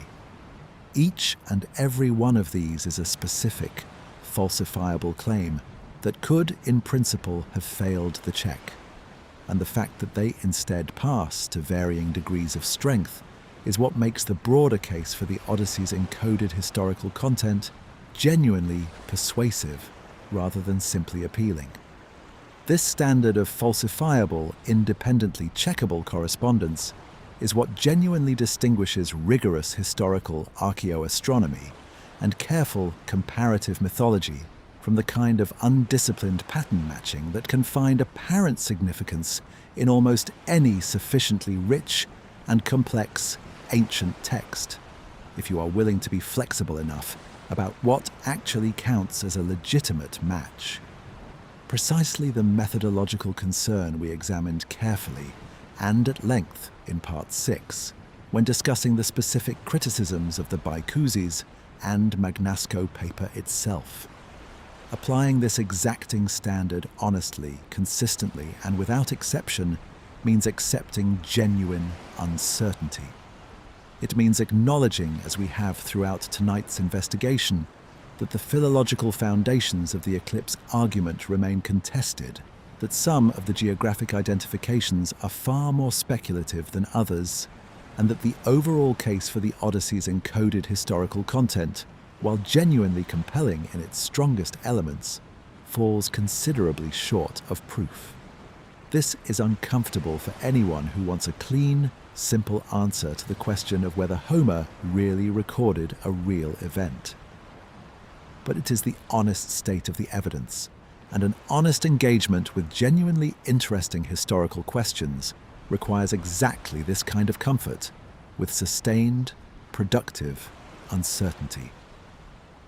In the final analytical part of tonight's journey, we are going to draw together everything we have carefully examined across these 13 parts and offer the most honest, most carefully weighted overall assessment we can of where the evidence for the Odyssey's astronomical dating actually stands, before we return to the sea and the stars themselves for the remainder of the night. Let me develop the comparison with the Sumerian king list a bit further, because it offers a particularly instructive parallel to the methodological challenge we have been working through regarding the Odyssey. The king list assigns reign lengths to the pre-flood kings that run into the tens of thousands of years, figures that cannot be read as literal chronological data by any reasonable historical standard. And yet the list also preserves in its later post-flood sections sequences of kings and reign lengths that correspond increasingly closely to what independent archaeological and epigraphic evidence confirms about the actual rulers of early Mesopotamian city-states. The document, in other words, blends genuinely fantastical material in its earliest sections with increasingly verifiable historical material as it approaches periods closer to the time of its own composition and use. A pattern that requires the same kind of careful, section-by-section, claim-by-claim evaluation that we have applied to the Odyssey throughout tonight's investigation, rather than a single blanket judgment about the document's overall reliability. This pattern, genuine historical content increasingly embedded within, and gradually distinguishable from, more clearly legendary or symbolic material as a tradition approaches material closer to its own time and interests, may be a broadly generalizable feature of how oral and early written traditions handle historical memory across long timescales. The most distant, least verifiable material tends to accumulate the heaviest mythological elaboration, while material closer to the tradition's own present, where checking against living memory and other sources remained possible, tends to retain a more historically grounded character. The Odyssey's astronomical content, if genuine, occupies an interesting position in this respect. It concerns events 4 centuries before the poem's composition, well beyond the reach of living memory, and yet it appears, if the hypothesis holds, to preserve genuinely precise technical data rather than the kind of loose, symbolic elaboration this general pattern might lead us to expect for material this distant from its own transmission. This is, in fact, one of the more genuinely remarkable aspects of the Odyssey case. If the astronomical hypothesis is correct, it would represent an unusually well-preserved instance of precise technical memory, surviving across a gap that, based on comparative patterns from other traditions, we might generally expect to have produced more elaboration and less precision. This is not a reason to doubt the hypothesis. The comparative evidence from Aboriginal Australian and Polynesian tradition we examined in Part 8 shows that such long-duration precision is achievable under the right conditions. But it is a reason to recognize that, if correct, the Odyssey represents a genuinely unusual and noteworthy case within the broader landscape of oral historical preservation, not simply an ordinary or expected outcome. There is a further, more general methodological point worth drawing out here. One that applies across all of the comparative cases we have mentioned, and that deserves to be stated as clearly as possible. skepticism about ancient texts as sources of genuine historical information became, over the course of the 19th and much of the 20th centuries, the default professional posture of historians and classicists. A corrective response, in significant part, to an earlier era of scholarship that had often been too credulous, too willing to accept ancient traditions at face value without adequate critical scrutiny. This corrective was necessary and valuable, but like many correctives, it carried a risk of overcorrection, a tendency to treat all fantastical or mythological material as equally and uniformly unreliable, without distinguishing between elements that might encode genuine memory through identifiable, checkable mechanisms and elements that are pure invention or symbolic elaboration, with no historical referent at all. The discovery of Troy by Schliemann, however methodologically flawed his own excavation techniques were, was itself a powerful early demonstration that this uniform skepticism could be mistaken. A story dismissed by much of the serious scholarly establishment of his time as pure legend turned out to correspond to a real, excavatable site with genuine evidence of violent destruction at approximately the right historical period. The discovery of the Hittite archives and their references to Wilusa and Ahiawa provided further, independent confirmation that the broader political world the Iliad describes had genuine historical grounding. The decipherment of Linear B and its confirmation of genuine continuity in divine names, place names, and geographic memory across the Dark Age added yet another layer of corroboration for the proposition that this tradition, however elaborated and mythologized in its narrative surface, was doing real work of historical preservation underneath that surface. The Bicuzes and Magnasco astronomical hypothesis, whatever its ultimate fate in the ongoing scholarly debate we examined in Part 6, belongs to this same broader pattern of discoveries that have progressively, case by case, evidence by evidence, revised the overly uniform skepticism of an earlier scholarly generation toward a more nuanced, more evidence-sensitive understanding of what oral epic tradition actually preserved from the Bronze Age world it describes. Let me also address, briefly, the opposite risk, the risk of overcorrection in the other direction, toward an uncritical eagerness to find historical encoding in every fantastical detail of every ancient text, which is a genuine and recurring problem in popular treatments of ancient history and mythology. This risk is real, and this channel has discussed it directly in other contexts. The tendency of some popular alternative history treatments to inflate genuine anomalies into sweeping, poorly evidenced claims about lost civilizations or ancient conspiracies, a pattern we have examined critically when discussing certain approaches to Egyptian and Mesopotamian archaeology in other videos. The same discipline that leads us to take the Odyssey's possible encoded content seriously also requires us to resist the temptation to find encoded meaning everywhere, in every detail, regardless of whether that detail actually passes the kind of independent, falsifiable check we have insisted on throughout tonight's investigation.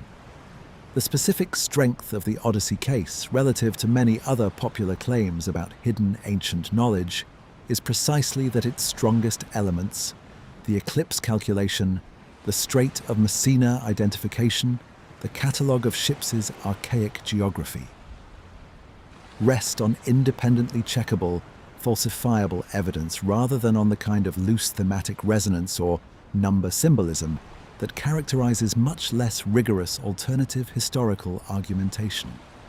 This is what separates a genuinely interesting, evidence-grounded hypothesis from mere speculation, however entertaining the speculation might be.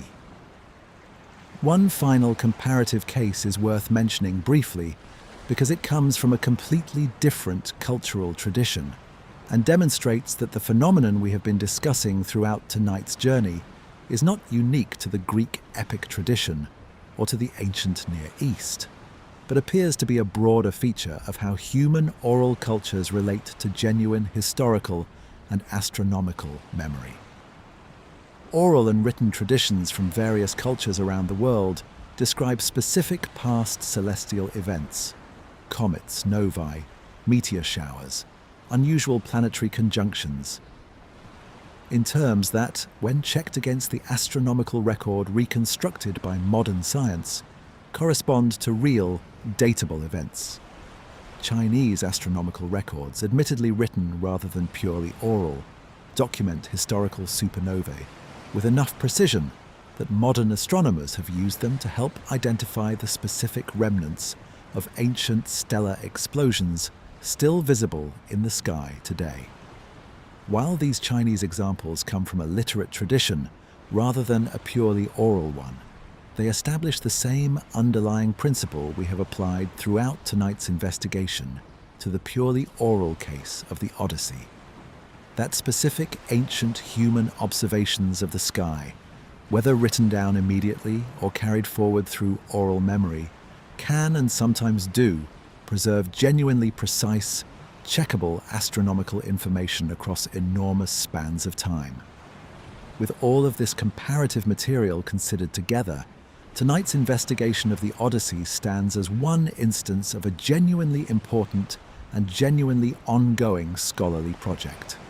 The careful, evidence-based recovery of whatever real historical and scientific memory ancient narrative traditions actually preserve, distinguished with real rigor from the far larger body of purely symbolic, purely invented, or purely literary material that surrounds it in any given text.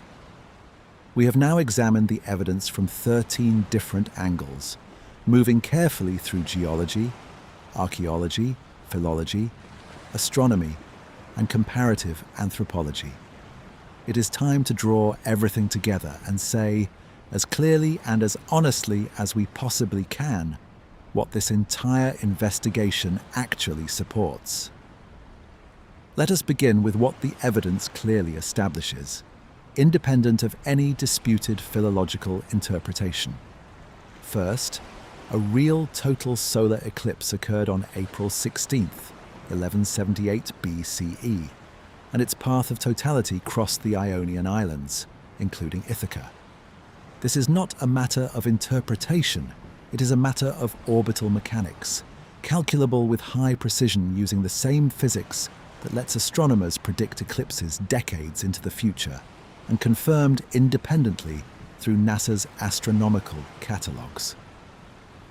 Whatever else is true or false about the broader hypothesis, this specific astronomical fact is not in dispute. Second, the Trojan War tradition corresponds to genuine historical events in the late Bronze Age Eastern Mediterranean. The archaeology of Troy, 7a, shows violent destruction at approximately the right period. The Hittite archives independently confirm the existence of a kingdom called Wilusa, very likely the historical Troy, and a major power called Ahiyawa, very likely the Mycenaean Greeks, with a documented history of conflict between them. This does not prove the specific 10-year siege of Homeric tradition occurred exactly as described, but it establishes that the broad historical context the poems describe is genuine, not invented. Third, the world the Odyssey emerged from and the timing it points toward align closely with the documented catastrophe of the Bronze Age collapse. April 16th, 1178, BCE falls within the same narrow, acute window as the Sea People's invasion of Egypt, the destruction of Ugarit, and the collapse of the Hittite Empire. Independently dated through Egyptian inscriptions, Levantine correspondence, and Anatolian archaeology. If Odysseus's return really does fall on this date, it falls at the precise historical moment when the entire civilizational order that produced him was disintegrating.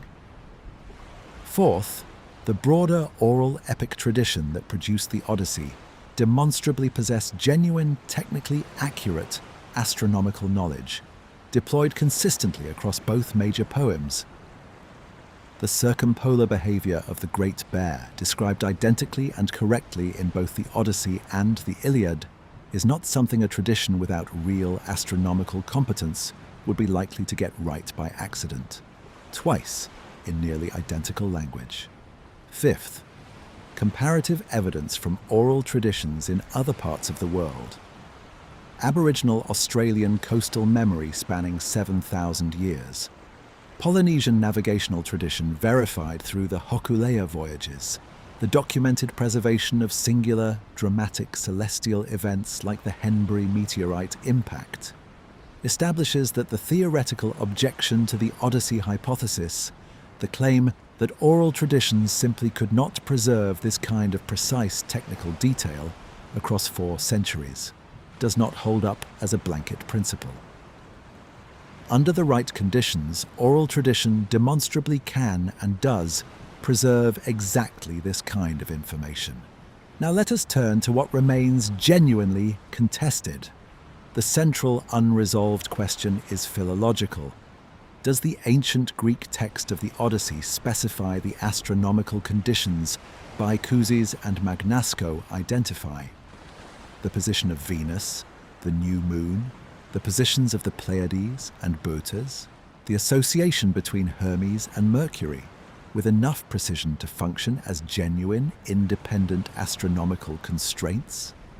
Or are some or all of these references better explained as conventional, poetic formula, general seasonal color, or interpretive readings that import later astrological frameworks onto an earlier text that did not originally intend them? This question has not been resolved, and it may not be resolvable with the evidence currently available. Reasonable classical scholars disagree, and the disagreement turns on genuinely difficult questions of ancient Greek philology that sit outside what astronomical calculation alone can settle. The astronomical mathematics is sound. Whether it is being applied to genuine constraints or to constraints imported by modern interpretation remains an open question. A second unresolved question concerns the broader interpretive framework. Even granting that the astronomical references are genuine, is the convergence on April 16th, 1178 BCE, the unique standout result, Bycusis and Magnasco present, or would a comparably flexible search across a comparably long historical window produce similarly impressive-looking convergences for other ancient texts not intended to encode any date at all? The control testing needed to answer this question definitively has been attempted, but has not produced a fully conclusive resolution. A third unresolved question concerns what the convergence, if genuine, actually represents. We examined in Part 8 several ways of understanding how this information could have survived. As a directly observed and recorded event passed down with high fidelity because of its dramatic and religious significance. As an astronomically sophisticated later composition, deliberately calculated backward by poets who understood precession or eclipse cycles, or as some combination of genuine memory and later poetic elaboration that we cannot now fully disentangle. The evidence does not clearly adjudicate between these possibilities, though the first, direct observation, preserved through the mechanisms of high-fidelity oral transmission we examined in Parts 8 and 9, remains on balance the most economical explanation given everything else we know about the broader tradition's demonstrated capacity for accurate preservation. Given all of this, what is the most honest overall verdict? The hypothesis that the Odyssey encodes a real astronomical date is neither proven nor disproven. It is a serious, peer-reviewed, technically sound argument, published in one of the world's most rigorous scientific journals, that rests on a genuinely contested philological foundation. The convergence it identifies between independently calculated astronomical data and independently dated archaeological and historical evidence for the Bronze Age collapse is difficult to dismiss as mere coincidence, but it has not been established with the certainty that would be required to call it settled fact.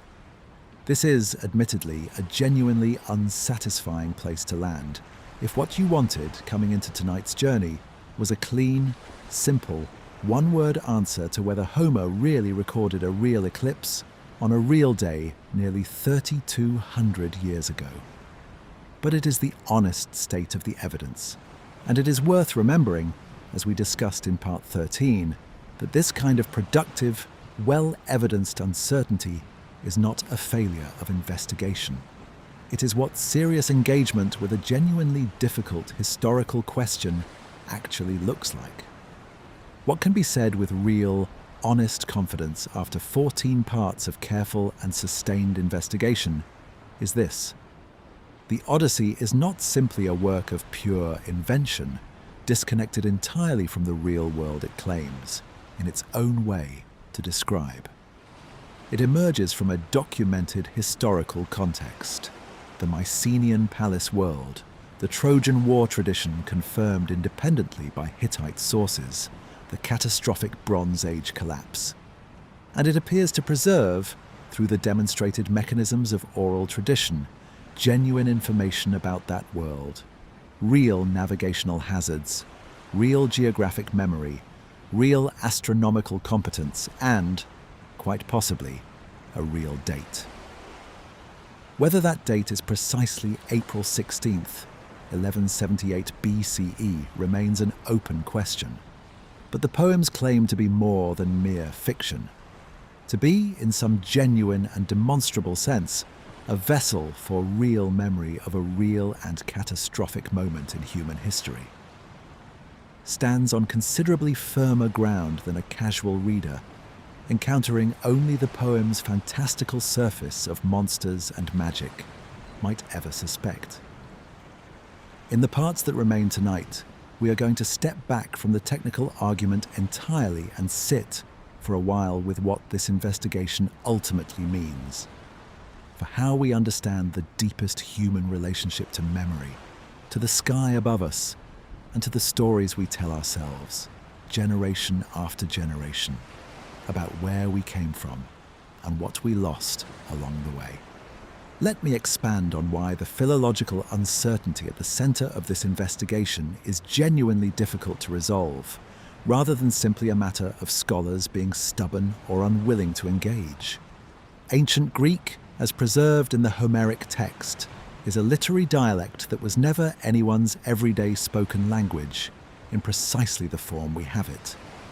It is a composite, artificial poetic language built up over centuries of oral formulaic composition, blending elements from different regional dialects and different historical periods of the Greek language, establishing precisely what a given phrase meant to the poets and audiences who used it, as opposed to what it might mean to a modern reader.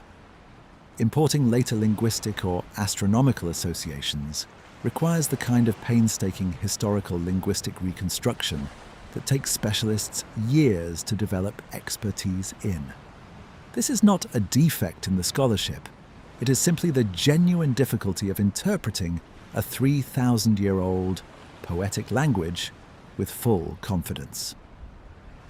Bicuzes and Magnasco, as an astronomer and a biophysicist, brought genuine rigor to the astronomical half of this problem, but they necessarily relied on existing English translations and existing classical scholarship for their reading of what the Greek text specifies, rather than conducting original philological research themselves. This is not a criticism of their competence. No single scholar can be expert in both advanced orbital mechanics and Bronze Age Greek philology. But it does mean that the weakest link in their argument is precisely the link where their own expertise was necessarily second-hand, relying on existing translations and existing scholarly consensus about what specific Greek words and phrases meant.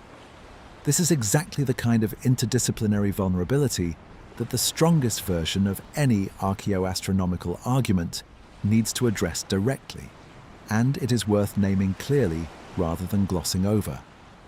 The most rigorous possible test of the Odyssey hypothesis would require a collaboration in which specialists in both ancient Greek philology and technical astronomical calculation worked through every disputed passage together from first principles, rather than one side relying on the other's existing conclusions.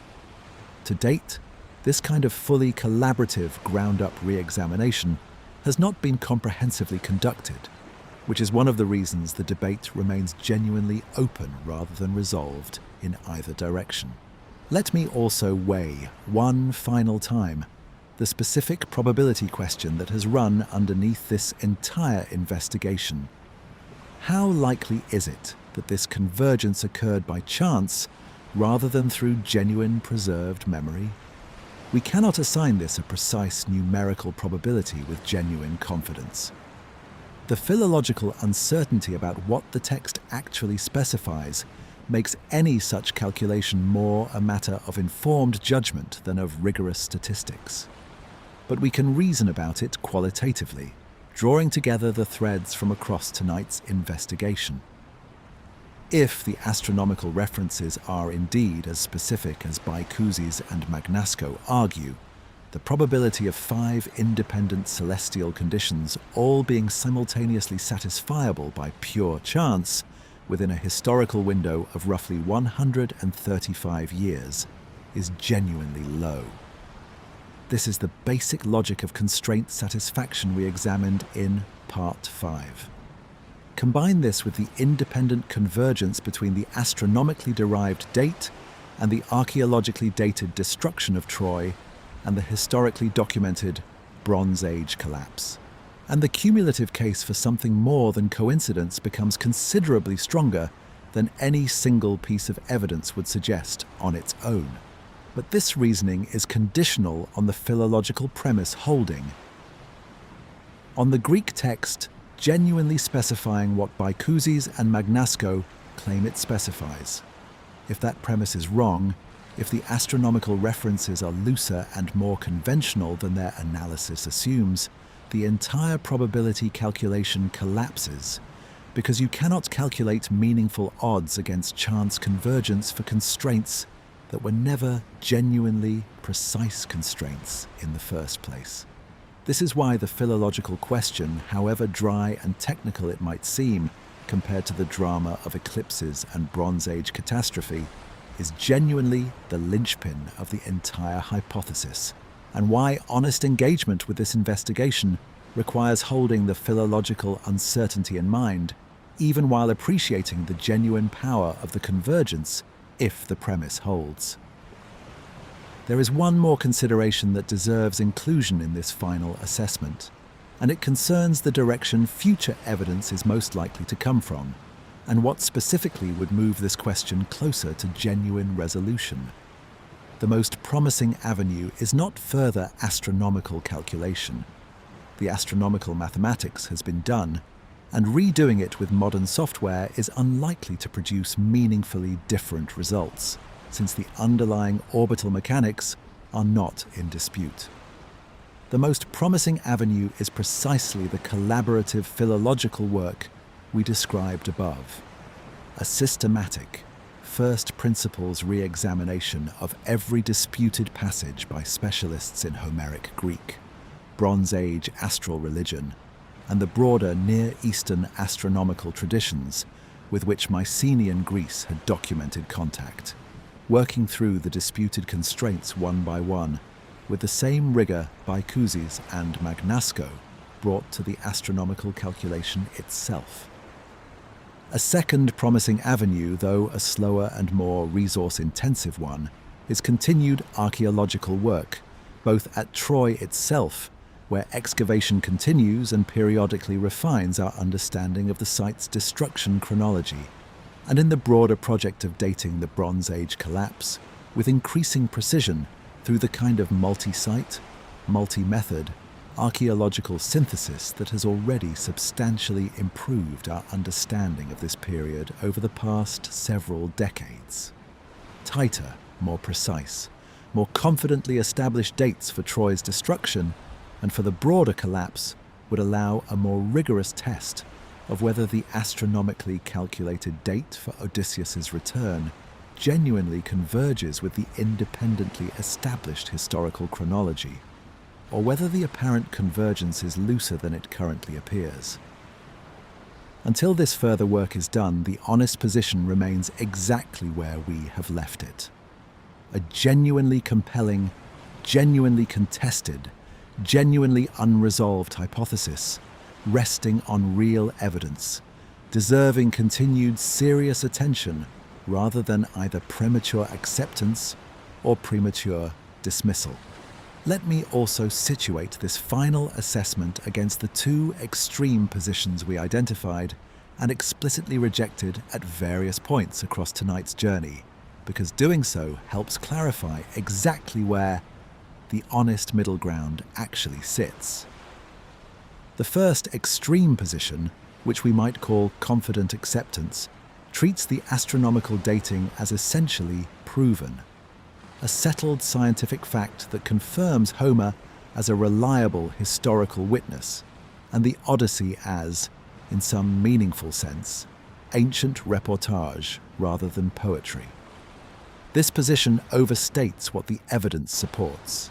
It glosses over the genuine, unresolved philological uncertainty at the heart of the hypothesis, and it risks the same kind of overreach we criticized in less rigorous popular treatments of ancient mysteries throughout this investigation. The second extreme position, confident dismissal, treats the entire hypothesis as numerology dressed up in scientific language, unworthy of serious attention because it originated with researchers outside the classical scholarly establishment, and because precise dating claims about ancient poetry sound inherently implausible. This position also overstates what the evidence supports in the opposite direction. It fails to engage with the genuine astronomical rigor of the underlying calculation, the genuine historical convergence with independently dated Bronze Age collapse evidence, and the genuine comparative evidence for oral tradition's demonstrated capacity for long-duration precision. The honest middle ground, which is where this investigation has tried to remain throughout, holds the astronomical calculation as sound, the underlying philological premise as genuinely contested, and the overall convergence as suggestive and worth continued serious investigation without treating it as either proven fact or unworthy speculation. This is a harder position to hold than either extreme, because it offers no clean resolution and no simple verdict to carry away. But it is, on the full weight of the evidence we have examined across these 14 parts, the position that the evidence actually supports. That, then, is the honest summary. A real eclipse on a real date in a real place. A real war in a real historical context, confirmed by independent Hittite records. A real catastrophe, dated by Egyptian inscriptions and Levantine correspondence, that swallowed the entire civilizational world the poem describes. A tradition demonstrably capable, on the evidence of comparable oral cultures around the world, of preserving exactly this kind of precise memory across exactly this kind of timescale. And at the center of it all, a genuinely contested but genuinely serious argument that all of these threads converge on a single day. April 16th, 1178 BCE, when the sun went dark over Ithaca, and the wanderer they had waited 20 years for finally, violently, came home. It is worth being honest too about what would change and what would not change if the philological question were someday resolved decisively in favor of the astronomical hypothesis. If future scholarship confirmed, beyond reasonable dispute, that the Odyssey's astronomical references genuinely encode April 16th, 1178 BCE, this would not transform the poem into a historical document in the modern sense. It would still be, first and foremost, a work of extraordinary narrative art, shaped by centuries of formulaic composition, thematic development, and the specific dramatic and moral concerns of the oral tradition that produced it. What it would change is our understanding of the outer limits of what oral tradition can preserve, and our confidence that at least some ancient narrative genuinely functions, in part as a vessel for real historical and scientific memory rather than as pure invention. That would be a genuinely significant finding, worth the sustained, careful, uncertain investigation we have given it across these 14 parts. Let us sit for a while before we go further with something other than the technical argument, something closer to the actual human weight of what we have been discussing. Consider carefully what it would actually mean at the level of individual human lives for the hypothesis we have spent 14 careful parts examining to be genuinely true. Somewhere on Ithaca, or somewhere in the broader tradition that eventually produced the story of Ithaca, a person or a series of people looked up at the sky on a specific afternoon in the spring of 1178 BCE and watched the sun go dark. Whatever they understood about what was happening to them, and we can be reasonably confident, they did not understand it in the terms modern astronomy would use, the precise mechanics of the moon's orbit intersecting the line between Earth and Sun. They experienced something that must have been genuinely terrifying. The ordinary order of the world visibly, undeniably interrupted in the middle of the day without warning. And if the hypothesis holds, that terror, that specific sensory experience of watching daylight fail, was carried forward, not as a vague folk memory that eclipses happen sometimes and are frightening, as a specific detail attached to a specific and enormously significant human event, a man returning after 20 years to find his home occupied by strangers and taking violent, absolute vengeance for it. And that specific combination, sky event and human event fused together into a single, unforgettable moment, was carried through the collapse of an entire civilization, through a dark age that erased almost everything else about the world that produced it, and eventually spoken aloud by a poet or poets working 4 centuries later in a language that had changed, in a world that looked nothing like the one being described, to audiences who could not have verified any of it, who simply trusted that the story they were hearing was, in some sense, that mattered to them, true. This is a specific kind of human achievement that is easy to overlook amid the technical apparatus of eclipse calculations and philological disputes. It is the achievement of care, the decision, made and remade by generation after generation of largely anonymous poets and audiences, that this particular detail mattered enough to get right. Not every detail of the ancient world survived this way. Most of it did not. The names of most of the people who lived through the Bronze Age collapse are gone entirely, along with the overwhelming majority of what they knew, believed, and experienced. What survived is what someone at some point decided was worth the effort of accurate preservation, worth training the next generation of poets carefully enough that they would not get it wrong. There is something worth sitting with in the specific choice of what survived, not the administrative details of the palace economy, which we know only because clay tablets happen to be baked hard by fire.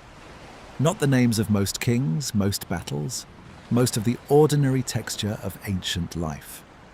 What survived, if the hypothesis is correct, was this: a homecoming, a reckoning, and the sky bearing witness to it. This tells us something about what the people who maintained this tradition across 4 centuries of catastrophe and recovery believed mattered. They were not trying to preserve a comprehensive record of their own history. That kind of comprehensive record-keeping was not the function of the tradition, and it was never going to survive the collapse of the writing system and the palace bureaucracy that produced whatever comprehensive records the Bronze Age world once had. They were trying to preserve something else, a story about justice, about the return of rightful order after a period of chaos and violation, about a specific man's specific suffering and specific vindication. And, if the astronomical hypothesis holds, the specific moment when the sky itself seemed to confirm that his vindication was cosmically sanctioned.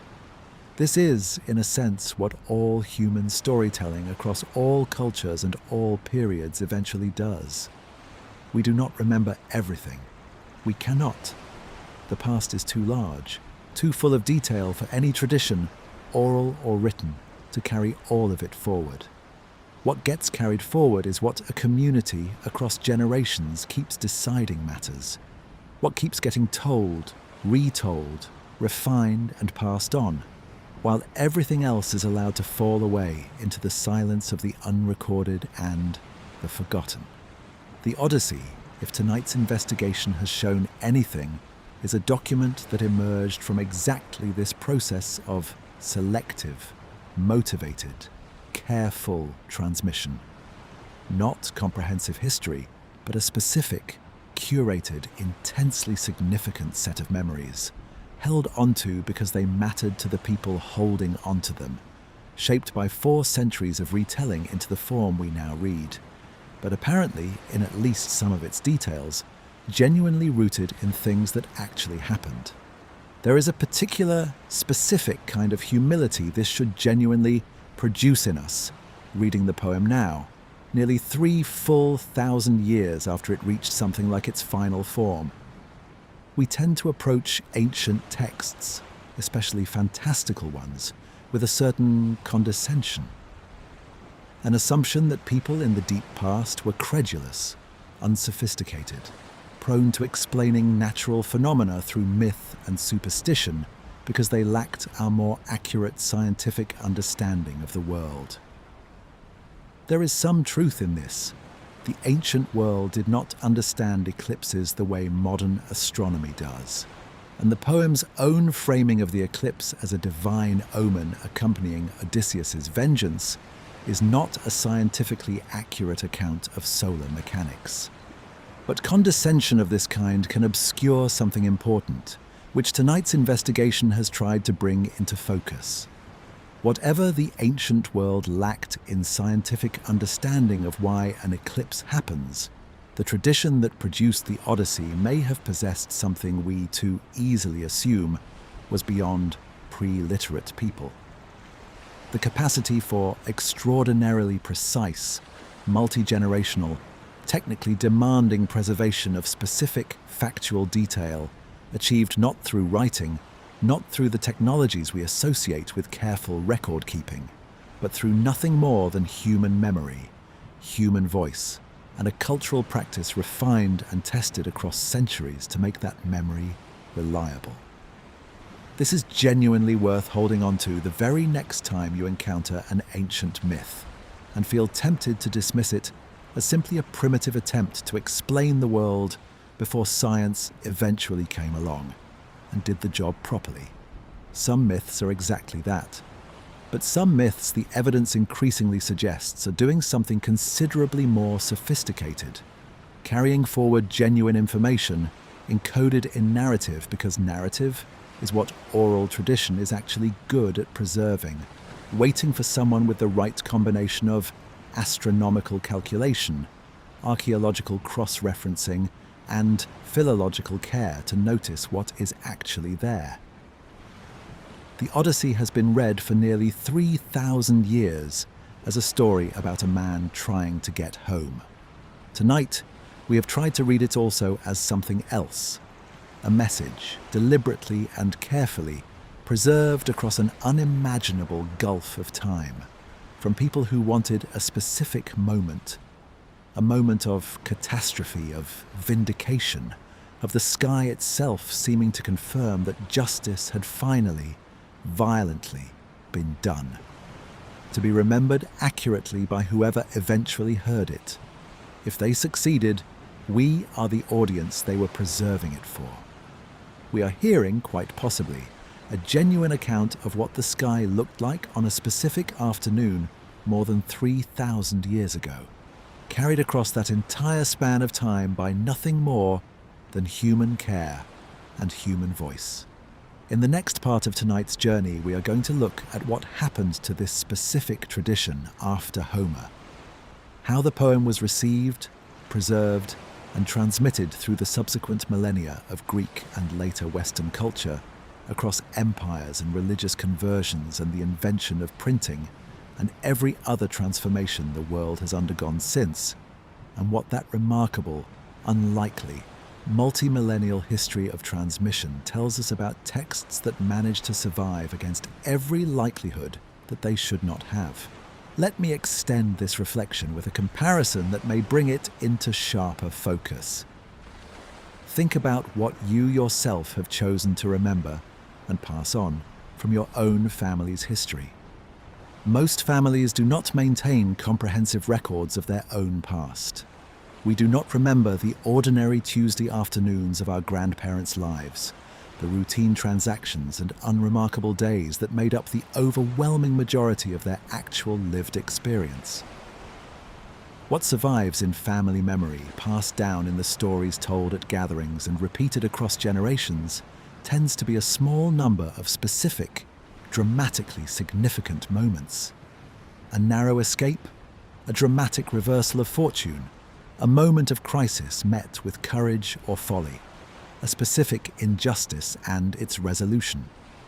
These are the stories that get told and retold, refined with each telling, while the vast ordinary texture of daily life simply falls away, unrecorded and eventually forgotten entirely.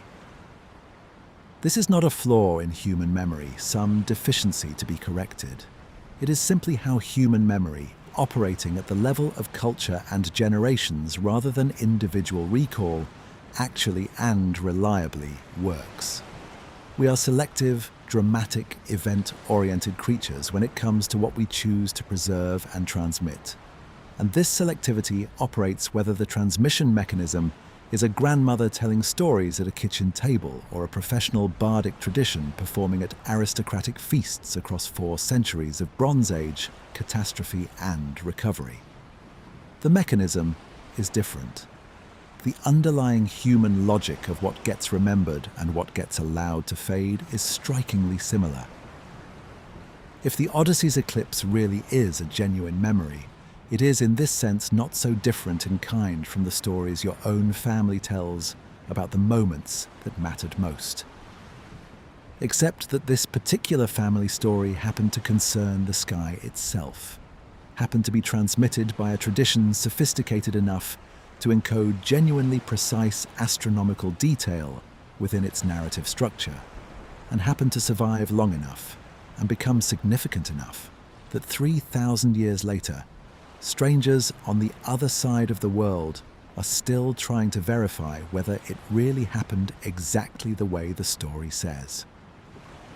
There is also something worth saying about the specific emotional register the tradition chose for this preserved moment, because it is not simply a moment of triumph.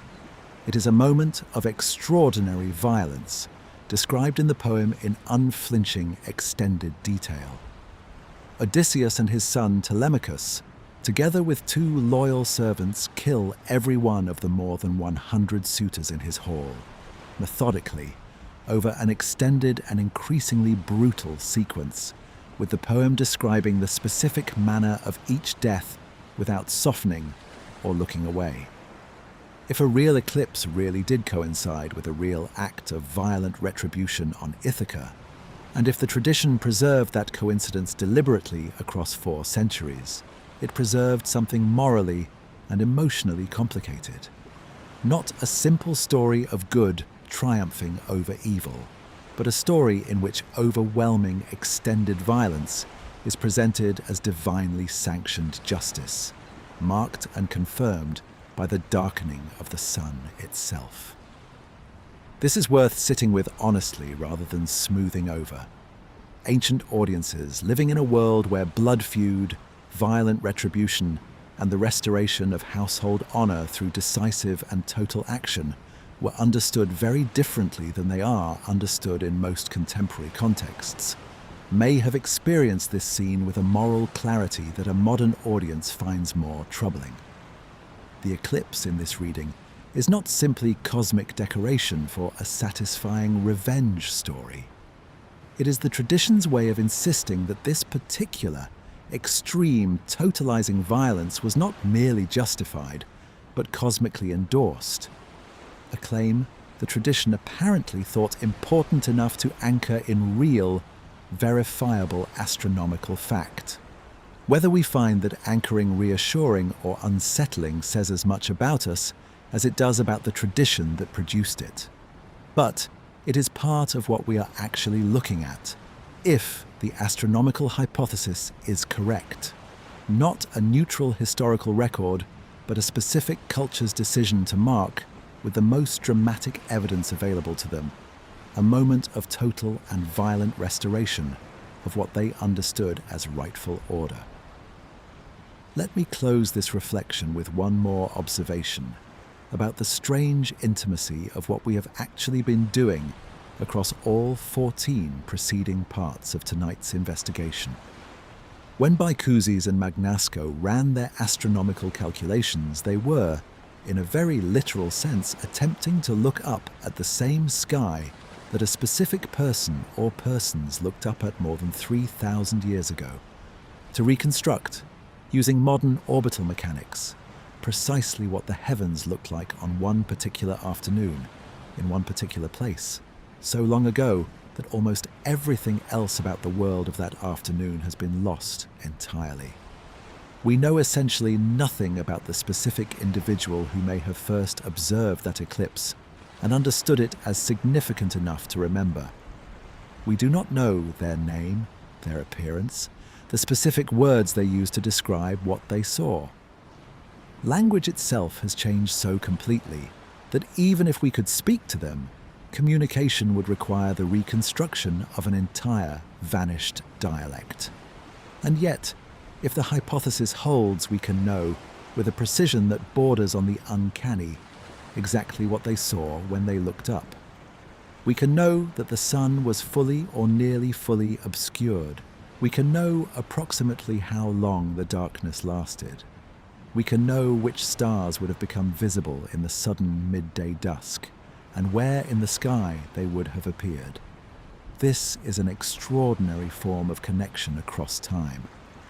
Not connection through language, not connection through shared belief or shared culture, both of which have changed beyond recognition, but connection through the sky itself, which has not changed, which followed then and follows now the same physical laws, and which can therefore serve as a kind of shared reference point spanning a gulf of more than 3,000 years.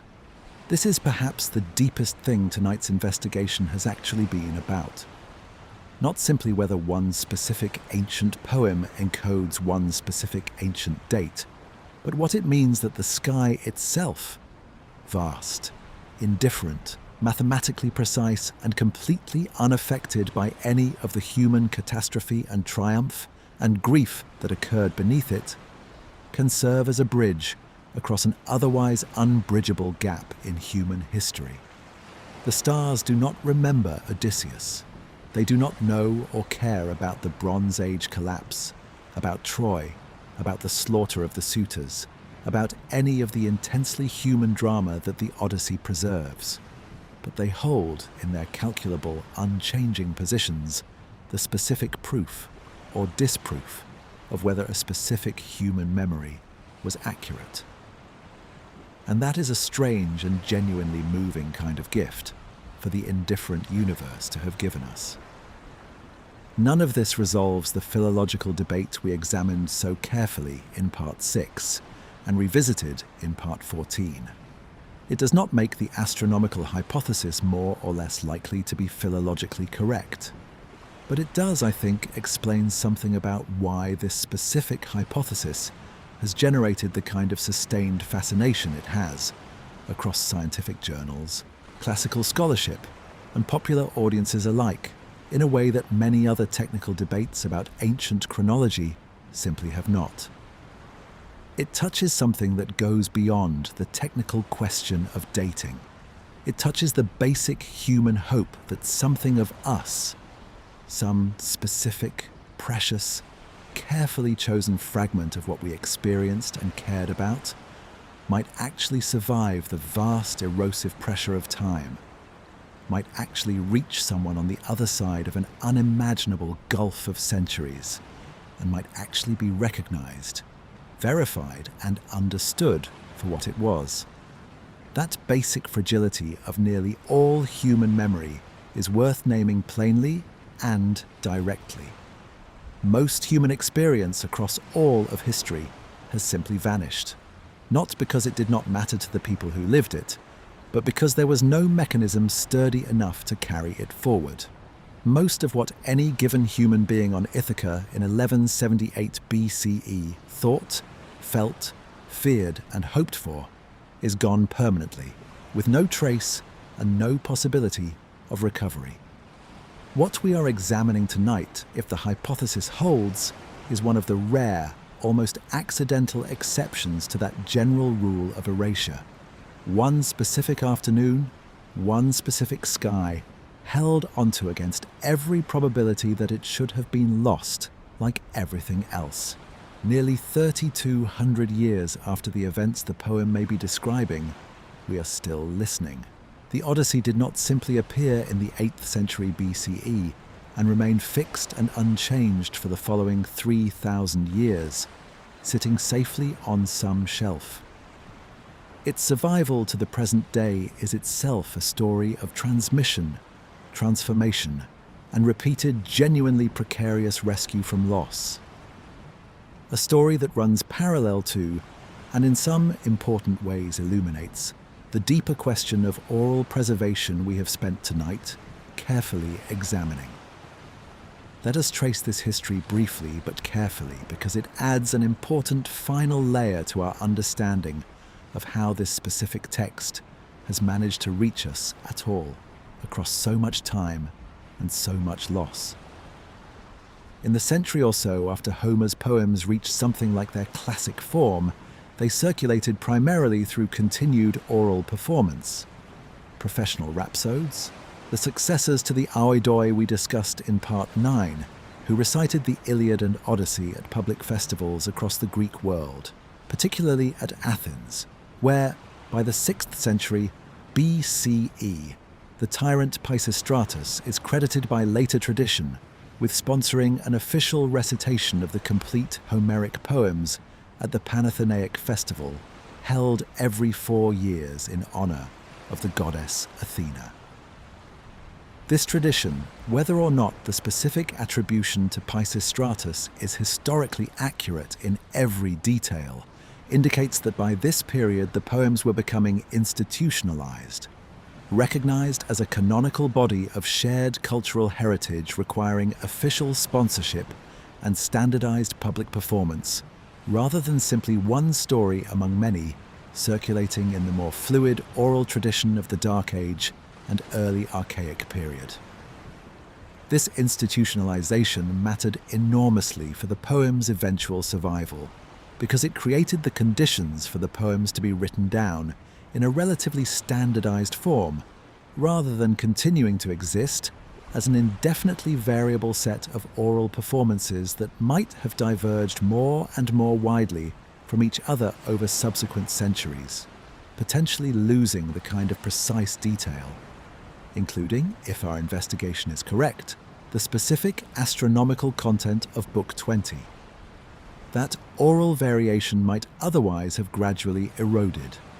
The written texts that circulated in the classical period, roughly the 5th and 4th centuries BCE, were themselves not perfectly uniform. Different city-states and different individual copyists maintained somewhat different versions, with variant readings, additions and omissions that reflected the poem's continued life as a living, actively read and recited body of literature rather than a museum piece preserved unchanged.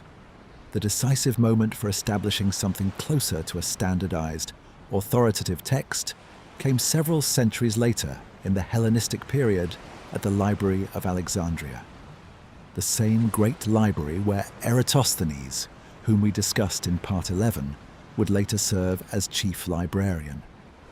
A succession of scholars working at Alexandria in the 3rd and 2nd centuries BCE, most notably Zenodotus, Aristophanes of Byzantium, and Aristarchus of Samothrace, undertook the systematic work of comparing the various circulating manuscripts of the Iliad and Odyssey, identifying and evaluating variant readings, and producing critical editions that aim to establish, as closely as scholarship of the time allowed, the most authentic and accurate text. Aristarchus in particular, working in the 2nd century BCE, produced what became the most influential and widely adopted edition of the Homeric poems in antiquity, a text that, through the complex chain of manuscript copying that followed over the subsequent centuries, forms the basis, however indirectly, for the text of the Odyssey that scholars work with today. This Alexandrian scholarly project was, in its way, doing for the written tradition exactly what the oral bardic tradition had done for centuries before it, working carefully to establish and preserve, as accurately as possible, a text understood to be significant enough to deserve painstaking, expert care. The poems continued to be copied and studied throughout the remainder of antiquity, forming the foundation of Greek and later Roman education. A schoolchild in the Roman world, whether in Italy, Egypt, or Asia Minor, would have learned to read using passages of Homer, and educated adults across the ancient Mediterranean world would have been expected to know the poems well enough to recognize quotations and allusions. This central position within ancient education is itself a significant preservation mechanism. A text that is actively used for teaching, copied constantly for new generations of students, and embedded in a culture's basic literary and educational infrastructure has a much better chance of surviving than a text that exists only in a small number of specialist copies. The most dangerous period for the poem's survival, as for the survival of virtually all ancient literature, came with the decline of the Western Roman Empire and the disruption of the classical educational and manuscript copying infrastructure that had sustained the text for roughly 1,000 years. In the Latin-speaking West, direct knowledge of Greek, and therefore direct access to Homer in the original language, declined dramatically during the early medieval period. For several centuries, educated Western Europeans generally knew the Trojan War tradition only through Latin intermediary sources, rather than through Homer's own Greek text, which effectively disappeared from Western European libraries and educational institutions for an extended period. The poems survived this period specifically because they continued to be copied, read, and studied in the Byzantine Empire, the Greek-speaking Eastern continuation of the Roman Empire, centered on Constantinople, which maintained continuous access to and continuous scholarly engagement with the classical Greek literary tradition throughout the medieval period, even as Western Europe lost direct access to it. Byzantine scholars continued to copy manuscripts of Homer, to write commentaries on the text, and to maintain the poem's central position in Greek education across the many centuries when Western Europe had largely lost this access. This Byzantine preservation was not guaranteed or automatic.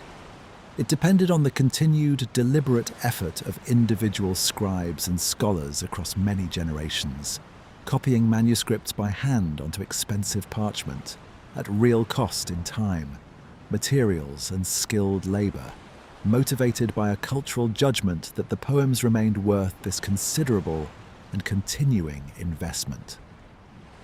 Manuscripts were vulnerable to fire, to war, to simple physical decay, to the interruption of the copying tradition through political or economic crisis. And the Byzantine world experienced all of these disruptions repeatedly across its long history, including the catastrophic Fourth Crusade of 1204, when Constantinople itself was sacked and looted by supposedly allied Western Christian forces, an event that destroyed an unknown but certainly substantial quantity of ancient manuscripts, along with much else of the city's accumulated cultural heritage. The poem's return to Western Europe came primarily in the period following the fall of Constantinople to the Ottoman Turks in 1453, when Byzantine scholars fleeing westward brought with them their knowledge of Greek and their manuscripts of classical texts, contributing significantly to the broader intellectual movement historians call the Renaissance. A movement substantially defined by exactly this kind of rediscovery and renewed study of classical texts that had been effectively lost to direct Western European access for the better part of a millennium. The invention of the printing press in the mid-15th century, closely following this renewed Western access to Greek manuscripts, provided the final and most significant safeguard against future loss. The first printed edition of Homer appeared in Florence in 1488, and from that point forward, the survival of the Odyssey's text was no longer dependent on the fragile, labour-intensive chain of individual handwritten manuscript, copying that had sustained it, with recurring close calls and losses for the preceding 2,000 years. Multiple printed copies distributed across many libraries and many countries made the kind of total loss that had befallen so much other ancient literature, including, as far as we know, virtually all of the broader Trojan War epic cycle beyond the Iliad and Odyssey themselves, effectively impossible going forward. Standing back now from this entire remarkable multi-millennial trajectory of transmission and survival, what does it actually tell us that is genuinely relevant to tonight's broader investigation? It tells us, first and perhaps most importantly, that textual survival at every single stage of this long process was neither automatic nor in any sense guaranteed. It depended at every single stage: the oral bardic tradition across the Dark Age, the Alexandrian scholarly editing project, the Byzantine manuscript tradition through the medieval period, the Renaissance rediscovery, and finally the printing press. On specific, deliberate, costly human effort, undertaken by people who judged this particular text worth the considerable trouble of preserving it against the constant pressure of loss, decay, and forgetting that claims the overwhelming majority of everything any civilization ever produces. The Odyssey survived ultimately not because survival is somehow easy or automatic for ancient texts in general. The vast majority of ancient literature did not survive, but because at every single stage across nearly 3 full 1,000 years, enough people in enough genuinely different times and places made the deliberate decision that it mattered enough to save. This is the same underlying logic, operating across a much longer and more visible timescale that we examined in Part 15 regarding the oral tradition's earlier, less visible preservation of the poem's original content across the 4 centuries between the Bronze Age collapse and Homer's own composition. The mechanisms were different: oral memory in the earlier period, written manuscript transmission in the later one. But the underlying human commitment, repeated generation after generation, is the same commitment we have been examining throughout tonight's investigation from a dozen different technical angles. In the final part of tonight's analytical journey, before we return to the night sky and let this whole investigation come to its close, we are going to look at what all of this, the astronomy, the archaeology, the oral tradition, the manuscript history, ultimately adds up to, and what specific open questions remain for anyone who wants to continue this investigation long after tonight is over. Let me expand on the Alexandrian editorial project, because it is worth understanding in more detail as a direct historical parallel to the kind of careful, evidence-based textual work we have tried to model throughout tonight's investigation. The scholars working at Alexandria faced a genuinely difficult technical problem. By the 3rd century BCE, manuscripts of the Iliad and Odyssey had been circulating and being copied by hand for roughly 4 centuries, accumulating, as any hand-copied text inevitably does, a substantial number of small variations. copying errors, regional differences in dialect and spelling, occasional interpolated lines that later reciters or copyists had added, and genuine uncertainty in some passages about which of several circulating readings was the most original and authentic. Zenodotus, the first head of the Library of Alexandria to undertake this work systematically in the early 3rd century BCE, developed critical methods for comparing manuscripts against each other, marking passages of doubtful authenticity, and producing what was, in effect, the ancient world's first attempt at rigorous textual criticism, the scholarly discipline still practiced today, of reconstructing the most accurate possible version of an ancient text from the variant evidence of its surviving copies. Aristarchus of Samothrace, working roughly a century after Zenodotus, refined these methods considerably and produced detailed commentaries explaining and justifying his editorial decisions. Commentaries that survive, in fragmentary form, through later manuscripts that preserved excerpts of his scholarship in their margins.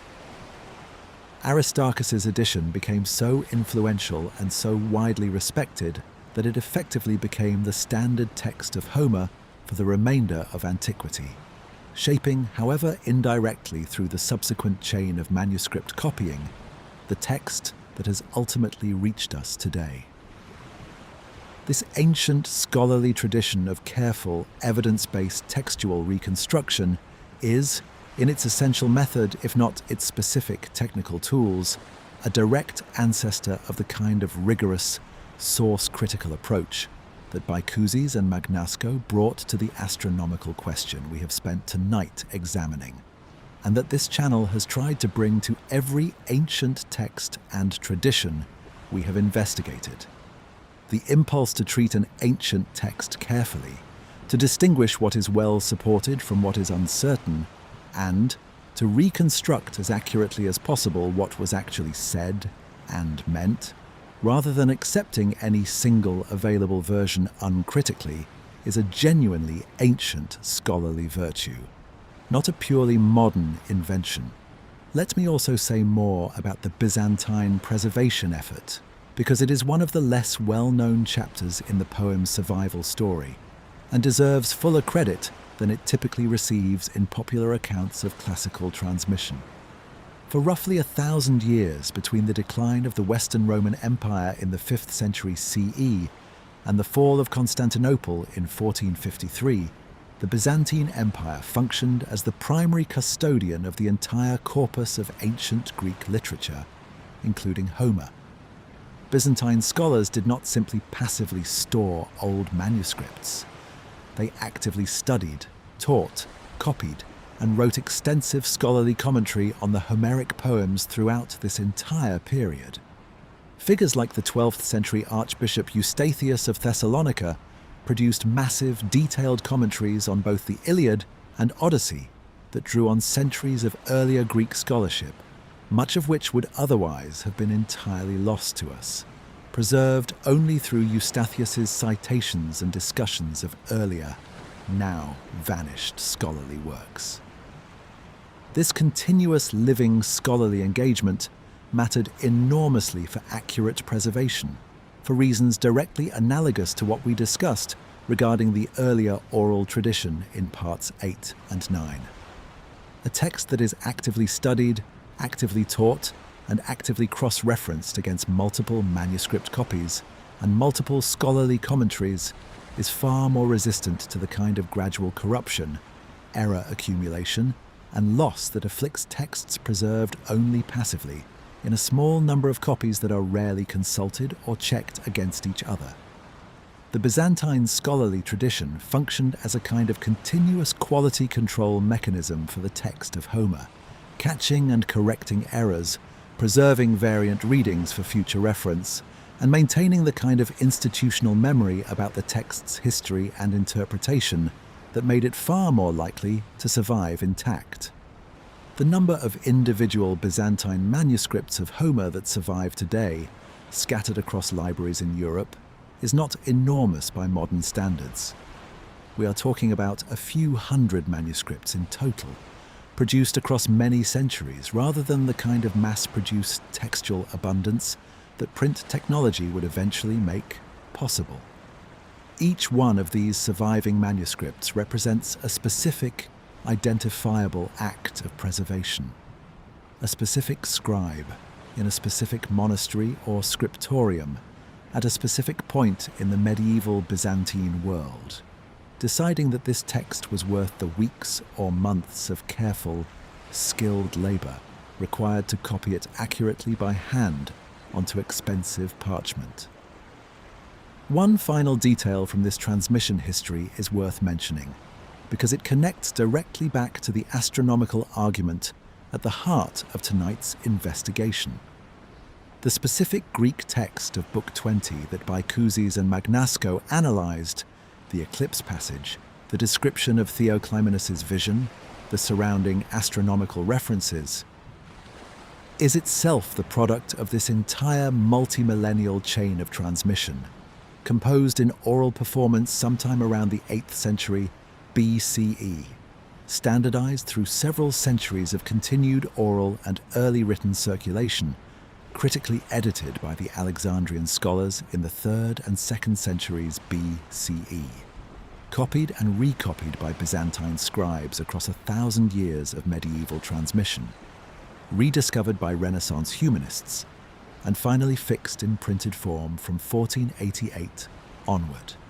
Every single word that Bycouzes and Magnasco worked with, every specific Greek term whose precise astronomical meaning is disputed in the philological debate we examined in Part 6, has passed through this entire chain, raising the additional, sobering possibility that even if the original oral composition did encode precise astronomical data with complete accuracy, some of that precision could theoretically have been altered, however slightly, at any of the numerous points across this long chain of transmission where human copyists, editors, and scholars made their own judgment calls about difficult or ambiguous passages.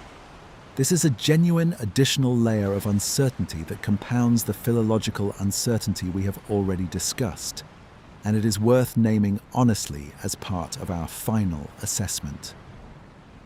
The Odyssey we read today is not identical to whatever was first performed in the 8th century BCE, and it is certainly not identical to whatever specific words, if any, first accurately described the sky over Ithaca on April 16th, 1178 BCE.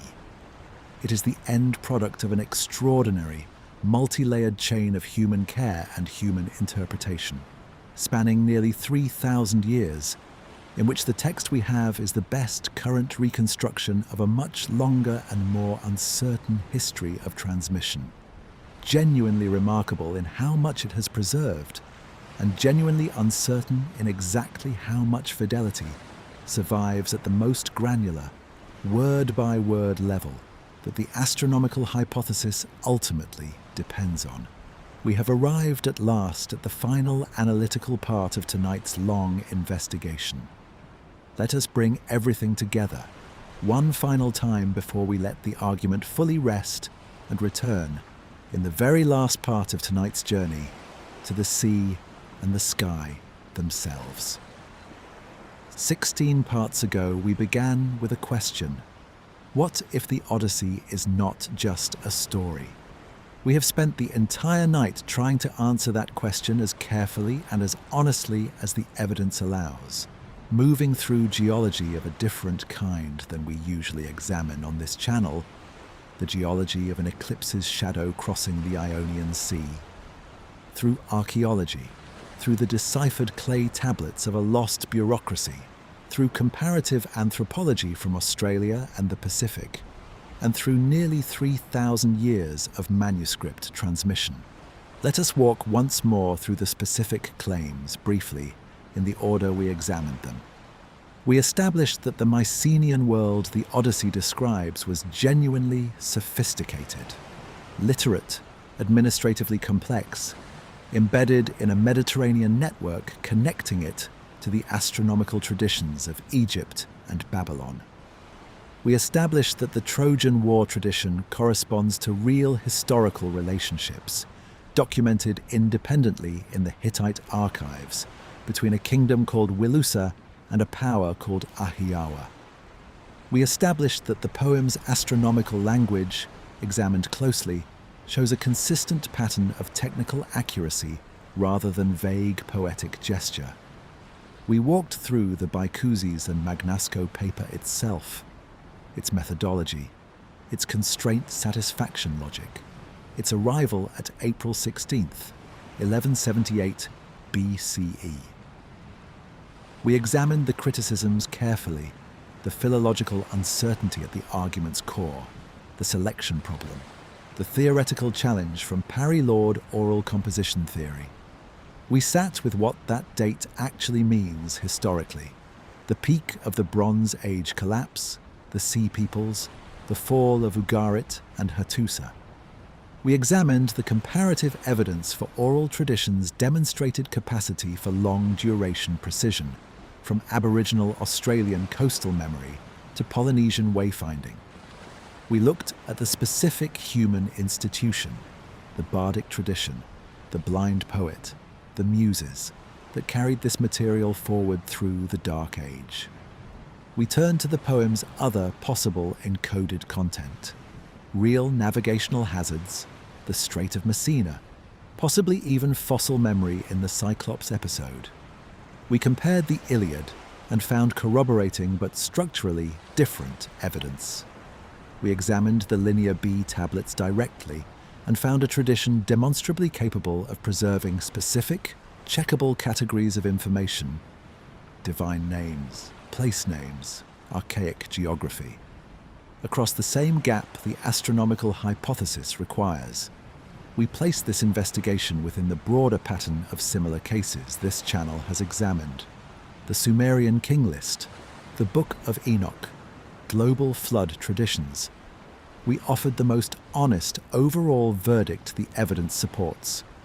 We sat with what all of this means at the level of individual human experience, memory, and care. And we trace the poem's own precarious 3,000-year journey of survival, from oral performance, through Alexandrian editing, through Byzantine manuscript culture, through the printing press, to the book, or the screen, in front of you tonight.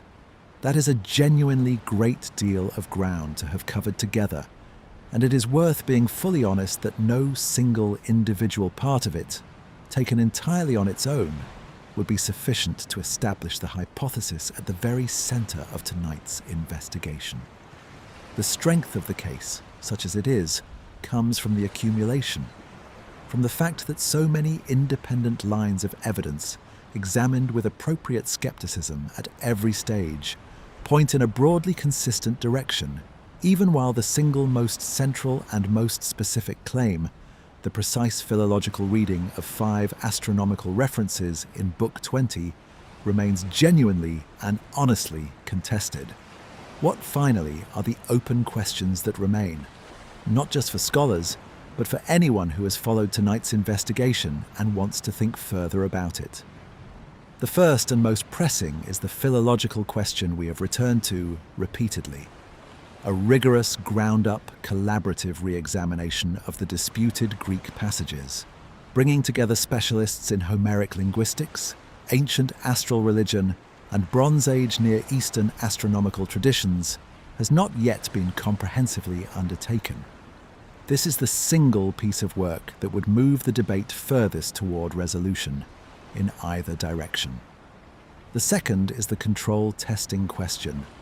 Has anyone applied the same flexible, interpretive method Bykousis and Magnasco used to other ancient texts with no plausible connection to real astronomical events, to establish a genuine baseline for how often this kind of impressive-looking convergence would emerge by chance? Partial attempts exist, but a comprehensive, methodologically rigorous version of this test remains, as far as the available scholarship indicates, incomplete. The third is archaeological. Continued excavation and continued refinement of the absolute chronology of Troy. 7A's destruction and the broader Bronze Age collapse would allow an increasingly precise test of whether the astronomically calculated date for Odysseus's return genuinely aligns with the independently established historical timeline, or whether the apparent alignment is looser than it currently appears. The fourth is a question we have touched on, but not fully resolved. Whether marine archaeological survey of the drowned continental shelves and coastal areas of the ancient Mediterranean, a research frontier we discussed in a different context in our investigation of the Great Pyramid, might eventually recover direct physical evidence bearing on the Bronze Age collapse and the world the Odyssey describes, beyond what inland excavation alone can provide. And the fifth, perhaps the least tractable but the most interesting, is the question we spent part 15 sitting with directly. What does it actually mean for our understanding of human memory and human culture if a specific oral tradition really did preserve a specific astronomical observation with this degree of fidelity across 4 centuries of catastrophe and recovery? This is not a question astronomy or archaeology alone can answer. It requires the kind of sustained, interdisciplinary attention to how human beings actually remember, transmit, and care for the things that matter to them, that this entire investigation has tried, in its own limited way, to model. None of these open questions diminishes what we have established tonight. A real eclipse, a real war, real kingdoms, real archives confirming them. A real catastrophe that swallowed an entire world. A tradition demonstrably capable of extraordinary preservation. A convergence between astronomy and archaeology that is difficult to dismiss as coincidence, even if it cannot yet be called proof. The honest state of this investigation as we bring it to its close is not resolution. It is something better suited to the actual complexity of a genuinely difficult historical question. A clear map of what we know, what we don't, and what would be needed to know more. That map is worth having, even without the destination it might eventually lead to. Homer, if there was a Homer, or the tradition that produced the name Homer if there was not, gave us a poem about a man who could not stop searching for home, even when the searching nearly destroyed him. Tonight, in a much smaller and much more modest way, we have been searching too, not for Ithaca, but for a single afternoon, nearly 3,200 years gone, when the sun went dark over a small island in the Ionian Sea, and a story worth telling began. Let us go now and find that island, one last time in the dark. Let me expand a little on why this particular accumulation of evidence, rather than any single decisive proof, is actually the appropriate epistemic structure for a claim of this kind, because it is worth explaining explicitly rather than simply asserting. Historical claims about the deep past, especially claims that bridge multiple disciplines the way tonight's investigation has, are rarely establishable through a single knockout piece of evidence, the way a mathematical proof can be established through a single valid chain of logical deduction. Instead, historical arguments of this kind gain their strength through convergence, through the accumulation of multiple independent lines of evidence that were not designed to support each other, that come from different disciplines with different methods and different standards of proof, and that nonetheless point toward a broadly consistent picture. This is how much of our confident historical knowledge about the ancient world is actually built. Not through any single decisive document or artifact, but through the patient accumulation and cross-referencing of many partial, individually inconclusive pieces of evidence. The Trojan War's basic historicity, for instance, is not established by any single artifact or text that definitively proves the war happened as Homer describes it. It is established by the accumulation of the Troy 7A destruction layer, the Hittite references to Wilusa and Ahiyawa, the broader pattern of Bronze Age Aegean-Anatolian conflict, and the internal consistency of the poetic tradition with what we independently know about Mycenaean material culture. No single piece of this evidence is individually decisive. Together, they constitute a genuinely persuasive case. The astronomical dating hypothesis we have examined tonight sits within this same evidentiary structure, though considerably less securely established than the war's basic historicity. It has fewer independent confirming lines of evidence, and its most central claim rests on a philological foundation that remains more contested than the broader historical context surrounding it. This is precisely why our verdict in Part 14 was appropriately more cautious than a verdict on, say, whether the Trojan War in some form actually occurred. The accumulated evidence for the war's basic historicity is considerably stronger and more broadly corroborated than the accumulated evidence for the specific astronomical date of Odysseus's return. Let me address each of the 5 open questions once more, briefly, with a sense of what kind of answer we might realistically expect, and on what timescale. The philological re-examination is, in principle, achievable relatively quickly by scholarly standards. It requires expertise and sustained collaborative attention rather than new archaeological discovery or technological development, and it could plausibly be undertaken as a focused research project by an interdisciplinary team within a matter of years rather than decades, if the scholarly will and funding to prioritize it existed. The fact that this work has not yet been comprehensively done, more than 15 years after the original 2008 paper, may reflect a broader problem in how interdisciplinary questions of this kind are prioritized and funded within an academic system that is still substantially organized around traditional disciplinary boundaries. The control testing question is similarly achievable with existing methods and existing texts, requiring primarily the systematic application of comparable analytical techniques across a range of other ancient literature, which is a project well within the capability of current digital humanities and computational philology methods, which have advanced considerably since 2008 and could now potentially automate significant parts of this kind of comparative analysis. The archaeological refinement of Bronze Age collapse chronology is a slower, ongoing project that has already been advancing steadily over the past several decades and will likely continue to advance as new excavation, new radiocarbon and other absolute dating techniques, and new synthesis of existing data across multiple sites continues.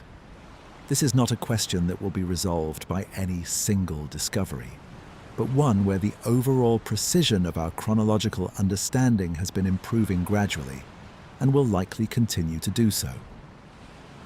The marine archaeological question is the most technologically and financially demanding of the open questions, requiring the kind of underwater survey and excavation capability that remains expensive, logistically complex, and geographically limited in its current application. Meaningful progress here is likely to be slow and incremental rather than the product of any near-term breakthrough. And the deepest question, what all of this means for our understanding of human memory and human culture, is not the kind of question that resolves through additional data collection at all.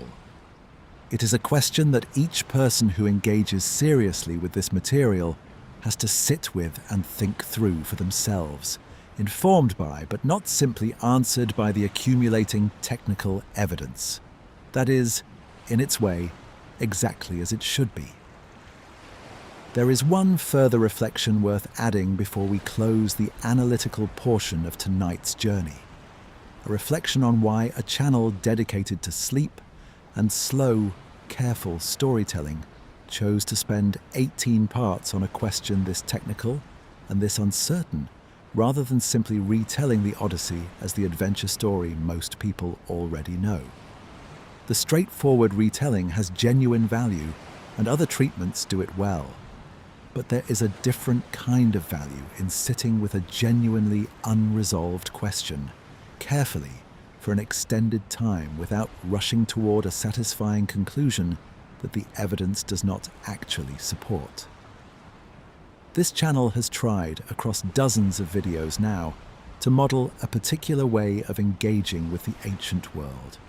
Neither the uncritical wonder that accepts every dramatic claim at face value, nor the reflexive skepticism that dismisses anything unfamiliar or difficult to verify, but something more demanding and, I hope, more rewarding. A willingness to sit with genuine complexity, to follow evidence wherever it actually leads, rather than wherever would make the best story, and to be honest about the difference between what we know, what we suspect, and what we simply do not yet know. The Odyssey, examined this way, turns out to be a considerably stranger and more interesting object than either the simple adventure story or the simple ancient myth that most casual encounters with it suggest.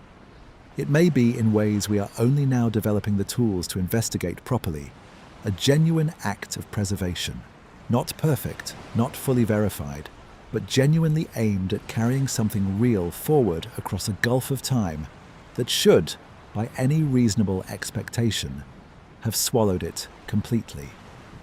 Whatever comes of these open questions in the years ahead, tonight's investigation has, I hope, accomplished something worthwhile in its own right, independent of whether the specific astronomical hypothesis is ever conclusively confirmed. It has treated a familiar, much-loved ancient poem with the seriousness it deserves, not as a museum piece to be admired from a comfortable, uncritical distance, and not as a puzzle box to be cracked open for a satisfying, simple answer, but as a genuinely complex historical artifact, shaped by real people, real catastrophe, and real sustained human effort across millennia, deserving exactly the kind of patient, evidence-based, honestly uncertain attention we have tried to give it across these 17 parts. I want to say one more thing, plainly, before we move to the final part of tonight's journey. Some of you listening will come away from tonight persuaded that Homer really did preserve a real eclipse.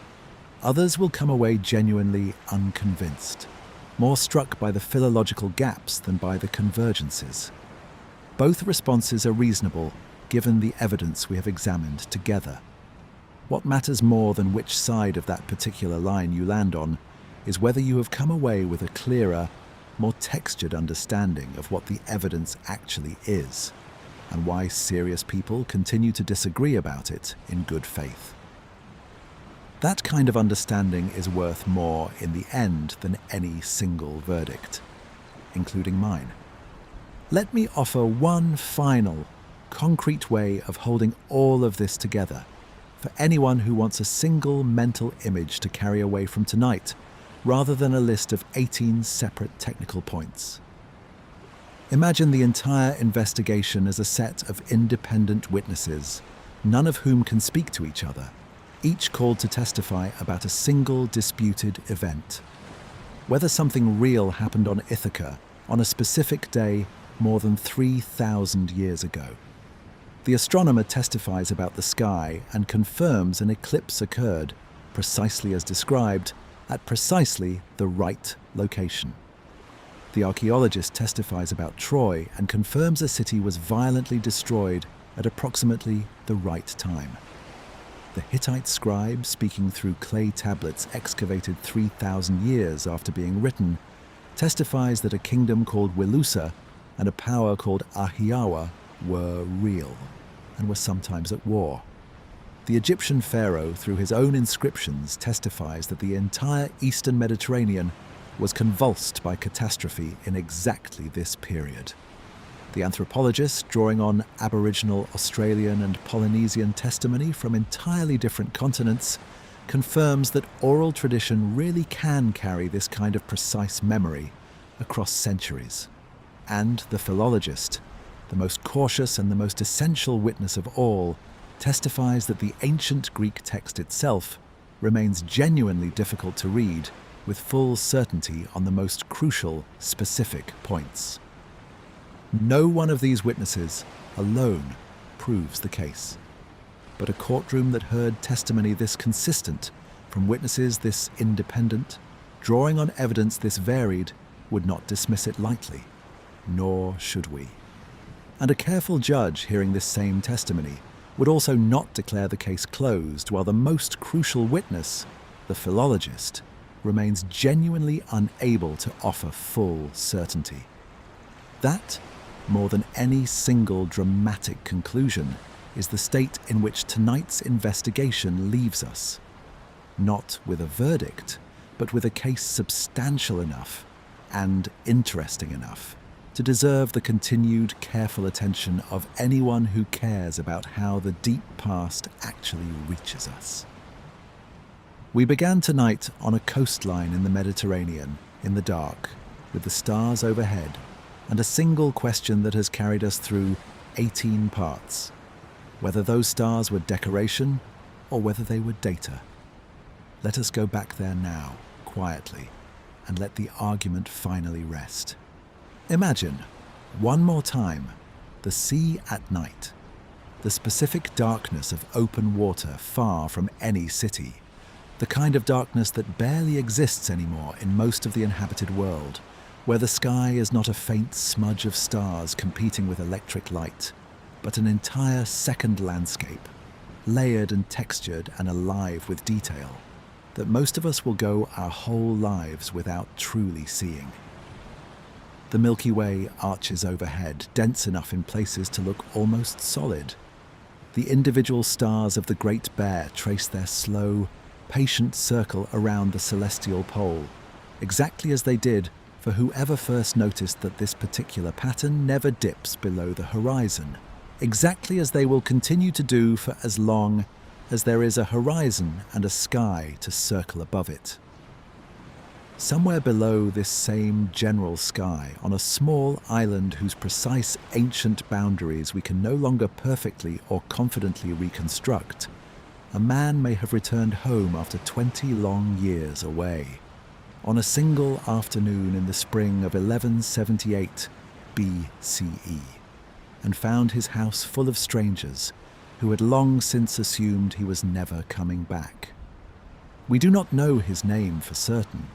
We do not know if Odysseus, as a specific historical individual, ever actually existed, or whether he is a composite figure, a narrative crystallization of many returning soldiers and many delayed homecomings, given a single name and a single story by a tradition that needed one hero to carry the weight of an entire generation's experience of a collapsing world. Perhaps he was a real king of a real small island, whose name has simply not survived intact through 4 centuries of retelling. Perhaps he was an amalgam of a dozen returning warriors, their separate ordeals gradually merged into one story, because one story is easier to carry than a dozen. We cannot know, and tonight's investigation has not tried to resolve that particular question. This uncertainty does not trouble the investigation we have spent tonight conducting. What we have been examining is not the specific biography of one man, but the specific, checkable claim that a particular sky on a particular day was observed and remembered with a precision that oral tradition should not, by the standard theoretical account, have been able to preserve. And yet, the comparative evidence suggests, sometimes can. The eclipse of April 16th, 1178 BCE, unlike so much else in tonight's investigation, is not a matter of faith, interpretation, or scholarly disagreement of any kind. It happened. The moon passed between the Earth and the Sun, and for a period of minutes the light failed over the Ionian Sea, exactly as Bicusis and Magnasco calculated, exactly as the same astronomical mathematics can calculate for any date in human history, past or future, with the same underlying confidence that lets us predict eclipses decades from now. This much is certain, fixed, beyond dispute. A small, hard fact of orbital mechanics sitting at the center of an enormous, uncertain, genuinely contested human story. Whether that hard astronomical fact and that soft, uncertain human story are actually genuinely connected. Whether the specific darkness that fell over Ithaca that afternoon is the same darkness Homer's tradition preserved as the sign accompanying Odysseus's vengeance, is a question we have spent 18 parts examining without being able to answer with certainty. This is not a failure of tonight's investigation.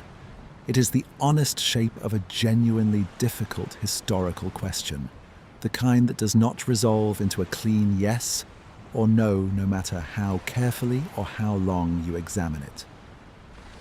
What we can say with real and genuine confidence is that the question itself was always worth having carefully asked. The Odyssey, whatever the final resolution of its specific astronomical claims, emerges from a world that was real.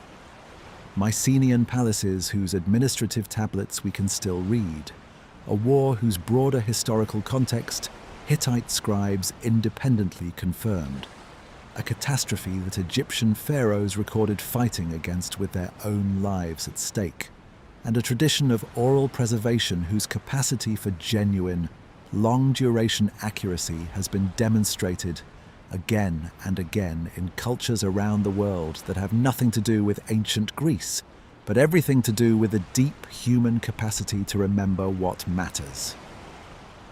The tradition that produced the Odyssey did not have writing for most of the centuries it operated. It did not have libraries, archives, institutions of the kind we now assume are necessary for preserving anything reliably across long spans of time. It had only voice, memory, and the specific, sustained care of people who decided, generation after generation, that a particular story was worth getting right. If they succeeded, even partially, even only in some of the details we have examined tonight, then something genuinely remarkable happened. A specific afternoon, more than 3,000 years gone, survived. Not as a vague impression, not as a general sense that something dramatic once occurred, but as specific, checkable, technically precise information. The moon's phase, the position of a star, the path of a shadow crossing the sea, arriving intact enough after everything, after the Bronze Age collapse, after 4 centuries without writing, after Alexandrian editors and Byzantine scribes, and Renaissance rediscovery and the printing press. That a biophysicist and an astronomer, working with modern software in the 21st century, could point to a specific calendar date and say, this is when it happened, if it happened at all. That is either an extraordinary coincidence, or it is one of the most remarkable acts of human preservation in the historical record. Tonight's investigation has not been able to tell you, with certainty, which of these it is. But it has, I hope, shown you that the question deserves to be taken seriously. That the poem you may have first encountered as a childhood adventure story, or as a difficult assignment in a school reading list, or simply as one of the foundational texts of Western literature, may also be something else entirely. A message sent across an almost unimaginable distance of time from people who wanted this one thing, if nothing else, to be remembered accurately. The sky over the Mediterranean tonight is the same sky, in its essential physical reality, that Odysseus's tradition watched and calculated and remembered. The stars have shifted their apparent positions slightly over 3,000 years of slow precessional drift, but the same physical laws govern them now that governed them then. The Great Bear still circles the pole without setting. The Pleiades still rise and set with the seasons. Venus still appears on its own regular cycle as the brightest object in the dawn or evening sky. And somewhere in the calculable, unchanging mathematics of that sky is the answer, whether we can ever fully recover it or not, to whether one specific ancient story is, in this one specific and remarkable way, true. We may never know for certain. The philological evidence remains disputed. The most rigorous possible test of the hypothesis has not yet been conducted.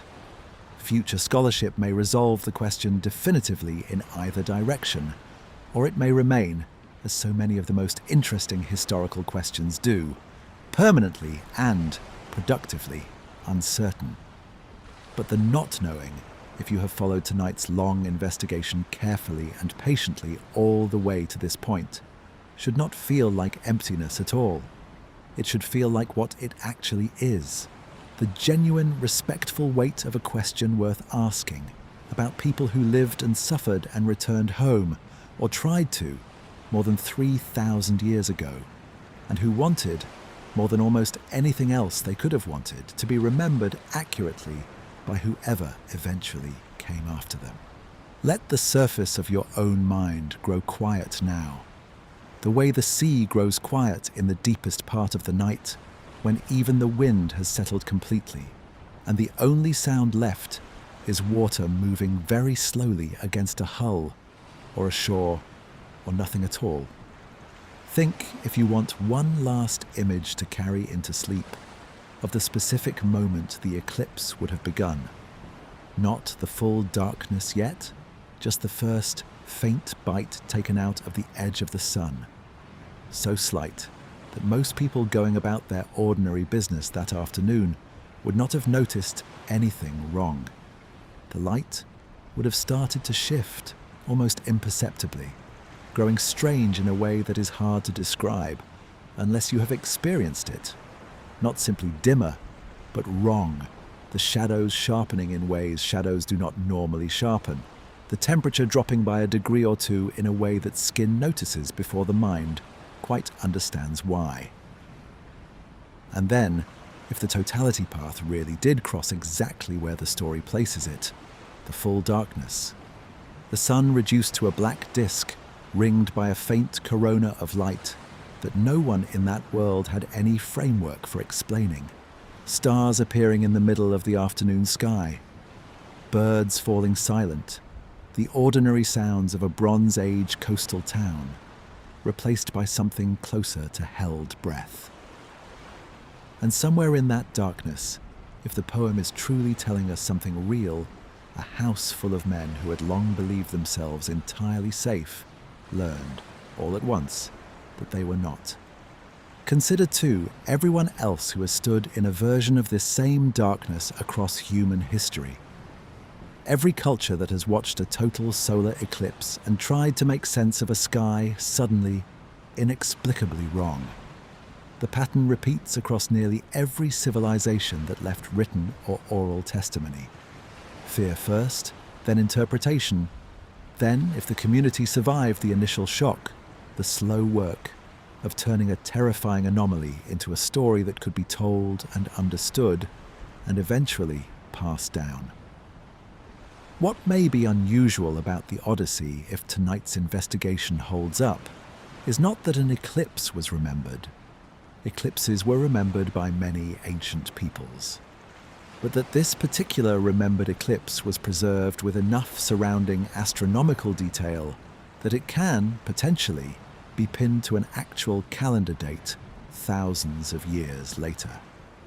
There is something worth noticing too in the specific fact that it took modern astronomical software, tools that did not exist for most of human history, tools built on centuries of accumulated observation and mathematics that the Bronze Age world could not have possessed in the same form, to potentially unlock what the oral tradition may have been quietly carrying all along. The ancient tradition, if it preserved real data, preserved it faithfully without fully understanding what it was preserving in the scientific sense.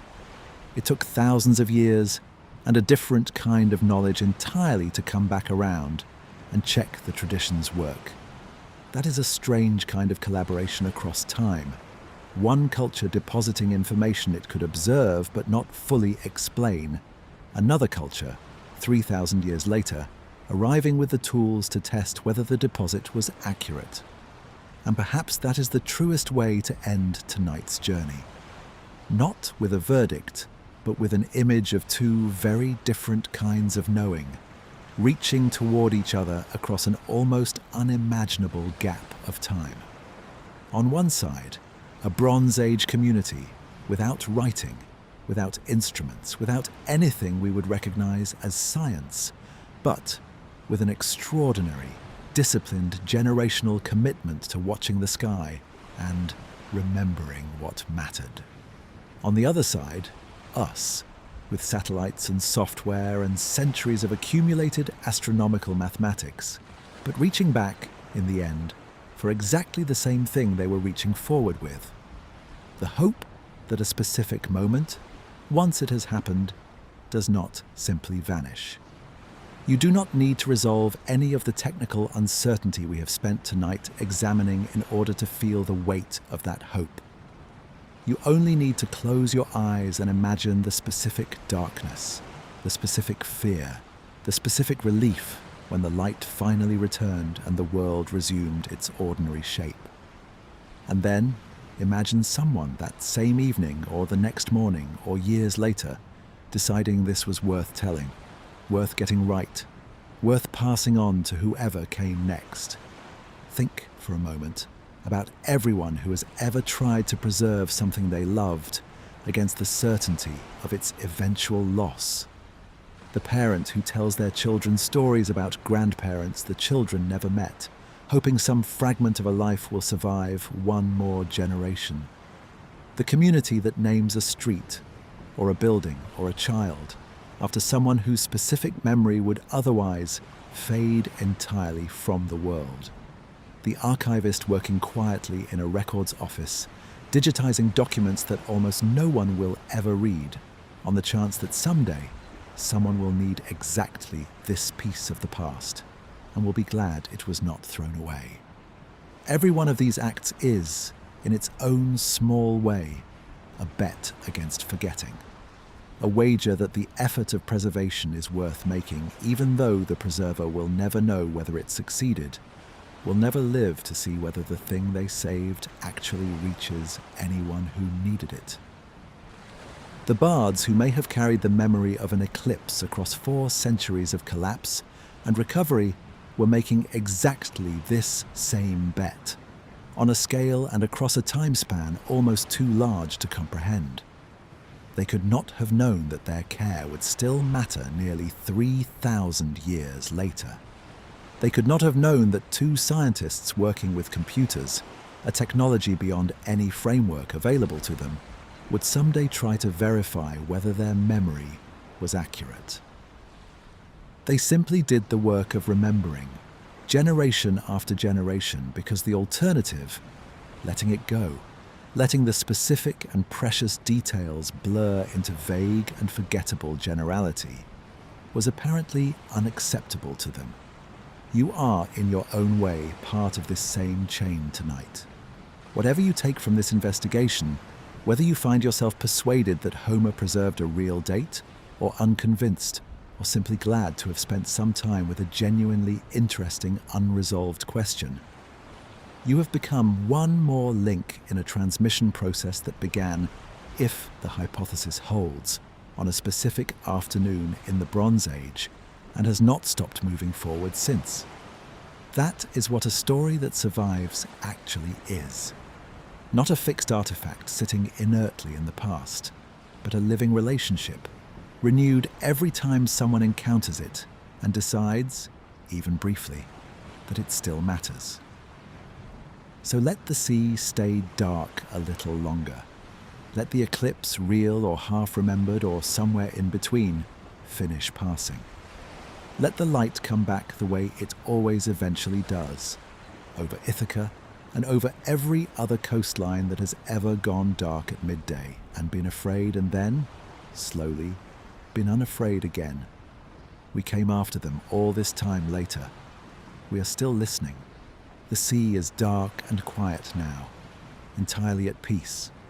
Whatever happened on that specific afternoon in 1178 BCE, whatever combination of memory, invention, calculation, and care produced the story we have spent tonight examining. The poem endures.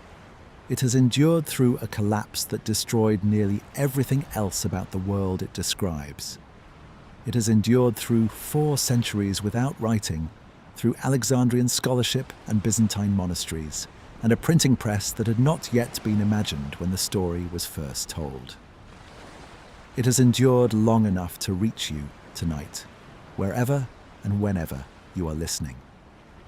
Let the argument rest now, fully and finally. Let the sea be dark and quiet, and let the stars turn slowly and silently overhead, the way they have turned for far longer than any human memory, however carefully and lovingly preserved, could ever hope to fully encompass. Whatever happened to the man who came home, if he ever truly existed at all, the story of his return has already outlasted the entire civilization that produced it, the language it was first told in, and every single person who first heard it and believed it and passed it faithfully on. That is not nothing. That is in fact everything a story can ever really and truly hope to accomplish, across any span of time at all. Sleep well.